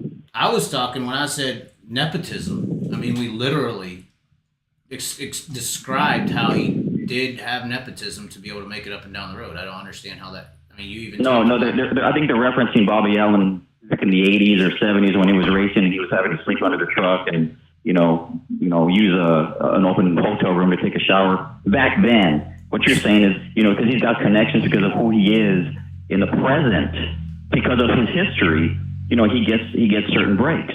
Well, and it's like, is that? Yeah, that makes sense. I mean, hell, I'm here in this shop with Joe because of nepotism, if that's the case. Yeah, I mean, and is that entirely wrong? I mean, the guy, has he paid his dues well? Like, he nepotism just means maybe that. Nepotism just means you know people and you're able to get things because you know people. Well, it means you're related. Yeah. Well, it can be friends or family. It can be either one. Yeah, but I don't know. You're being privileged based on a relationship. That's what nepotism is. Yeah, but Bobby Allen kind of earned it. That's what this guy's saying. And no one said he didn't earn it or did. I'm just saying that they were able to do that, and unlike a random person who attempted to just go on the road, they were able to do that with Bobby Allen being there because he had the nepotism to be able to do that. He had the connections. He had the friends, the families. That's not, I don't know why this guy's getting so offended, but it is. You always have your one commenter that wants to be heard, so.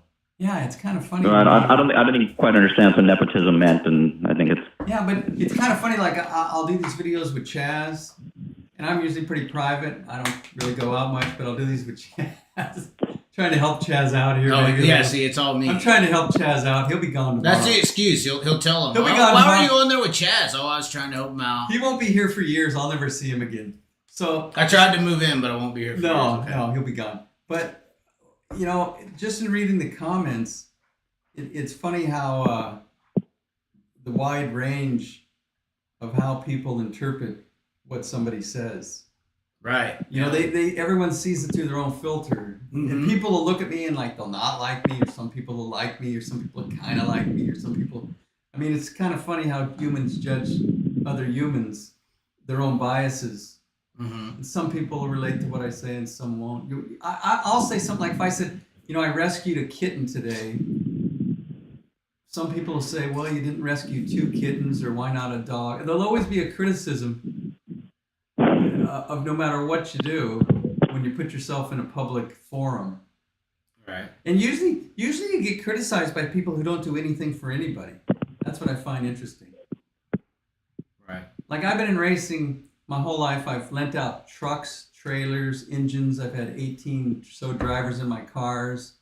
I've put money into purses. I've been in crews for free. I've just helped people, yet there's people who don't like me and they've done nothing for nobody. They've never helped a person in their life, but they don't like what I did. They'll say what I did wrong. Well, why is Joe saying that? Why did Joe do this? Why am I find that interesting. The buddy system. Yeah. Well, the elites have their way of doing things, and what you did went against it. You know, it's like you weren't born with it. You earned it. And that's a big rub on those people. Right. They don't like that. He's poking the bear, and the bear comes running. Yeah, and in the end, it's their sport, and a guy like me just comes and goes. You know, I'm here today, gone tomorrow. You know, they just can wait it out. Like how long? They'll think like I'm not doing it because I can't afford to do it. But I tell Chaz, you know, I graduated college. I don't go back and take the same classes over again. I mean, I won how many races do you need to win? How you know, why keep going out there over and over and over for years and years and decades and decades and decades to do the same thing? Now, if something came along that excited me, like the Winter Heat with Greg Hodnick, you know, it was 7 years ago, but I go, man, they're running 5 races in Arizona for $12,000 to win in the winter. That seemed like a fun thing to take on and make happen. But just to go out to weekly do the same. Yeah. I'm just speaking. Well, it was myself. different. You know, the winter heat thing was a different deal. It was and especially it's in the winter, and you know, I can see the draw for something like that. Well, it was fun for me. I'm just speaking for me. But there's guys that like racing, and they go out and they race their local track. And there's some guys who run Marysville every week, and you know, they get their kicks doing that. That's okay too. I'm not here to tell anybody what to do. It's just, I don't know. It seems I see these families spend so much money year after year after year, and they get no results. They don't ever win. And I go, wow, why would you? How is that fun? Yeah, I don't think it would be. I mean, if you go out there with the intention of winning, like you said earlier in the conversation, it's like you show up to win. You know, Well, and if you it's don't not- have a chance, Well, it's not just the winning, you but know. if you have a young driver and they're progressing, you know, if they're progressing, if you see progress, that's just as good. It's like watching a tree grow. Well, progress is great as long as someone's progressing. And that's why, you know, me and Chaz will sit here and we'll look at a Brock Zierfoss, and we go, is he really progressing? Is he any better than he was 3 years ago? What is? I say the same thing I hear about Joel Myers, a young kid who showed progress and ran 4th at an outlaw race last year, and then I watch. It doesn't look like it's progressing. See, I would be concerned about progress. Like when I was with Justin, it was always we were always doing something we'd never done before. We won a King of the West. Then we won back-to-back King of the West. Then we top 5'd an outlaw show. Then we won up on the podium. I mean, it was always like a climb. It was like progress. It was fun to be a part of progress. It was even the same with Golovic. You know, we started off, and you know, we got some bad results and good results, and we worked, and we got it. You know, it was fun. Progressing is fun. Well, and you won the outlaw race with Golovic. Yeah, you know, and that was fun to progress, but to just watch some of these guys, I go, wow, I couldn't do that. I like to win or think we're building towards winning. But guys that just week after week after week go out there, I don't know. Jeremy says we need more than 5 cars out here, Joe. What are you telling me? Same old song and dance. Yeah. Somebody said sad part is racing survives from people like Joe and dies because of the elite people who push guys like Joe out. Yeah, all the people that I used to race against, the middle class workers from, I mean, I could throw out 100 names. From Johnny Key to Tom Henry to John Lott to Jerry Freitas, or just all the 40 guys in that pit area that were working class. They're not in the pits no more. It's kids with their mom and dad. It's Right. kids with their mom and dad. When I went out and raced, I drove. I was 28, and I had 4 or 5 crew guys that were all younger than me. Just a bunch of guys just trying to figure it out. There's no crew like that. It's mom and dad, and if they have enough money, they have a professional crew chief They paid somebody who figured it out. calling the shots. And it's see, I mean, I got along with Justin because he's the last driver, I think, that I didn't have to deal with the mom and dad. So it was just me and Justin figuring it out. People say, well, you got to put someone in your car. I go, well, are their mom and dad going to be there? Right. Are they bringing the dog? Is the girlfriend coming? Do they have an uncle that's going to give me his opinion? Cousin showing up? I mean, that's why I would suggest team owners out there, if you want a regular working type driver who respects his shit, I still say you should go after 305 guys. That's me. But, yeah, I'm not. 305 guys are the only guys who've actually worked to be on the track. People want me to help them, and I go, well, if I say something to the driver, then his dad's going to come in, then his mom's going to have an opinion, then who knows what's going to happen then. Right. Well, that goes back to the age thing. I don't think people should be in race cars at 18 till 18 years old, but that's not the goal of a sprint car racer anymore. Your goal is to be in NASCAR by 18. And if you're not there, you're too old. You're past your prime. That's the Did we solve anything with this guy? Did we? Well, Well, no, it's been a great conversation. I mean, it's like, I think that I learned a little bit about you. I'm not real familiar with the Northern California scene, so Consider you're yourself explaining that you were lucky. a car owner. Consider again? yourself lucky. Now, y'all still have a strong fender scene down there, don't you? Repeat that one more time. Y'all still have a strong fendered scene, like Hibden's down there and Cody Laney's from down there, I think. I'm not real sure. The wall is up between the two sides of the racing world, that's for sure. You said fender. You talking about the stock car stuff or? Modifieds, yeah. Oh no, dude. The only thing I follow is sprint cars, and I don't follow almost anything else Right. anymore. I kind of gave up on NASCAR and Winston Cup and everything. It's become so corporate. I just don't have an interest in most of anything anymore. Why are And you even thumbs up the I mean, just the name, it's called stock car racing. It's called modifieds. No, I'm talking NASCAR, stock. Oh, well, yeah. I'm not Stock. talking asphalt. We're going to race stock cars. I never watched it ever. Why would I want to watch a stock, full fendered car that weighs, what does it weigh, 3,500 pounds? You're talking about cup racing. Yeah. Yeah, I don't pay attention to that either. That's not what I'm talking about. I'm talking about IMCA modified. That stuff I don't know. Super late model. It never was popular around here. Yeah, that's true. So, I mean, it's a regional.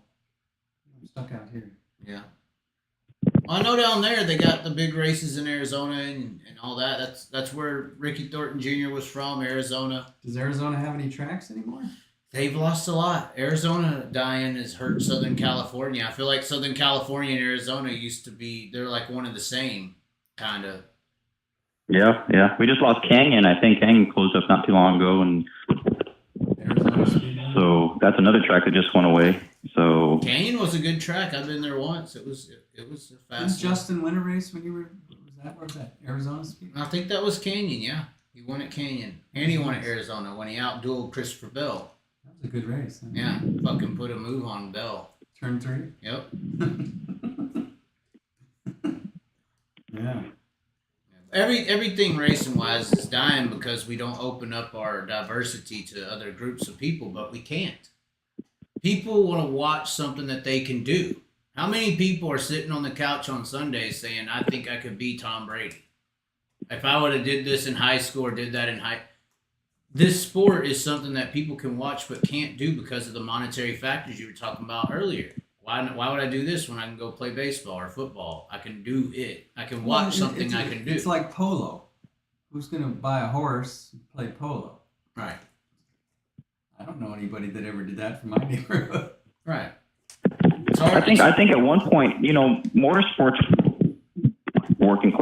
I like to watch the old drag racing videos from the 70s and 80s. He had guys winning like the winter finals, the world finals at Ontario or at Orange County.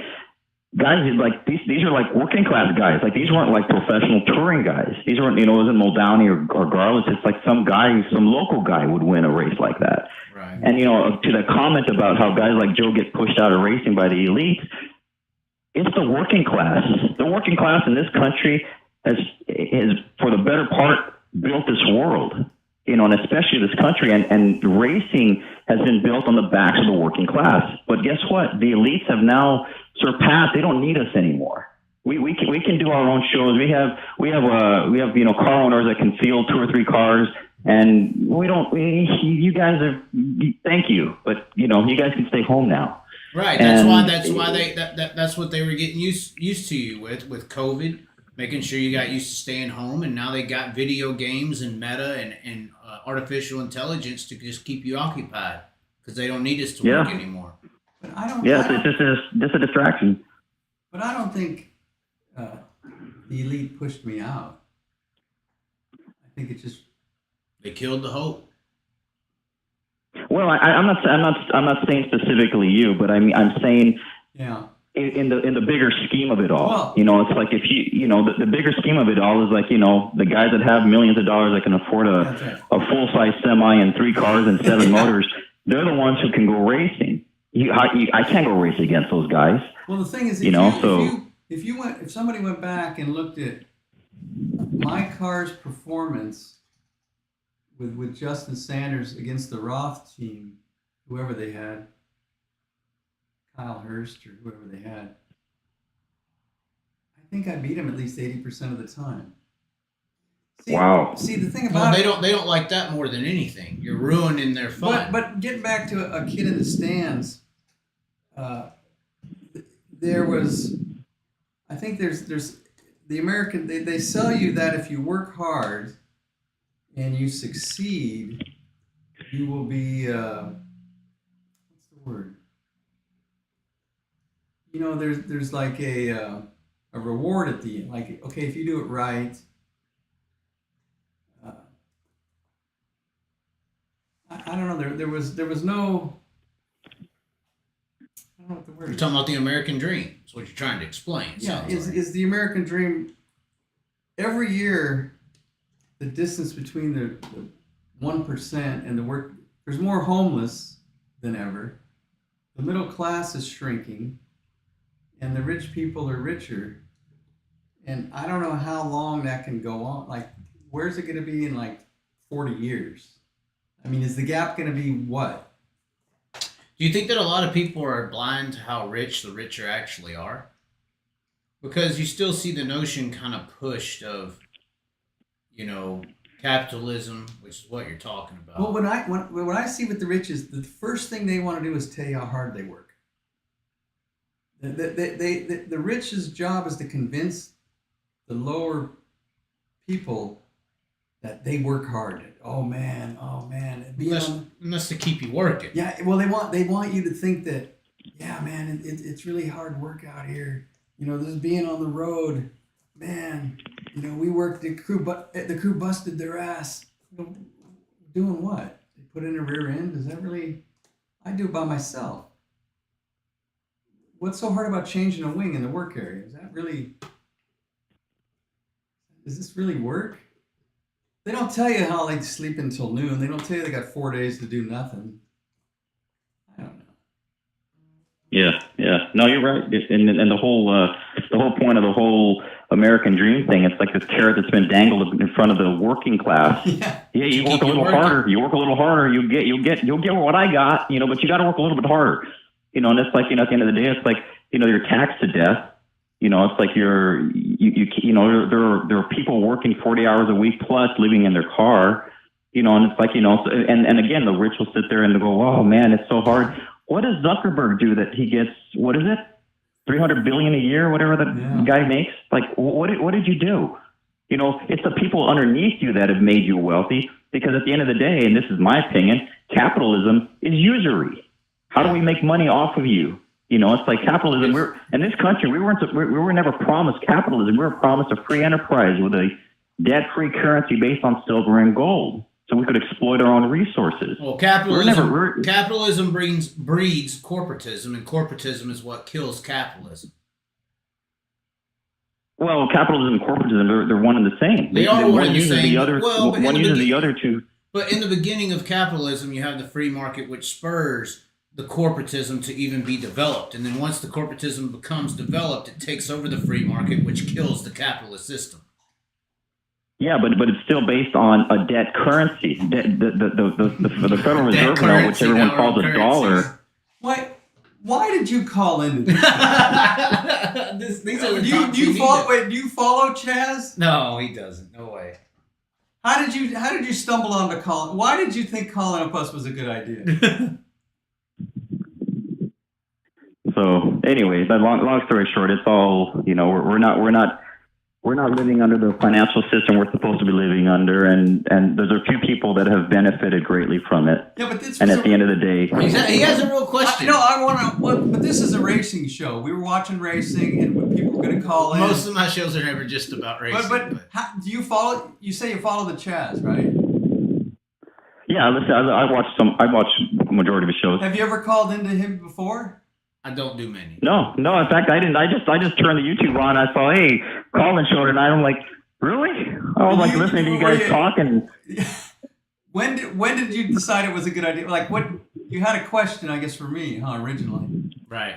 Yeah. No, the original question was, the economics, the payouts in your time. You know, was it basically what would it pay for back then versus what it pays out now? You heard us talking, and I must have said something that triggered you saying, I'm going to call this guy because he might have an answer to a question.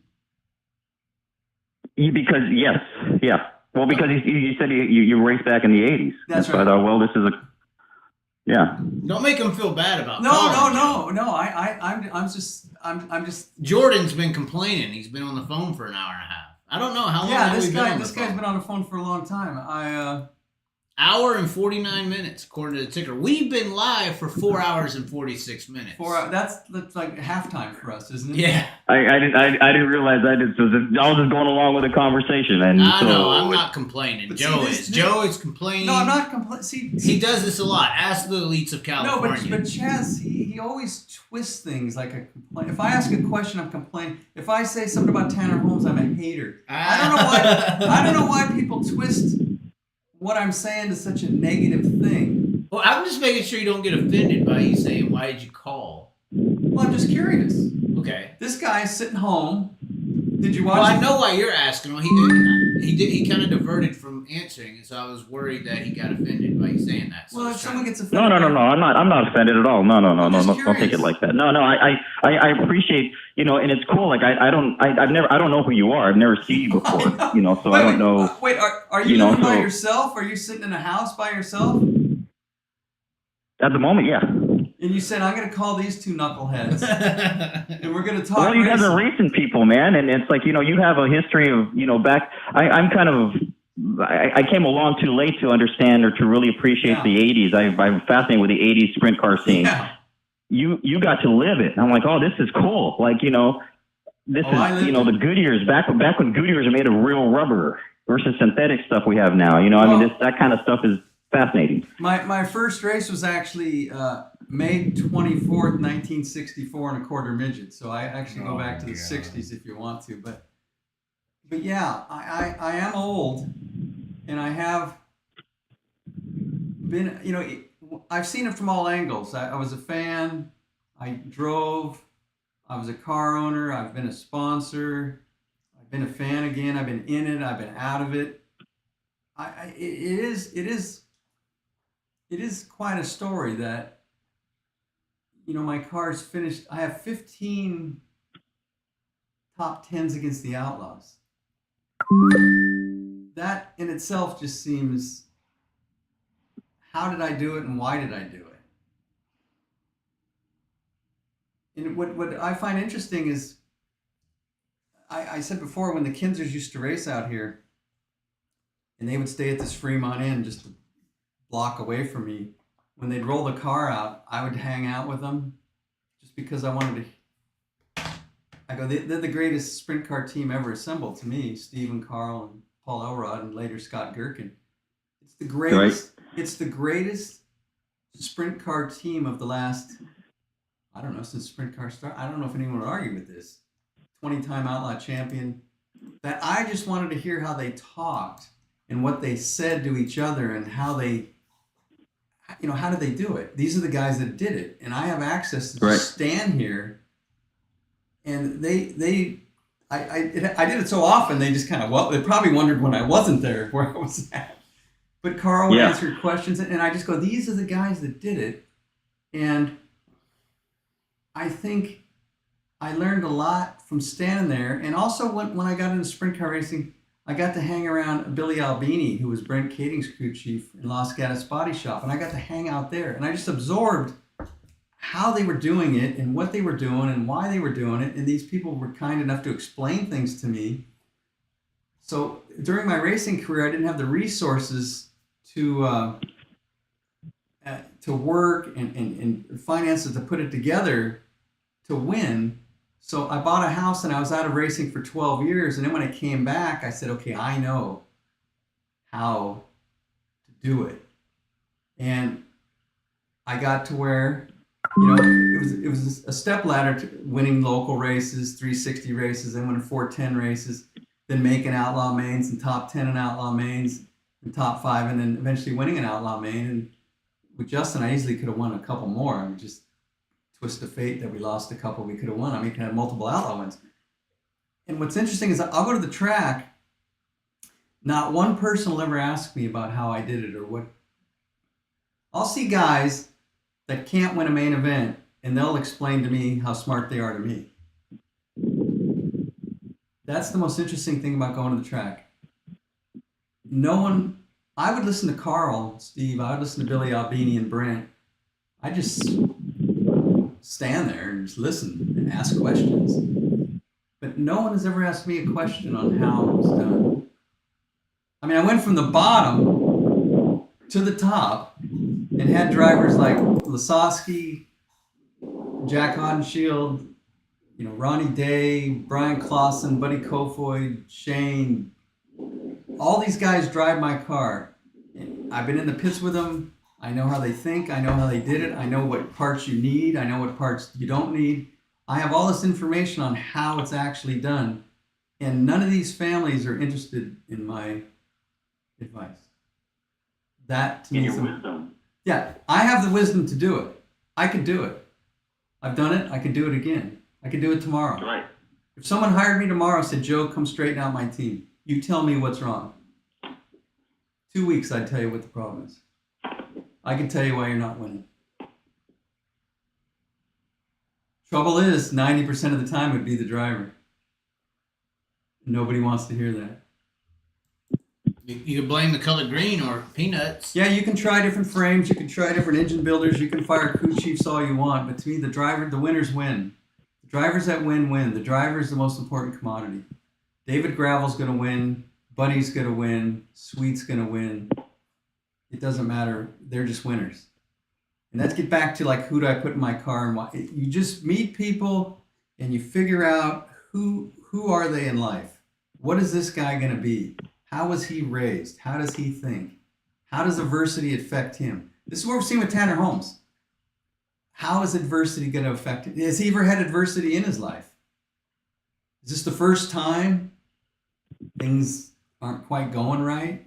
How is he going to react to this? Is this something how does his dad talk to him? How does his sister talk to him? How does he think about it? What is he, you get to find out who they are, what their journey's going to be. And what's amazing is people don't seem to be able to figure out who can do it. Buddy bounced around for a long time before he got the rides he deserved. Justin bounced around a long time. Do you think he's got the ride he deserves? Don't know.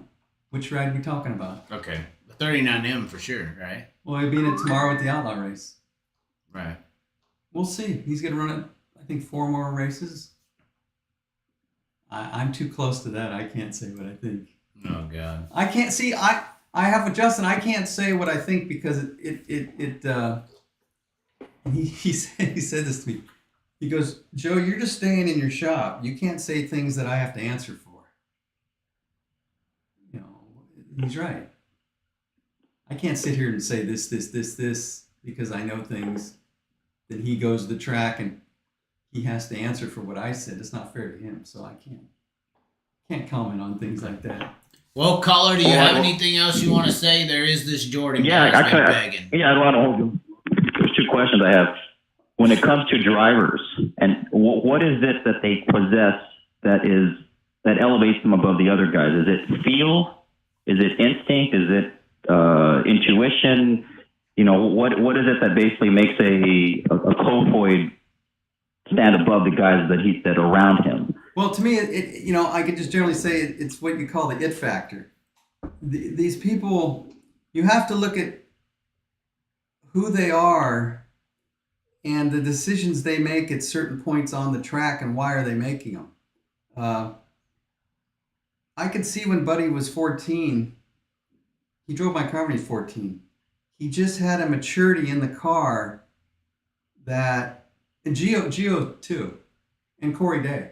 I mean, those 3 guys, they all developed actually faster than Kyle. Kyle took, I don't know if people know that Kyle ran over 200 sprint car races before he got in the Keith Kunz midget. Kyle took longer to develop than they did. It doesn't mean, in the end, they're going to be better or worse than him, but it was just interesting to watch Kyle's development. But it's everything. It's not one thing. It's their feel. Do they get in over their head? Do they take responsibility for when they mess up? Right. It's how they were parented, who their parents are. It's who they hang out with in the pits. You hear things about certain people and their personality. Do they? You can't. It's hard to put your finger on it. It's kind of a. To me, it's just an instinctive feel of people. And you kind of meet them and you talk to them, and it's the way they answer questions. It's a whole.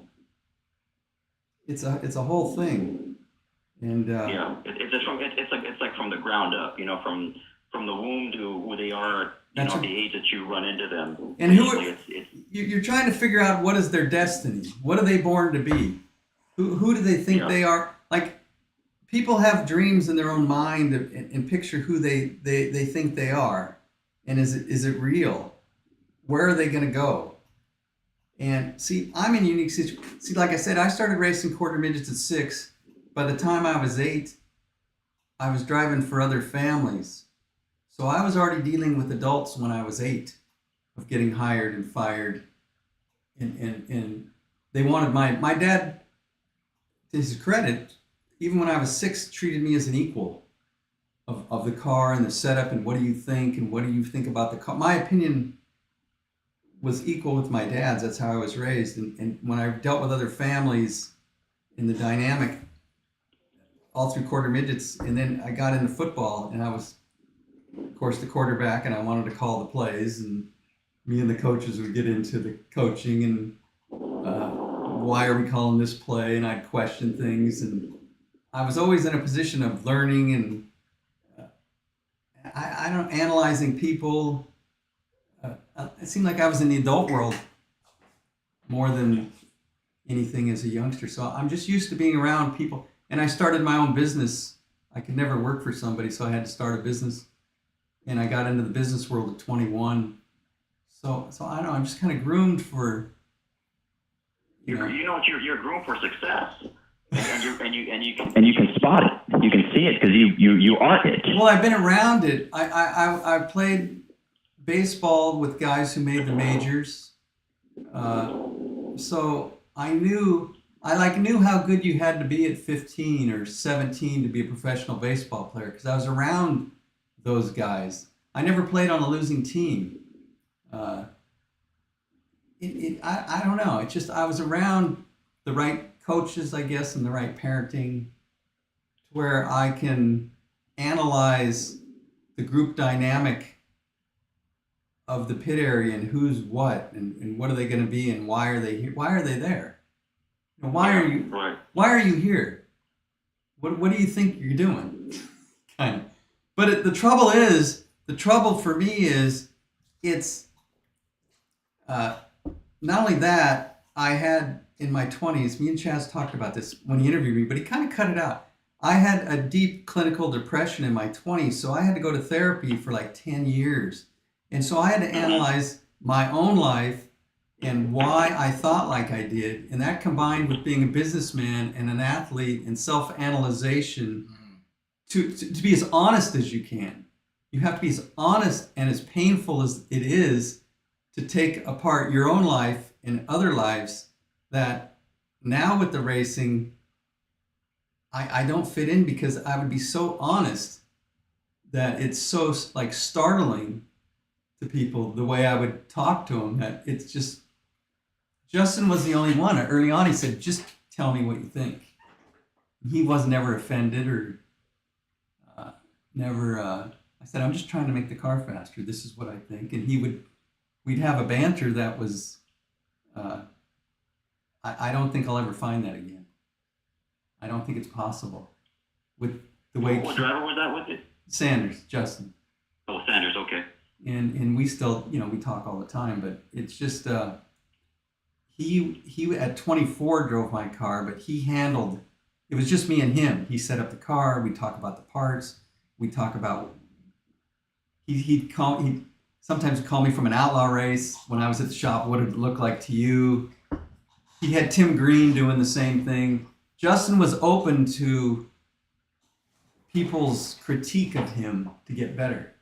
And that, I don't think kids are raised that way now. I don't think, if people want me to help them, I go, man, if I went in there and told them what I thought, man, these people would hate me.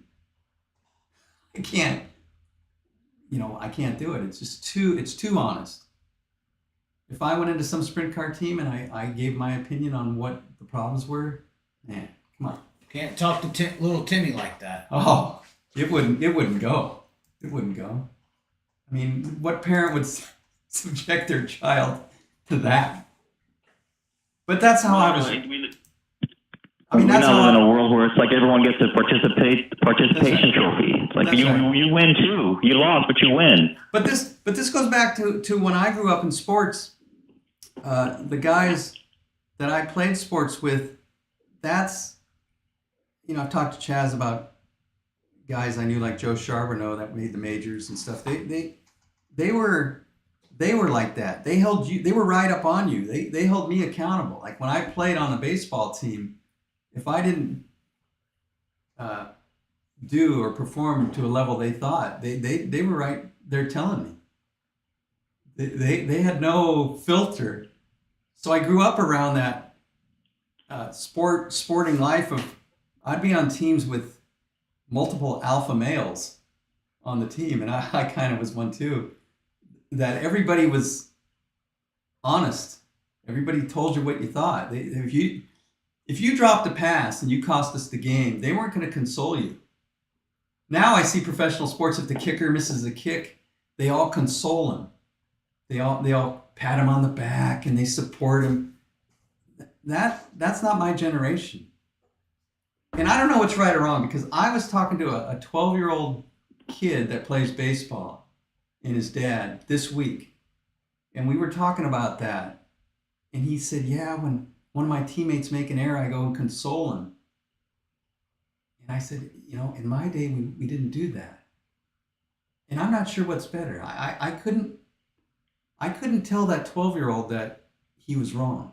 I said, maybe that's a better way. Maybe that's better. Maybe the way I think is obsolete. Like I'm an old, get off my lawn, obsolete thinker. I mean, I have to factor that in. I didn't. All the better.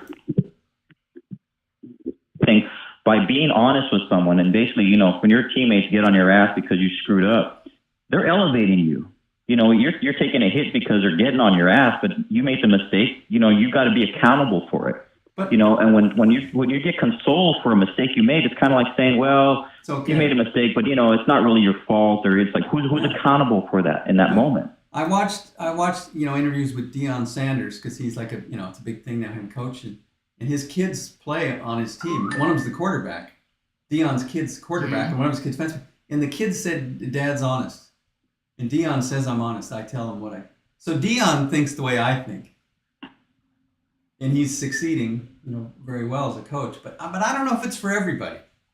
I mean, when I was talking to this 12-year-old kid, I was saying, not everybody's the same, and not everybody reacts to the same. Some people need a kick in the pants, and some people need a pat on the butt. I don't know. You have to be smart enough to analyze the people and see what motivates them the best, I guess, to be a good coach. Well, I think it also depends on the importance of life, what they want. Have they sold their soul for the game, or do they have other things they want to do in life? Jacob Allen couldn't handle that pressure. It wasn't that important.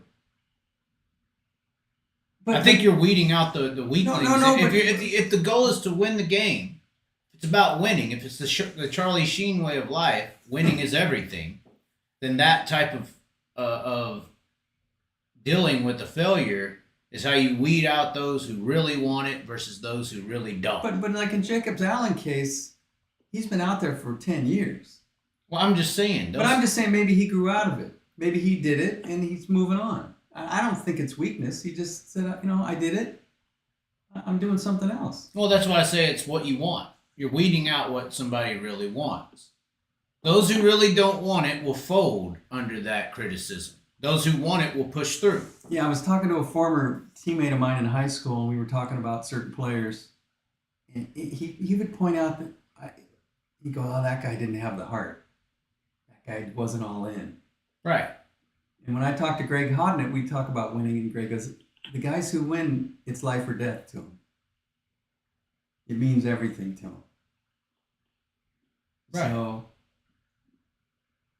So in that moment when you're in competition, I mean, because why else would you go to a race if you're just, I know guys go out there to, that's just their hobby. It's what they do, make laps.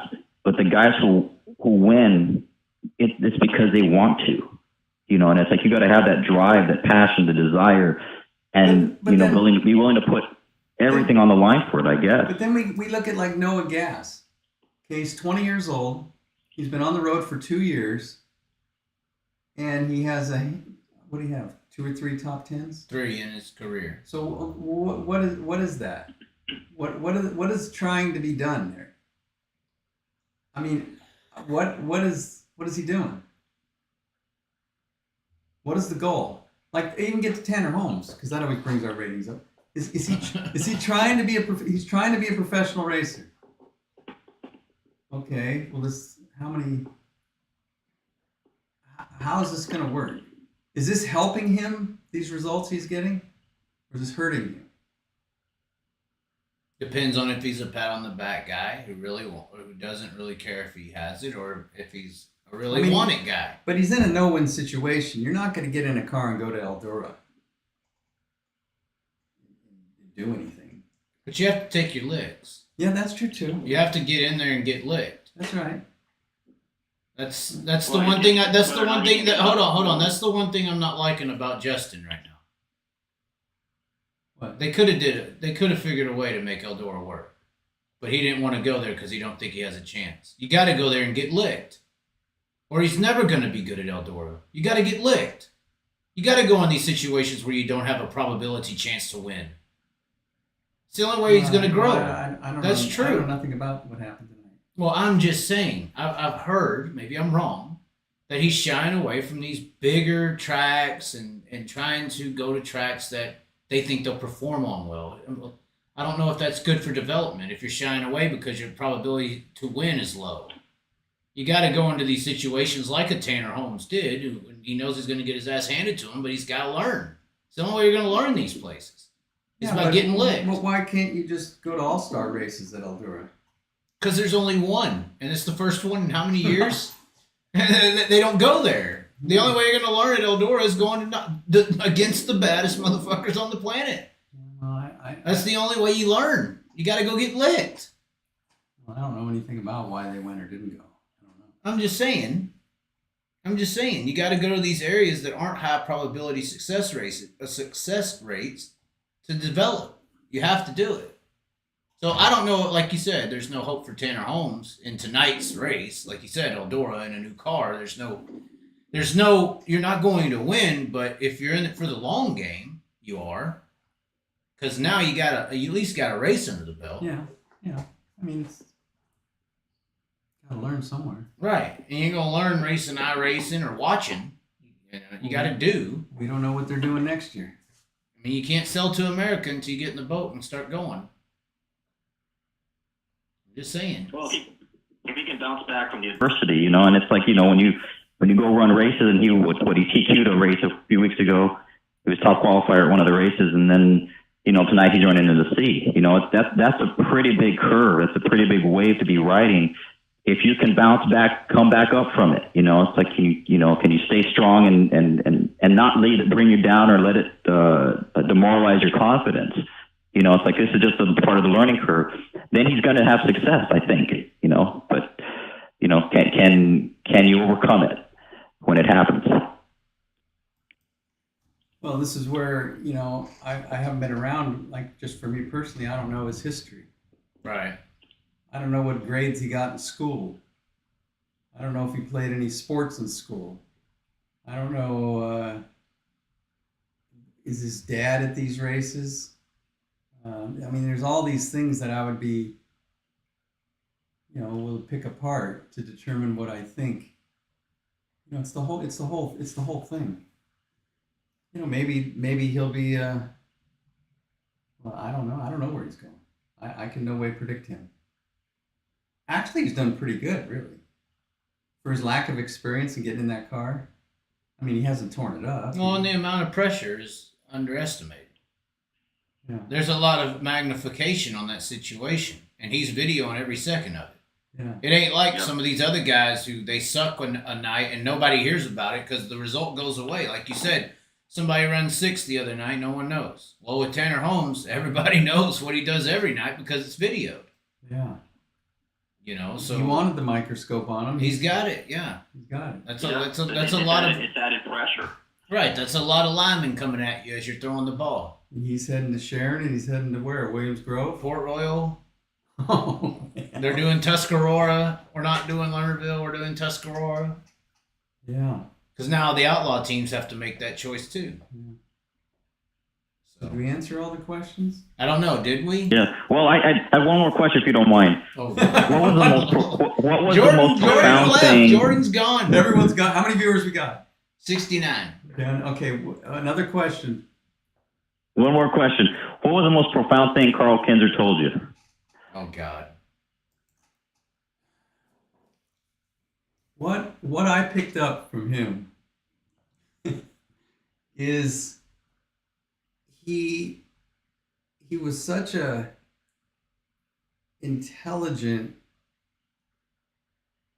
in a way of just Midwest values, hardworking, sense of humor, but so sharp that when I was around them, it seemed to me that he knew everybody on tour. And he knew what chassis everybody was running. He knew what engines they were running. He knew what heads they had on. He knew what cams they had. He knew everything about he knew when they, I remember saying, well, if the other guys aren't putting on new tires to qualify, I don't put new tires on to qualify, because if they do, that's an extra 10th, so then I'll do. And the more I listened to him, he'd know like how many races they had on a motor. Like he'd say, well, Sammy, they switched that motor out, they got that motor in, that motor has 10 races. What I'm getting at is, this is the way I would summarize it, is he was at a table playing poker and he knew everybody's hand. You didn't know his. So how are you going to beat him? Wow. He knew the game so well, and he knew everybody. He probably knew what torsion bars were in their cars. He probably knew who their shock builders were. He probably had guys in dyno rooms calling him saying, hey, Sammy's motor dynoed at this. Yet he was building his own motors, so you didn't know what he was doing. But he seemed to have a handle on the whole pit area. So how does a guy at the poker table lose when he knows your hand? What are you gonna how are you gonna beat him? He's got you covered. That's the sense I got from being around it. That's what it felt like to me, watching it. And he was so sharp, he was so mechanically minded. And he would watch his car and he'd know what that car's doing and he'd know what his driver's doing. And he knew the RPMs the motor was turning, he knew what cam was in it, he had such knowledge. He had knowledge from top to bottom. And he was a psychologist with Steve. He knew how to motivate Steve. He knew how to poke Steve. He knew how to get Steve motivated. He had it beat from every angle. Every base was covered. He couldn't lose in the long run. There was no way, if you look at his outlaw career with Steve and Mark, the percentage of races he won, it speaks for itself. It's in the record books. That's kind of why I think it's kind of funny when they talk about the greats and the mention Kyle, and Kyle has like 30 outlaw wins, maybe? Something like that. And Steve had 690.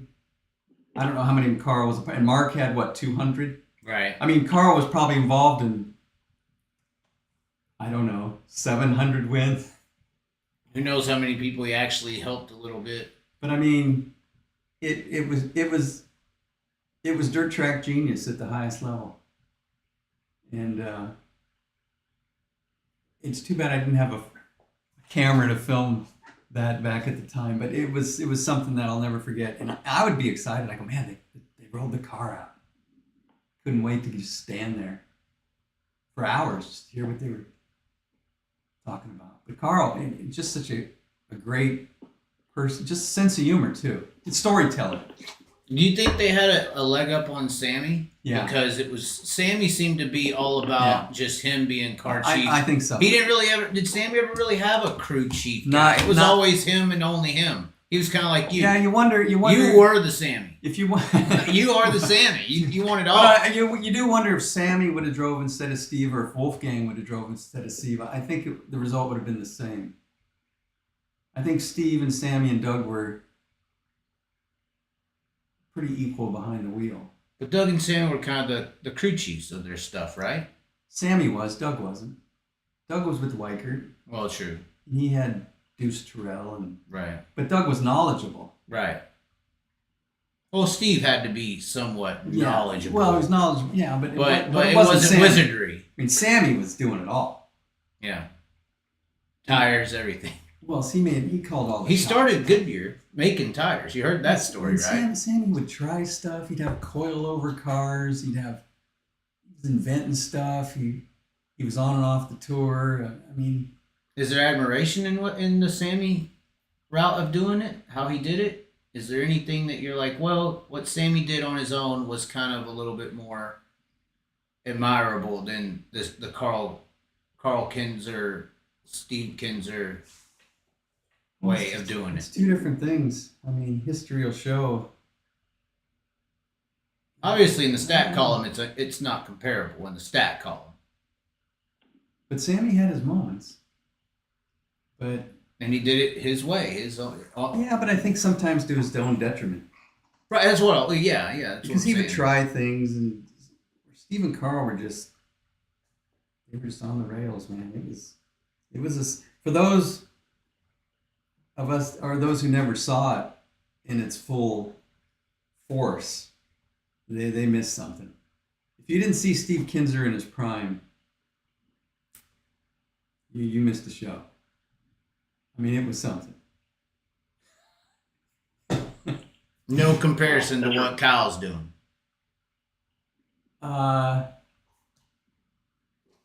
Or is it just that much of a different game? No, we got to see Kyle in the COVID year, or the N-word year, huh? Yeah. I mean, there is a comparison there. I mean, Kyle and Silver, did they win 40 races? Something like that, yeah. 40 out of 80? Yeah.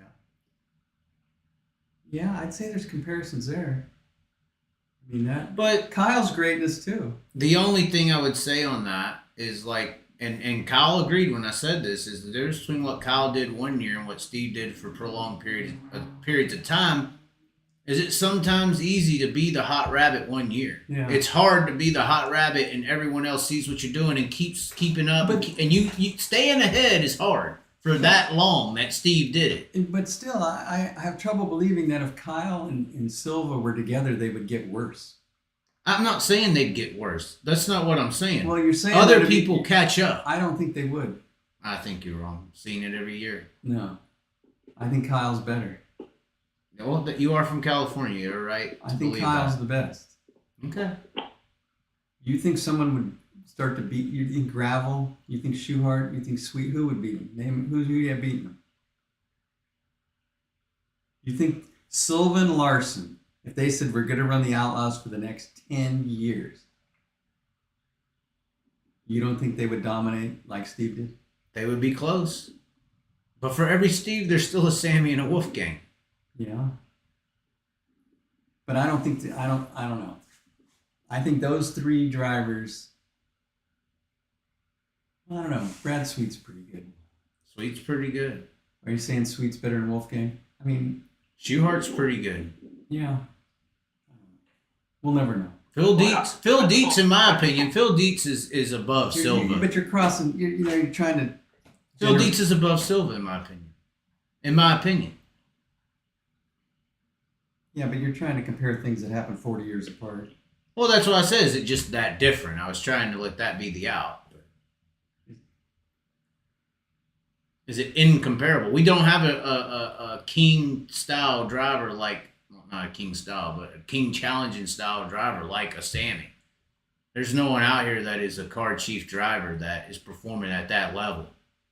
If you had Bell would well, and I've said it before. Larson and Bell are Sammy and Steve. They can't make the money in dirt racing like those guys could, so they had to go somewhere else to make it. and I'd be out there with Buddy. So you'd have Yeah, and there's Wolfgang. Keep on adding on. Now we can talk gravel. Now we can talk others. They're there. The guys out there to give Larson and Silva a run for the money every week But see, is this there. is- They're we're- just not there anymore because of But the we're just system. all guessing. The Kinzers did what they did. I mean, Bell's a bad motherfucker, man. Yeah, but we'll never know. It's just conjecture. Look what Mark Kinzer did. You're talking hundreds of wins, not 4 or 5. I'm pretty sure Chris Bell's the last driver to win on a flatbed trailer, an outlaw race. In a Keith Coons car that they didn't even think they were going to use, just pulled it out to the track and he won the fucking race in. A Keith Coons wing car. Yeah, but it's a big money guy just putting it on an open trailer. It's Well, not at a that guy- point, he wasn't a big money guy. At that point, Keith he was a Coons? midget guy. Keith Coons was a big money guy? Yeah, I thought you were referring to Bell, but it's still, how many people are pulling a car out of the fucking, oh yeah, take that car and going and winning outlaw races. That don't happen. Well, because no one's doing it. Because no one's as good as Christopher Bell was at that time. Bell and Larson are very comparable. And like you said, Kofoid's there. I don't think that domination, if you had all the hitters there with Silva and Larson, if you had these other players intact, like we used to, our stars don't go. But didn't Kyle just win 40 out of 80? Where was Bell? You're taking out one guy. Well, where was Kofoid? He was probably in Ohio. I mean, we got to sprinkle guys in. I'm just saying, it's all probability. It's not reality. But the Kinzers did was real. Yes. We didn't conjecture it. Right. I'm saying that being a Kinzer and a Carl or a Kinzer group, staying ahead year after year is not you getting slower. It's everybody else getting faster. They're always working to keep up. Late model racing, this happens all the time. Like this year's Ricky Thornton Jr. Last year was Davenport. He dominated everybody. Year before that was Overton, because these other guys are always working and going and getting better. And late model racing never sustained our issues. Their stars and drivers pursued the dirt career. Is this guy still on the line? Did we answer his question? He is still here. Okay, do you need to know anything else? It's been 2 hours to be covered. Oh well, that's remarkable. I'm a big fan of Carl, Steve, Sammy, Wolfgang, all those guys from that era. I have similar feelings about Sammy because I think that he kind of did Carl's and Steve's job at the same time. Yeah. So I he did. have That's what I'm respect saying. for him. There's I'm a saying- level of admiration. I mean, when you talk about the 80s and you didn't get to see it, it's a shame for people who didn't. Chaz, you weren't old enough to see it. no. So it's just something that happened 40 years ago. But it was something, because see, sprint cars, things were changing, at that time. Now the cars are standard, the motors are standard. Back then they were trying different chassis and different motor combinations, and Sammy was trying a coil over front or coil over rear, or, bead locks were like new, and we're using an inboard brake, wing sliders were new, motors were, it was just so much change going on. It was a real moving thing. Well, and And Carl was at the head of, and Sammy, they were at the head of the changing. Like even Wolfgang, he had the lightweight car and he won races. I mean, they had a mechanical advantage. So I don't know. back to what you were just saying about us not being an age, and even tapping into our analytics, I think guys like me who were in that 90s pop culture age, and potentially guys like him, we were young kids. And even though the TV was telling us one thing, we had a parent or somebody who was in the sport telling us about and showing us about that era and that fan. And we were kind of the last good fan base of dirt racing. Everybody else prior to that was getting introduced. We got introduced through the parent or something. Other people got introduced through societal influences. And that's why I think that age range right now is where it's at in the analytics, where it's 25 to 35 is kind of like your last range. I'm 35, 36. I don't know how old the caller is, but we're kind of the children of the parents that lived that 80s era, 70s, 80s era. And the era after us is almost completely gone. And that's why it's empty in that 25 and under category, because it's just not pushed anymore. The full assimilation is intact. What happened? You just got a text from who? Yeah. Carl Kinzer texted you, or somebody called me a dumbass? What happened? No. I kind of liken it to the Fairweather fans of NASCAR, and they're building all these super tracks all over the country and pulling their fan base away from the South and trying to spread out, westward. And of course, they had these massive tracks with, hundreds of thousands of fans, but then within a few years it was all done. It's like these were Fairweather fans. They weren't diehard, born with it, it's in their blood kind of people. These were, people that, what's to do this weekend? Well, they're having a race. Let's go check it out. And I think that the race and the sprint car deal has kind of turned into that, because there's no more strong fan base based on, families taking kids to the races, and it's become, something that's in the blood. And, it's like, where, you have the drive to want to try to become it or do it. And unfortunately, this is, I think, this is part of the reason why the fan base has died down. Well, there's just no promotion or idolization or respect. Your local racer is viewed as a AAA player. Back in the 90s and 80s, grassroots wasn't a word. I said it in 2019 when they were racing around here. NASCAR was doing their grassroots campaign. And to me, grassroots is the N-word for short track racing. It's a label that they put on you to describe you as lower form.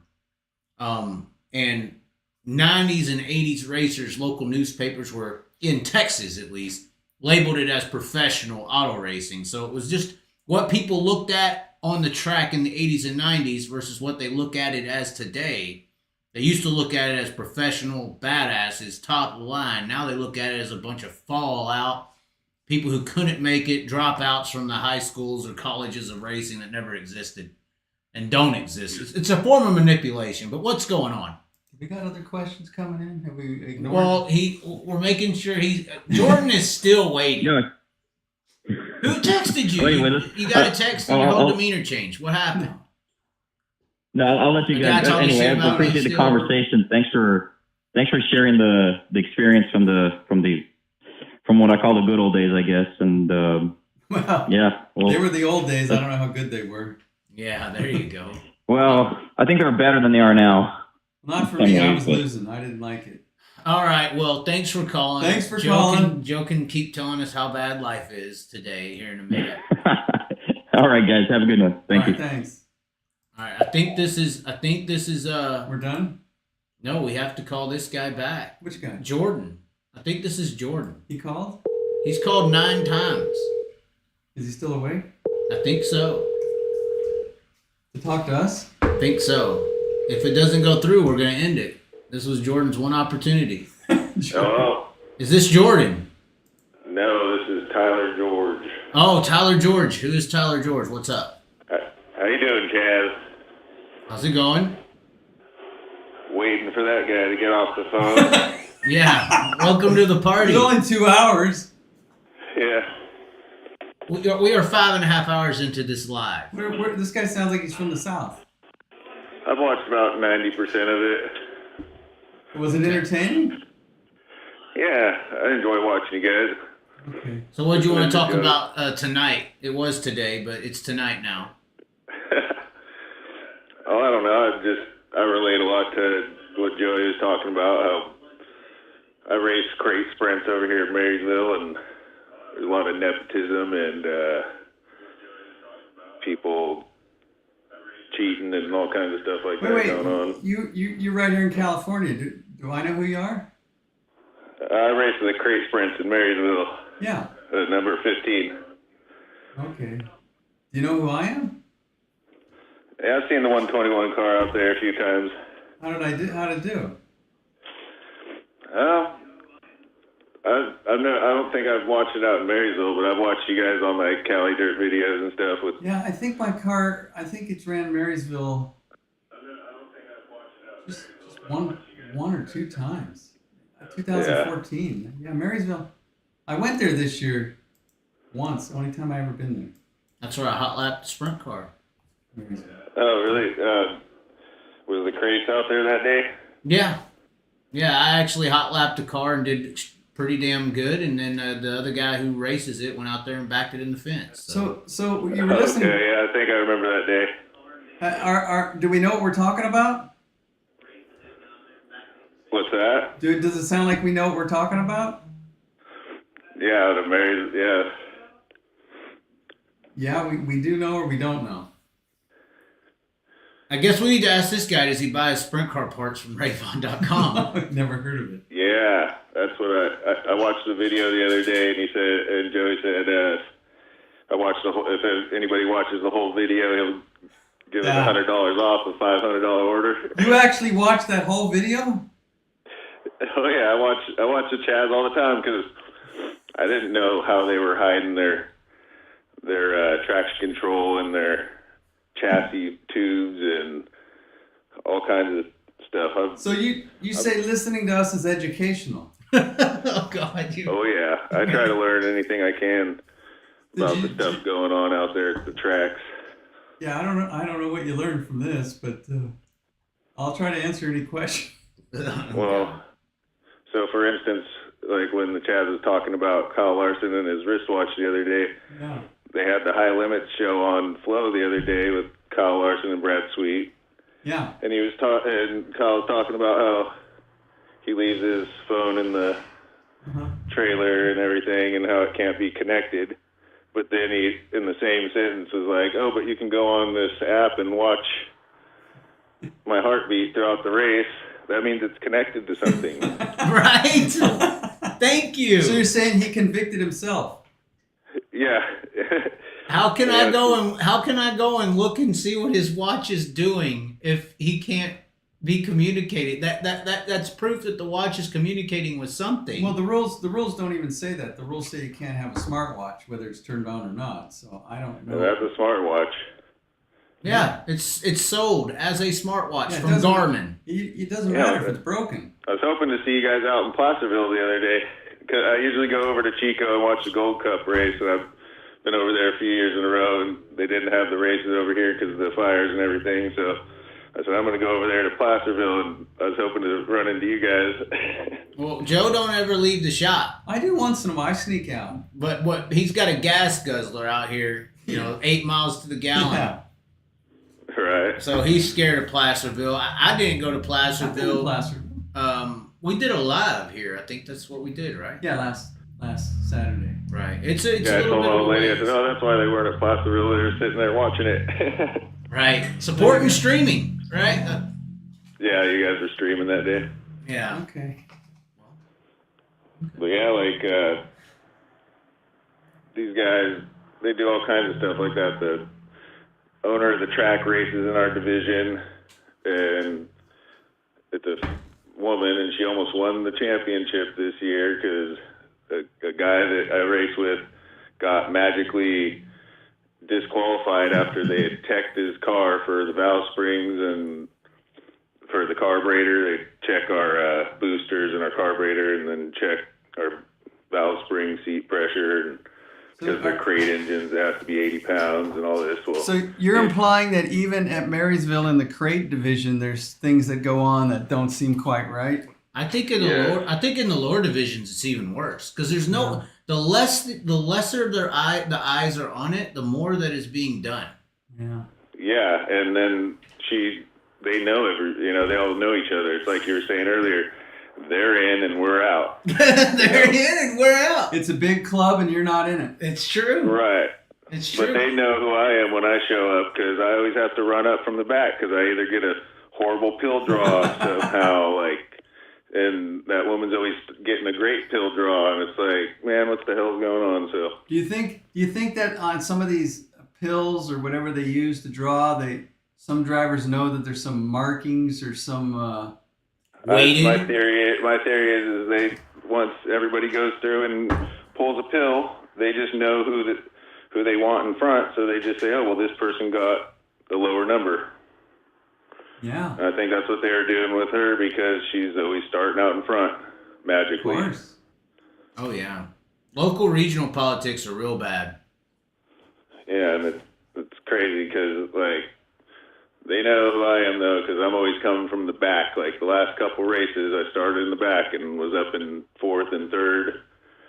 I haven't won a race yet, but I'm working my way up there, and they know I'm coming. And that other kid that I was just talking about that got disqualified, yeah, then they found a way to disqualify me and black flag me one night. Is the season over?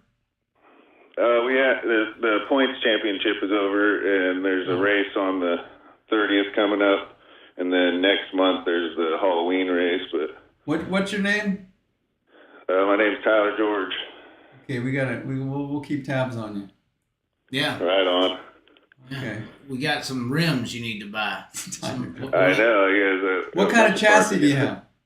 I need a big Wrayvon sticker on the front of my car. What kind of chassis you run? That's a 2018 Eagle. Where'd you get it?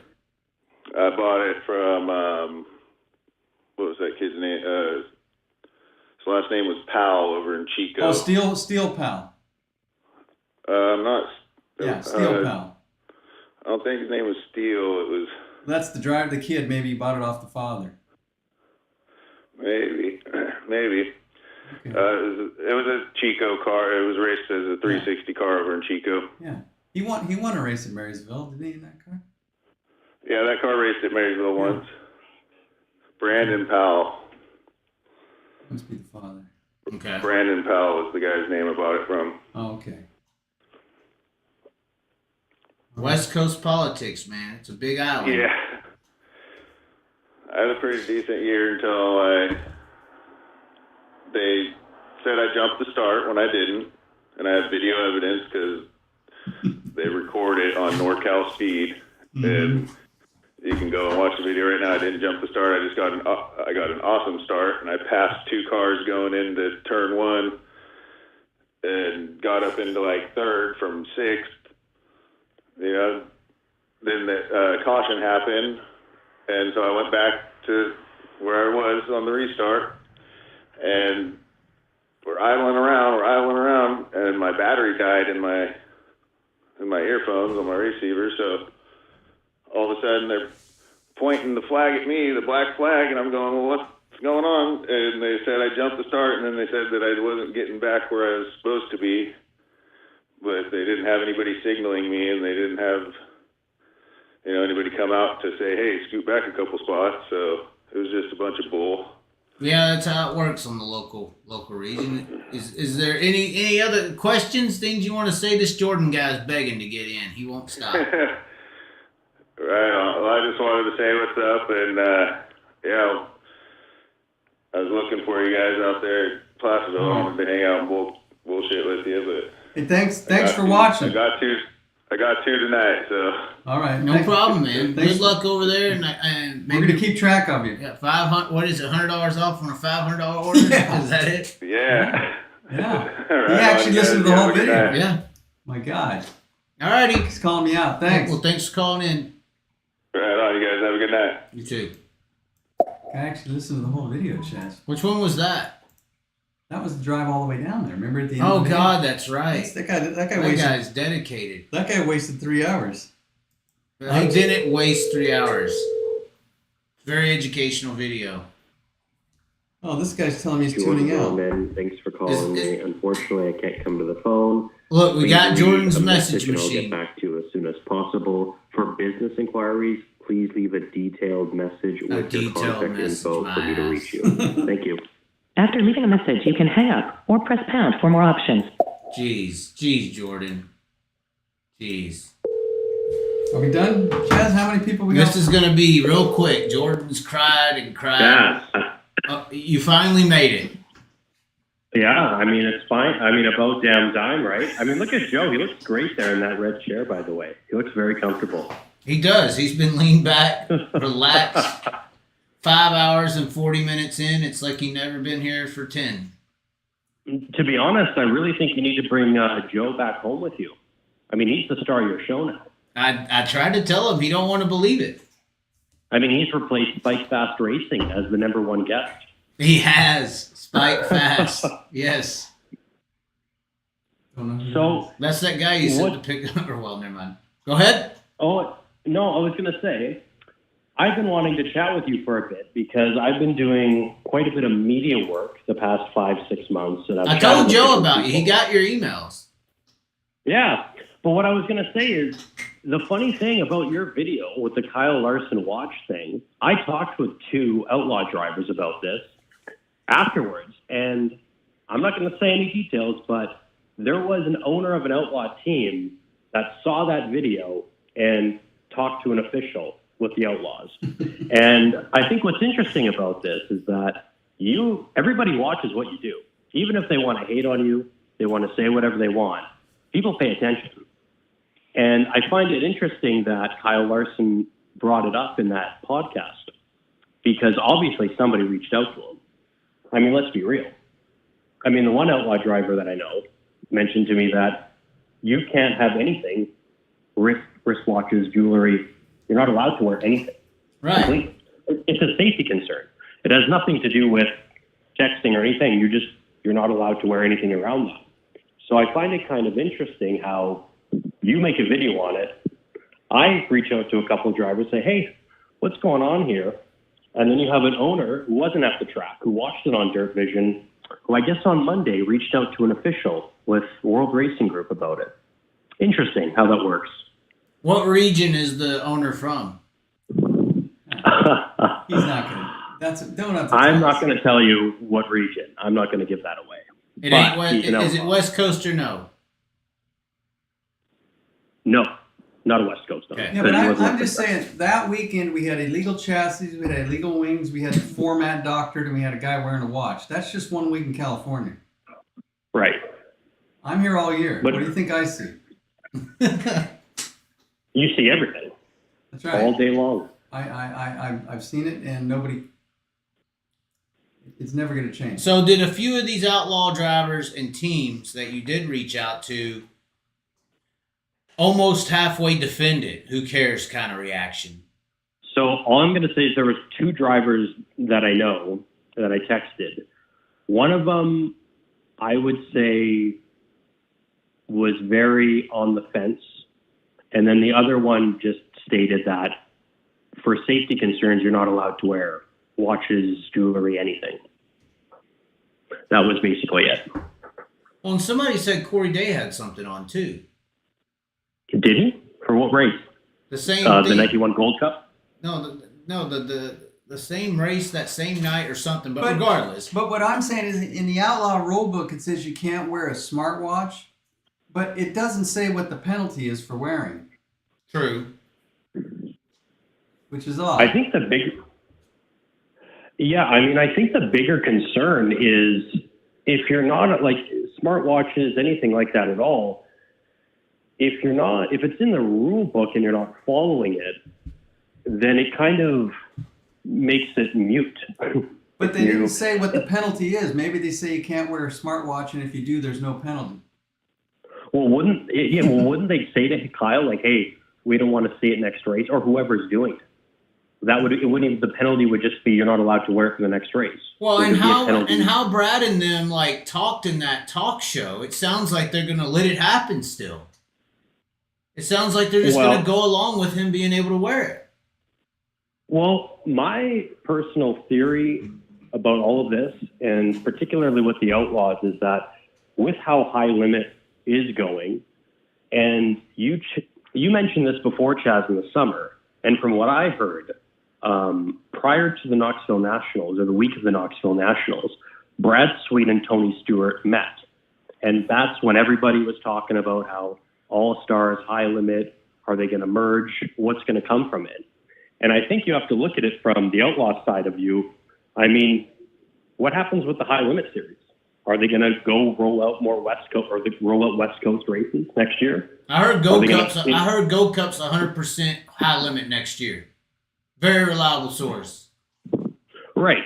So are they going to increase their schedule by like 10 and then expand it? So then what are you going to do? Poach more? Like it's going to be very interesting to see what the look is next year, because if they expand the schedule and high limit becomes really another touring series with more money across the U.S., what other teams are going to jump on it, right?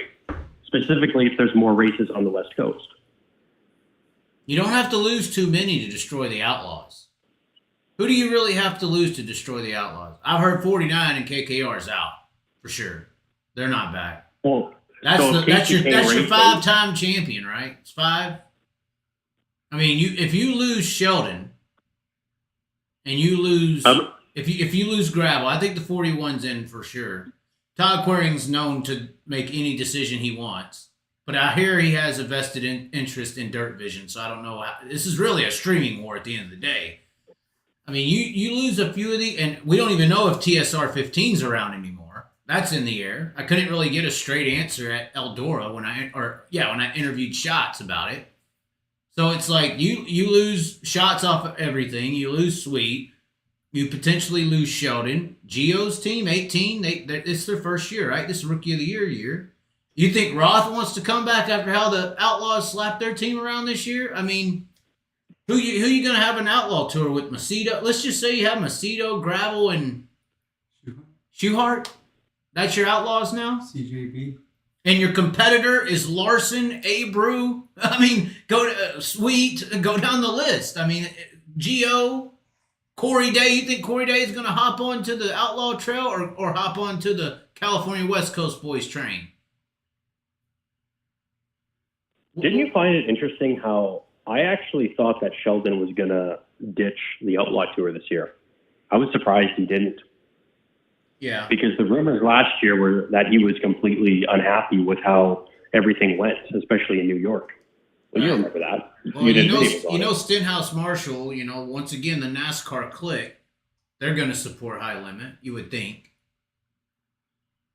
I think it's going to come down to the incentives of what they're going to give back. And once again, Joe's right as far as nobody makes money, but there is a lot of incentives to be an Outlaw driver full time. There is. And it's about matching those incentives. Yeah, I mean, I think if Brad has Casey Kane involved and he helps with the promotion side of it, because Casey Kane's very good when it comes to that and the sponsorship and that side of things. I think if they really build it up and Rico's a big supporter, it's going to be really interesting to see what happens next year. I mean, all it's been doing is pushing up the incentives for the Outlaws. Now, the one driver that I talk to quite regularly, he tells me that, the Outlaws they had to increase incentives, right? because everyone's batting points for the increased point fund or the money fund at the end of the year for the drivers specifically. I mean, you guys talked about it earlier. I mean, the finances, for the owners, I mean, these guys lose money every single year. I mean, yeah, they get tow money, but this is not a financially viable sport. But if you're looking at it from the driver's point of view, it's more now geared towards, well, we have these owners that want to do it. Let's try to get these drivers as much money as possible. So I think the interesting thing about all this as well, and you said it head on, is that the second that High Limit announced Flow, well, now it's a Dirt Vision versus Flow. It's a streaming. It's basically a streaming competition now. That's all it is. That's all it's been for a couple of years. XR really dropped the ball or dropped the bomb on everyone with the late model scene, and that made the sprint car drivers get jealous. When the sprint car scene saw how much money the late models were making in 2021, it made them so fucking jealous that it spurred all this to even happen. So, I mean, that's why we're even here. You got your Eldora million for the sprint cars because you had an Eldora million for the late models. So I mean, it's a streaming war. I don't know what's going to happen next year. Joe doesn't seem to have much of a comment. He doesn't really. I don't know if you care. I mean, I do have a question for Joe though. With regards to the King of the West NARC 410 series, what's the incentive to teams that run every single race for the point fund? Is there any? Is it worth it financially? Well, how many teams ran all the races? 4? But is there a points championship? Yeah, there's a point fund. Or is there There's anything? a points championship. But Yeah. when you're talking King of the West, I think they've only run 10 races in California. This year. They had scheduled or whatever, but There was the other rain. ones rained or whatever, They've smoked run out. 10 races in California, and they've run 7 in Washington and Oregon. So you're creating a series where people have to leave work for weeks. You have to have multiple motors and crewmen. You're talking, who can do it? Who did it? Roth? Selzy? Corey Day? Justin? You got to be a multi-millionaire and spend hundreds and hundreds of thousands of dollars to run the King of the West. Who's signing up for that? There's no incentives, is what he's saying, basically. Yeah, I don't know what. Everything's a secret. You don't know what the point fund is. You don't know how much the races pay. I don't know. Yeah, King of the West Coast is a Wild West, literally. So, But Right. but getting back to your, I don't know what I could say about the politics. the high limit series. How do I say this? I think Brad Sweet made more money promoting than he ever could racing. From what I've heard, there's people on the high limit side, should I say, talking to outlaw teams, seeing who they can get to defect. Oh, 100%. I heard about this merger of the All-Stars and High Limit in a 55 race schedule next year through a outlaw crew chief who is being talked to by a person to try to get them to convince to switch next year. There you go. See, that's information that I heard too. Yeah, they were going around in the outlaw pitting area to the signed platinum drivers pitching the idea next year of what they're attempting to do. He thought they might increase by 10. You're talking 12 to 55. I'm talking, 55 race schedule next year is what I'm hearing for a High Limit and this all-star merger. Basically, they're going to do the regular all-star schedule, and then they're going to have 10 to 12 High Limit races within the schedule, and they'll have kind of 2 separate championships, but one overall. Almost like how they did the TV races. What was it, the TNT TV Money Bank races, or where there was these certain races that were special, paid a little more, and there was like a mini series championship, and that's what the High Limit series will be within the All-Stars. You still there? Well, I'm still here. I'm just taking it all in. You've heard nothing like that? You've heard nothing like that with all the people you say you're talking to? Well, no. I mean, the All-Star High Limit merger seems a lot Well, it's Well, what more about the reality than it 55 was race a couple- schedule? I haven't heard that high. I heard that it was going to be, they were at least going to increase the races by at least 15 on what they have now. Did you hear But you know way 55? more. Okay, so he heard 55. I heard 55 from in the outlaw pitting area, crew chiefs and personnel. Now we got a war. Yeah, 55 races is what I'm told from very reliable sources. You got 55 Well- races that pay over 20 grand. Well, the problem is if you had one, let's just say if Carlisle Group, Disney, Feld Entertainment, who Feld Entertainment owns Supercross and Monster Jam, if they came into the sport and paid real money, which none of this pays real money, but if somebody with real money came in and bankrolled this sport, they would take it over instantly.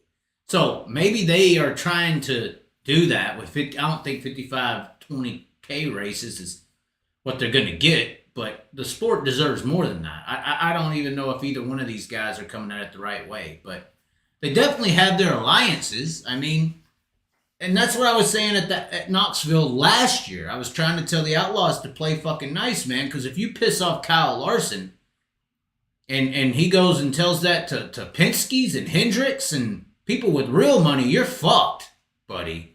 And they didn't play nice. They didn't play nice. At all. Because now, instead of it being the World of Outlaws and their full schedule with 12 additional high-limit races, it's going to be a all-star schedule with 12 additional high-limit races coming next year. That's Well, what I hear. What's even more interesting about it is that if you have, like, for example, what I've heard, like Roth are going to field 2 full-time cars with whatever schedule they're doing with both Buddy and James, it leads to the question of, with these drivers and team combinations, who's everyone going to go with? That's the real thing. I think it's still up in the air. So are you going to have more teams say that we want to just chase the money, and with high limit coming in with more schedule and higher paying, makes more sense for them financially? I mean, I would be very surprised to see, I mean, I think Sheldon, why would they do the Outlaw Tour next year regardless? I mean, does he really want to go through it again? I don't know. You just have to, it comes down to what these teams and these drivers want to do and what suits better for them. And, Well, and then that's when you're going to want to have the dominant driver stable. And that's when you're going to start allowing certain, I think this is how you have people think that certain teams get favoritism, certain teams get to cheat, certain teams get an advantage in certain departments so that their driver roster seems elite to the other. So if somebody picks the high limit side, they're going to be able to wear a watch. You know, you're going to get certain privileges in the penalty department you commit. Just make watches legal. Yeah, or just make watches legal, right? Or let's add spotters. Have a headset. You know. It's all very interesting. I'm not going to keep you guys all night. Awesome content all weekend in California, the last couple of weeks in California. Joe, you're amazing. Keep up with your YouTube channel. I don't know how I'm going to replace Joe. I really don't. Yeah, this is really sad, honestly. It is. I tried to tell him. And this is how he can fight these people. You know, they can push him out of the racetracks and you know, broke Joe him. But if he had avenues like this, I mean, he needs a mic and a camera. He can fight these people like this. This is how you fight those people. This is how the impoverished have always fought power. It's through voice. That's how it's always worked. Spoken word, bro. But I'm not looking to fight. Oh, Well, I think Joe, I think you should do some live streams though with your channel. You'd get a lot of hits, man. A lot of hits. right, and that's how you fight them. That's how you get the word out of the things that are being done wrong. You know, so I don't know. I don't know what I'm going to do to replace Joe. Maybe when I go to PA, I'll have Shawn Michael on there, but he ain't no better, you know. So I set a high standard. It's a high standard, bro. Well, thanks again, Chaz. Appreciate it. All right. Joe, have a great night. Take care, Thanks guys. for watching. Take care. Bye. We got fans, Chaz. People actually care about this nonsense. We're going on to the 6 hour mark. Is anybody still watching? Solid 50. We're at 50. Is that accurate? That's accurate. Has anybody asked a It's question in the fluctuating. last 3 hours? Somebody just said, wrap this up. I'm going to miss my 2 a.m. last call. Okay, what else? Give me the last 10. If a series offered 50 to 25K to races, the Outlaws would be in trouble. No watches. Okay. 9 cars have run every King of the West race This year. 9 cars. Tony Gomes says this. Well, let's just I believe Tony Gomes is the 7 car that had that issue with Michael Ing at Placerville. I'm not sure, but I think it is. Tony Gomes is telling me what? 9 cars have ran every King of the West race this year. Why is it KWS? King of the West Series? Okay. 9 cars have run every King of the West race, so let's go to the standings. That's what he's saying. Tony Gomes is saying I'm wrong. Tony Gomes. Is that 7 car from Placerville? Yeah, he's run that car. That's He the runs- he car. runs a That's red- the car who had the issue with Ing, the whole He running runs over a to him. couple different cars. Where's points here? Let's look at the points. 9 cars. That's what he said. You can't verify it because of how they do their point standings either. Where's their stats at? Wow. 9 cars have run every race. They have? Maybe, because look at the point gap here. Yeah, it's not much. But you're telling me. He says Day, Sanders, Selzy, Cox, Kading, Yeah, I got the standings here. Bloomfield, Johnson, Ayton, and Parker. Well, how many did last year? Not sure, but this is the reignite the 410 year. Wait, here's the last year. Last year it wasn't more than 4, but he's saying this year. Okay, I guess I'm wrong on this, huh? I'm giving out bad information. I'm looking at the point fund. He said 7 last year. Championship point fund. It's not here. 7 last year? No. Wait. What does that say? Oh, baseline event payout. Okay. Well, I guess I'm wrong. These guys, this many guys have run it all. Yeah. But who's supporting Chase those Johnson's cars? run every race. Billy Ayton. Billy Ayton's the biggest name on that list to run them all. Nick Parker went to every race. Tanner Holmes, 10th. Yeah, but look at the gap there. Yeah. 600 points. But once again, that's a Day car, that's a Mitri car, that's Red Rose, that's the 42 Bates car, that's the Kading car, that's the 83V car, and that's Toyota money. Ayton and Parker are the surprises to have done But every Chase one. Johnson ran every race. I would have never known that. He does have big sponsors. Yeah. You got to race. Nick Parker. Well, maybe I'm wrong. Maybe this thing's on the upswing. Got 9 guys full time. I can't believe it. Yeah, 9 see, guys. there is hope, Joe. So There see, is hope. I don't know what I'm talking about half You're the time. stuck in the shop. Tony Gomes corrected me. Tony damn Gomes. Huh. 9 guys. I wonder how- But one of those guys was not at Gold Cup or Well, any Billy- of the outlaw races. Billy Ayton wasn't. 2 of them. You're right. And that guy in 5th. Bud Kading wasn't. So that's weird. They'll run every King of the West race, but they won't show up for the outlaw races. What does that say? It's not a good competitive vibe. You're saying Nick Parker was there. I think Nick Parker was. What's number 6? Number 115. Kind of a little 1 and a 15. Yeah, he was there. Yep. He was there. He was at Hanford for sure. Sharon Bloomfield. Well, I was wrong. Anybody else correcting me on anything I said wrong? What else we got? 6 hours and 2 minutes is what we got, Joe. Well, any more questions? Tony Gomes shut it down.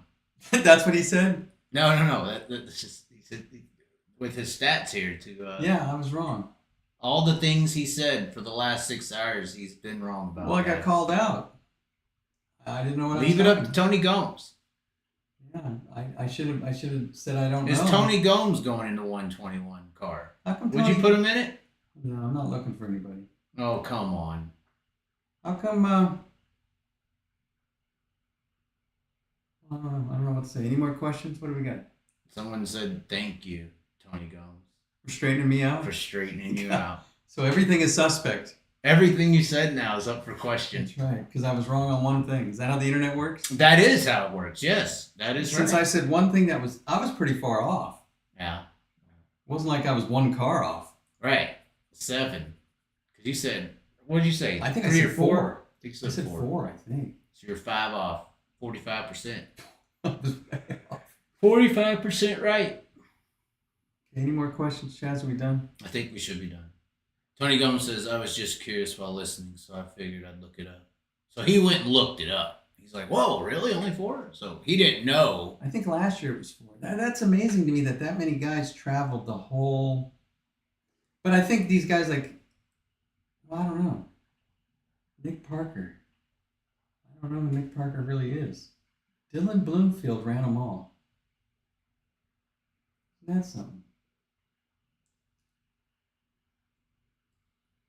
Somebody said we need Joey to breakdance to end the show. Well, Joey's out with some lady. He didn't have time for this nonsense. Yeah. We're going it alone without Joey. It's a lot quieter. It is. And we could stay on track. Okay, any more questions, Chaz? Come on, we're just killing time here. Okay. That's it? I mean, we can end it. Got no good questions. We're done. It's over. All right. Good night. Thanks for tuning in. 6 hours and 4 minutes. And one guy was 2 hours long. He got some good things rolling. Yeah, I always got to go back and watch it to see what I was talking about. I gotta do my Tony Gomes correction to see how many things I was wrong on. Oh my! Hopefully, see, that was late in the night. Hopefully, people were asleep by then. Well, I mean, I almost took my last call night into the end of the day. So 30 minutes from midnight. This is the latest you've been up in how many years? It's pretty late.